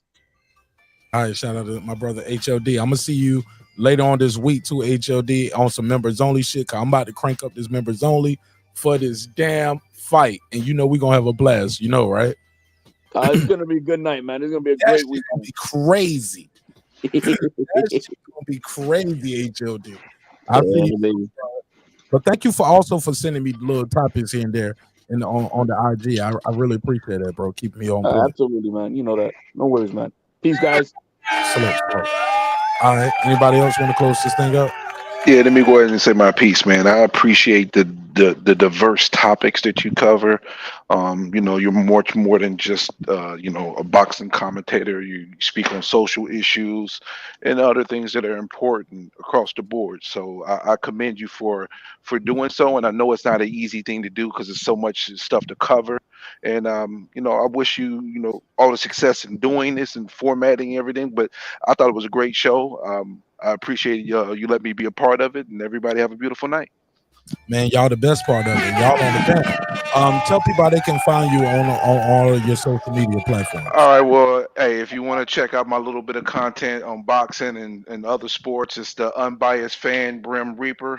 On Twitter is Unbiased Fan Brim. You can chop it up with me on boxing. We can talk some junk if you think Ryan's gonna win. We can talk some junk if you think Spence gonna win, and that's it. My man, and thanks for we can have discourse without disrespect, bro. That's always the dope part. Yeah, no need. There was no need for any disrespect whatsoever. Yeah, that shit get toxic. Niggas get their bet broke over here. We're like, God, I'm like, damn, bro. Where's homie at the one to fight? Bro, I ain't seen him since. You get what I'm saying? That's what I'm saying. I ain't seen him since. And I fuck with everything boxing, low key. He ain't been back since. You know what I'm saying? Man, so we got a milk carton life right now. APPs. No, he cool though. I know I got a late night show, bro. My show late, man. I do a late night show. Like That's true. Yeah, but that shit dope though. Like, Jay Leno and some of the best late night shows, they start at 11. They might start at 12. You know what I'm saying? You have the late show, then you have the late night shows, and every night, 5 days a week. Some people watching Jimmy Kimmel, or some people watching somebody that come on 12 o'clock on the East Coast every night. You know what I'm saying? So it is what it is. So hey, look, it ain't 12 o'clock everywhere in the world. That's right. As a matter of fact, it's 8 in the morning somewhere. Come on, bro. Somebody right now listens to this shit in the Philippines, 3:30 in the afternoon. Yep. Well, bright-eyed and bushy-tailed. Hey, look, somebody on the West Coast shit. It just hit, bro. They want me to keep going. They were like, nigga, I just got home and got comfortable. It's 12:30. I'm comfortable. I just got home, had a crazy night. You know what I'm saying? So, but I appreciate your time and energy, man. Thanks for supporting the show in a major way. All right. No doubt. Salute to you, man. Peace. PittsburgT, Warren G, close it out, and I'm gonna let Warren G, you go first, and I'm gonna let PittsburgT close it out because he is a member to the channel, so he will get the last word. Membership has its privileges. Go ahead, Warren G. Unmute your mic. There you go. I hear you now. Go ahead. Understandable. I appreciate it very much that you allowed me the opportunity to even slide in on the panel. I want to say forgive me if I wasn't able to articulate what I was trying to get out, but what it do let me know is I need to make sure I have my notification on for your show so I can catch the beginning of it, so I know exactly what's going on. But I can assure you that I will be able to articulate next time I man, you good, man. Fuck all of that. No, good. But trolling, man. We just be having fun over here. They pick on me too, bro. They pick on me too. PittsburgT, my brother, and I got love for him. I call him They outside. pick on me. Yeah. I call him outside, and he see a whole nother side of me, and he like, Mark, you don't talk like this all the time.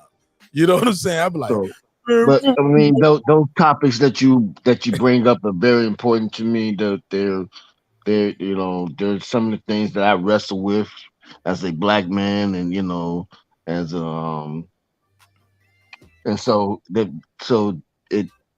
it was very good to talk about. So it was very good to hear y'all perspective on it.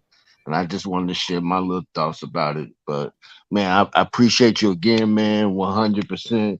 I'm definitely gonna be sharing your content on my Facebook page, and wherever with my family members and stuff like that, because I want you to reach your goal of getting to 50K.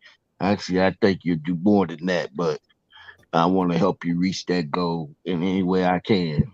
Thank you, my brother. I appreciate it, man. That's the goal I set for myself in New Year's Eve. And right after it, I said something that put a little doubt. I remember I had Rachel down there and Nonito up here for our New Year's Eve party.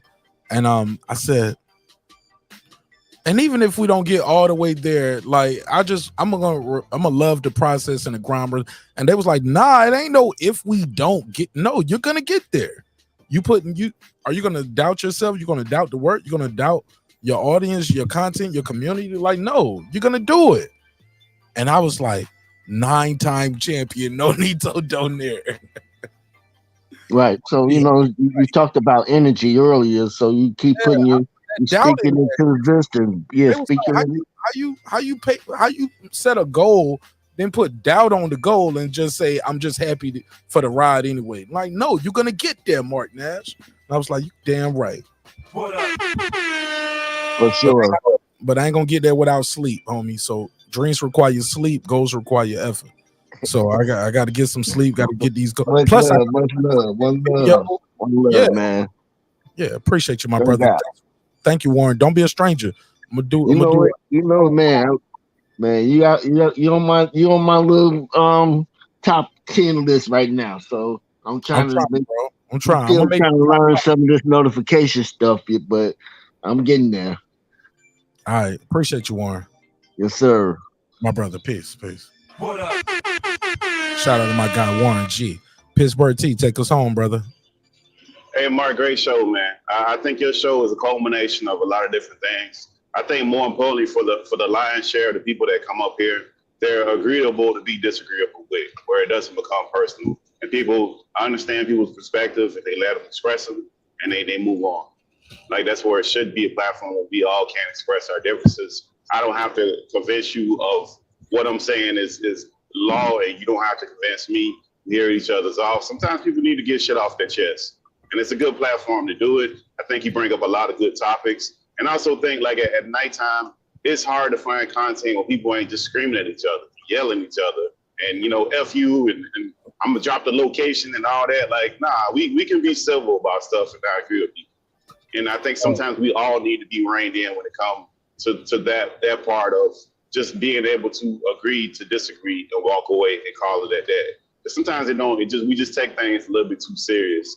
when it don't have to be there. And I got to hit you with Mark. That's not true, Mark. That's just not true. No, I was about to tell you that's not true. That's not because I'm gonna tell you what I think what's super dope is this part right here. You and I can disagree on Spence and Crawford all day, every day. Right. I hear some chopping sound. It sounds like you cutting up some cocaine. Don't tell nobody, Mark. Man, I know that sound. I heard. Like over here, dry snitching. That nigga over there. No, you dry sniffing, nigga. You dry sniffing. Seriously though, bro. I think sometimes we can disagree so much on Spence, Crawford, Mikey Garcia versus this, Floyd Mayweather versus Pacquiao, and UFC versus boxing, black versus white, Republican versus Democrat. Like sometimes we in this space, people just get in their own boxes, and once you don't like somebody on one thing, you don't like them on everything because that's all you heard for the last 2 or 3 hours. So that's maybe what I'm trying to do right here, switch the pace up a little bit, show, hey, we can disagree on Spence versus Crawford, but we agree on, hey, this kid was out of line. Also, the teacher maybe could have de-escalated. We can agree that, hey, Jonathan Majors shouldn't lose everything if he hasn't been convicted, but we also can agree, hey, something did happen there. We can agree on, you know what I'm saying? Like, hey, look, wear your hair how you want to wear your hair. Okay. You control your household how you control your household. If Sir Senior want to dump a girl because she don't like her hair, that's his business. But during the process of the show, we don't have to say, Sir Senior, this, that, and the third about you and attacking your character. You're a bitch ass nigga. You're a pussy. I'll pull up when you stay with it. Like, bro, never hoid of it. Never heard of it. Because, bro, that's why I make it a point now in every episode. I need to come up and show people I'm a real person. This is me. This is the studio. This is what I do. And, bro, you ain't about to do none of that shit. You know what I'm saying? And we need to start showing each other some respect, some decorum. Because if you're going to do that, you need to put an address on it. Let's set up the fight. Let's do it in real life. You know what I'm saying? But all that crazy disrespecting each other, that shit can get real toxic for nothing. And it leads to nothing. You know what I'm saying? And one other thing I want to say about your show too, Mark. Like, look, this is a late night show. I mean, for most people, right? At late night, you get a bunch of toxic stuff. And I think like you bring up topics in a way where they actually lead into actual thought that people are getting into. I mean, if you agree or disagree, I kind of do that on purpose, though. You know, I have some shit up there, but I don't expect it to. I have pointy at topics like Teofimo beats Josh Taylor. Is he a future Hall of Famer? Some people are gonna be like, hell no. But I have a preference. That's still the. Like, I've heard Punch Drunk Boxing say that he got almost 40,000 subscribers. He has a big channel. We interviews him. Like, people follow him. People believe that. HOD follows my channel and his channel. HOD came over here. They had a whole debate about it. So I was like, yeah, you know what? I'm gonna make that a topic. I put a clip out about Floyd Mayweather, and how he schooled Canelo and his dad teaching him in that round. You remember? You saw the picture I put up, right? The dude started talking about beating Canelo. Now, when he beats black guys, I tell him to beat them like their master used to beat them. People put that stuff in my comments. A lot of times y'all don't see it because YouTube holds those comments. And those people don't subscribe to me anyway. Like those people, they just leave comments on videos or YouTube shorts. Y'all don't see it. I see it, but I screenshot it and I put that up in members only just to let y'all know, like, yo, this is what I see that y'all don't see. You know what I'm saying? But I think the way that you approach the topics, no matter if they're toxic or not, or if they're thought evoking or not, I think people come up here with a genuine way to actually express themselves. Because like nobody's like at the end of the day, people are just expressing what they feel. I'm not getting paid for this. Like, we're just expressing our thoughts. We're not paid actors. These are real people with their real thoughts, how they believe it and how they feel. And you can completely disagree with somebody, but for the most part, it stays civil. And I think that's a great thing because you can walk away not completely disagreeing with everything somebody says, but it might be something you take out of that whole situation. And I think that part of your show that you're able to introduce at this time of night, where you can get motherfuckers up here talking and not drunk and not, you know, not all sports. It ain't always got to be sports. I think that's dope in this climate that we in, where people are actually talking and communicate from different places. I think that's real dope. So I think on that note, I think the show itself is going to grow the way it grows, Mark. I think you bring a lot of value to the nighttime. And I think your show itself, it should get more credit for what it is, because it is keeping people up, it's making people think. Hey, look, and I hate when people say, well, Mark, you did this for money. You was online for 4 hours tonight, you got paid for it. Bro, I purposely turned monetization off for a couple reasons tonight. One, I knew some of these topics were going to be touchy. Once I got past those first two topics, I knew 3, 4, and 5 was going to be touchy. You know what I'm saying? And I don't know what I'm going to get with an open panel live show. So, and I knew that video was already going to be something else. I turned monetization off. So if you guys don't send a super chat or a cash out, I don't get paid for this shit. I just put the video out there. I put my channel at risk by trying to monetize it. You know what I'm saying? Like, or even just doing this type of content. Because even though it's on the news, if I report it, I get flagged. The news don't get flagged. They got lawyers to fight this shit for them, and they just doing the general interpretation. YouTube would just give me a strike and say, oh, what, 18 years or older, or hey, yeah, you showing this and that and the third. I'm like, yo, I'm showing the clip that's on the news. I didn't show the World Star version. You feel me, PittsburgT? I didn't show the one with the teacher and everything. I literally showed the same thing that was on TV, that was already on the news, and I'm doing a reaction. But I got to go through the process, though. I can win it, but I got to fight it, though. It's a process.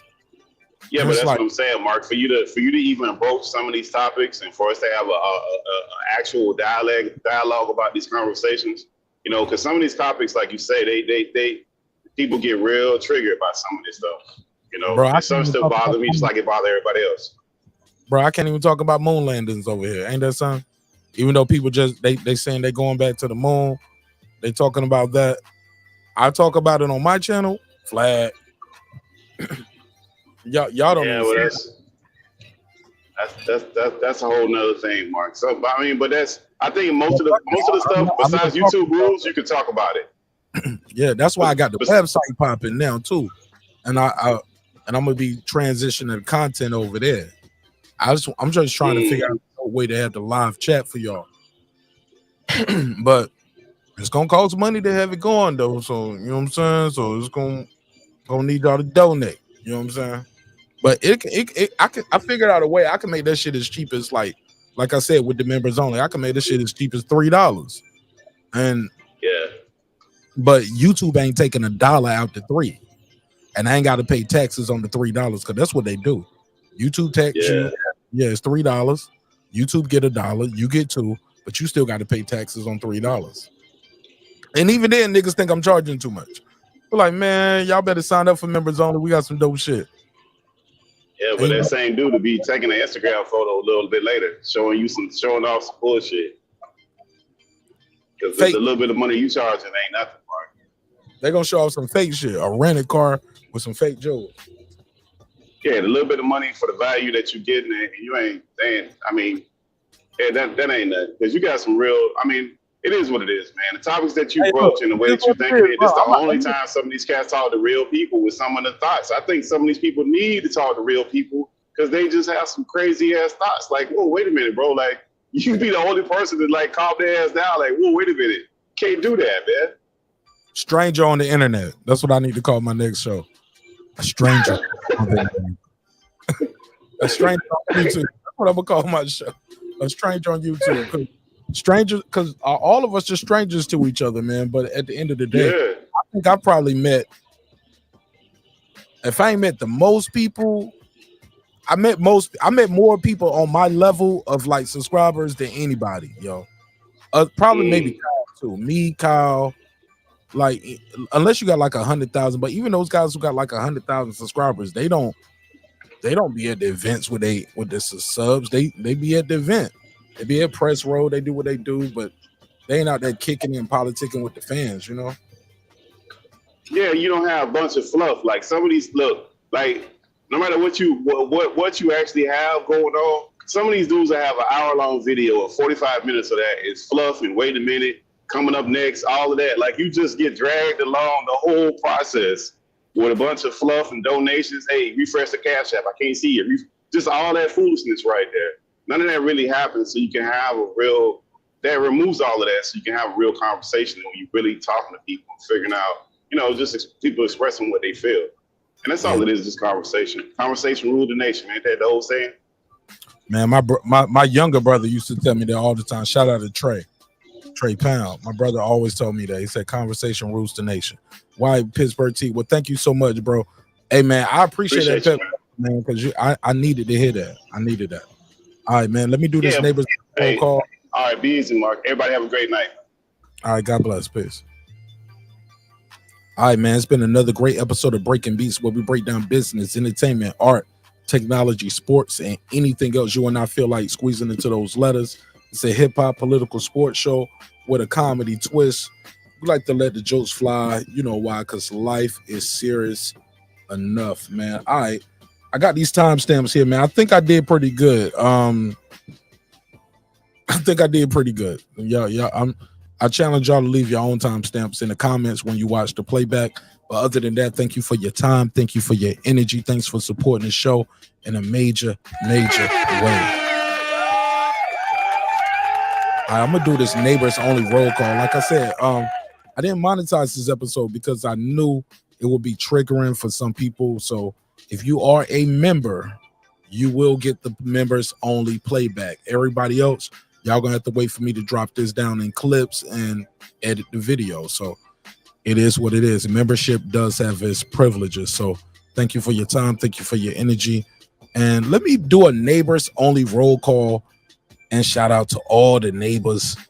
And if you are a member or a moderator to the show, please use this time to drop your link to the channel, or drop your IG, your Twitter, your social media. Tell people how they can reach you and how they can follow you. All right. With that said, let me close it out. What do you mean by that? We're about 10 people away. About 10 people away from reaching 15K. I have no doubt in my mind that I'll wake up in the morning and I'm gonna see well over 15,000 subscribers. I thought we was gonna hit 15K while we was live tonight, but it's all good. It's all good. We'll definitely be at 15,000 tomorrow, and I'll probably do a members only party. So remember I said that. All right, probably do a members only party. I might be doing a members only giveaway too. So you know what I'm saying? Like if you're part of that, if you missed it, you missed it. You caught it. All right. Don't be like, man, I ain't even know. All right, here you go. All right, it's your man Marq Nash breaking beats. Let's close this thing out in a major way. And congratulations to all of us for reaching 15,000. By the time you see this playback, we will be well over 15K on our way to 16,000 subscribers. All right, let's take it from the top. My brother Transcendent Sports, that's TSC. What up? Transcendent Sports Channel. My Filipino brother from another, all the way in Canada. Shout out to Canada. What up? Fistiana Fights. It's my sister right there, man. She got a dope ass channel too. She's gonna start doing more lives, and I'm gonna keep putting pressure on her every time I do this drop for her. She's gonna start doing more lives, and I'm gonna be right there front center in all my splendor. What up? Jacob Sims, what up, though? What up? My sister, lady Shan Dundem season, my UK girl, all the way in London town. What up, gangsta? Ace Retro. What up? The Bots and Scholar. Make sure y'all subscribe to the Bots and Scholar. Got a dope ass channel. He does a lot of breakdowns. If you somebody who's in the film study and you like film studies and breakdowns of who won, why they won, check out the Bots and Scholar as well. What up? Cooking with the Champ. That says it all right there. He's gonna teach all y'all single dudes, how to woo that woman in with that good food. Cooking with the Champ. What up? Haplotype 0. What up? One of the YouTube vets. definitely knows his boxing. What up? Boxing MMA 365. What up? Taylor Bell definitely got all the tech for you. What up? Mike from Boston, he be doing the screw and chop videos, but we call it MFB over here. What up? C Jones 0224. What up? Kansas City Mac. What up? Patricia Shelton, get well soon, my sister. What up? My boy, that guy Eclipse 330. Check out his battle he did with Megazar, with the Jay-Z and Nas, and he has a dope channel as well. He called his show The Smoke Signals. What up? Miss Queen Sunkiss. I love Miss Queen Sunkiss. She's live probably right now. She go live all day, every day, and she talk about everything. She do gameplay. Yeah, she got a dope ass channel. I love that shit. And she be talking about like relationship, black issues, white issues, social injustice. Like, yeah, she always got something going on. Sometimes she just might be out shopping. Like, she just got like one of those 24-hour live shows that, yeah, she always got something dope. Shout out to my sister. What up? Rockman. What up? Love you, bro. What up? Beyond the Ring with No Nito and Rachel Donaire, 9-time champion No Nito, on his way to 10 and the Hall of Fame. What up? True Media Today USA boxing coach Malachi Williams, live every day, 3 p.m. Eastern Standard Time. Coach, stay busy, stay grinding. Got one of the best daytime shows on YouTube. I ain't even gonna hold you. Check them out. Tell them Marq Nash sent you. From the neighborhood. What up, gangsta? Pudo. What up? Love my boy Pudo. Man, you gonna argue about this fight on Saturday. I don't care what happens. Pudo is gonna think something went shady. Love you though. Fucking with you. What up? Foodie with the beauty, aka Food Revolution. What up? Food Revolution, and I gotta link up for this Snowfall finale. As soon as I end the show, I gotta watch Snowfall. Love y'all, but I gotta go. What up? KP from KC5. What up? Matt Wade, aka Papa Daddy. Check out his new single. What up? Karma Serene with the Serene Saturdays. What up? Ill Status Boxing. What up? Tank the Sweet Science Examiner. What up? Beyond Above Media. What up? PittsburgT, aka Marq. That's not true. What up, gangsta? SF City Slicker. What up? I know boxing. What up? It's Mix. What up? Rider of the Storm. What up? Here to There. What up? Matty Yoel. What up? I ain't heard from Matty Yoel since he told me he was gonna get me to that Tank Davis fight, but it's all good though. What up, gangsta? Love you, bro. What up? Cliff Bailey. What up? Conshonery. What up? Lisa Bell. She never fails. What up, On the mic. gangsta?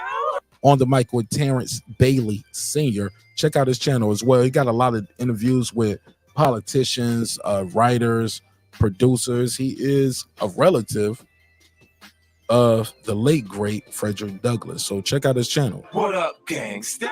HLDZ. What up? Cooking with Sir Senior. What up? Brandon Washington. What up? D Bevel the Champ, aka Mr. I'm streaming everything. I ain't paying for nothing no more, Marq Nash. What up, gangsta?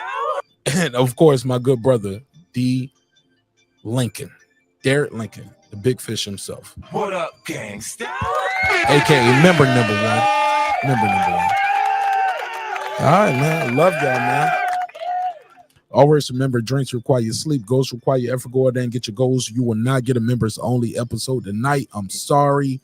I got to timestamp this episode, and I got some other content I got to drop for the friends and family. If you guys trying to kick it with me for that fight party on Saturday, information is out there for the friends and family. I'll release it to everybody on the neighbors only side of the game tomorrow, around 12 o'clock. Other than that, thank you for your time. Thank you for your energy. Again, thank you for the opportunity to entertain you this evening. I love y'all. Hope you love yourself. If not, guess what? God loves you, and so does Marq Nash in the neighborhood here at Breaking Beats. Hey, look, man.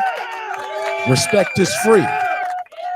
Disrespect gonna cost you everything: your family, your freedom, your finances, most importantly, your life. So let's show each other love. Let's show each other respect.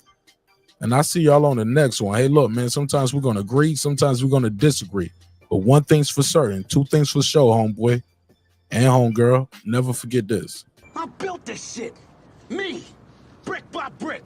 And I'll be damned if I let you tear it down just because you don't like the way another nigga talk. Drive, motherfucker.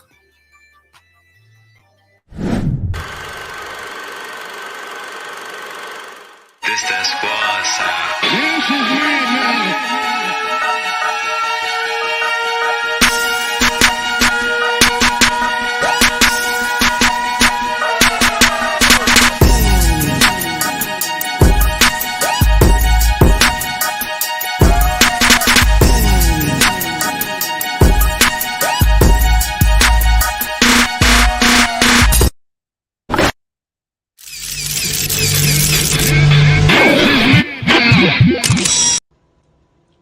Subscribe. I don't care how many subscribers he has. Support him.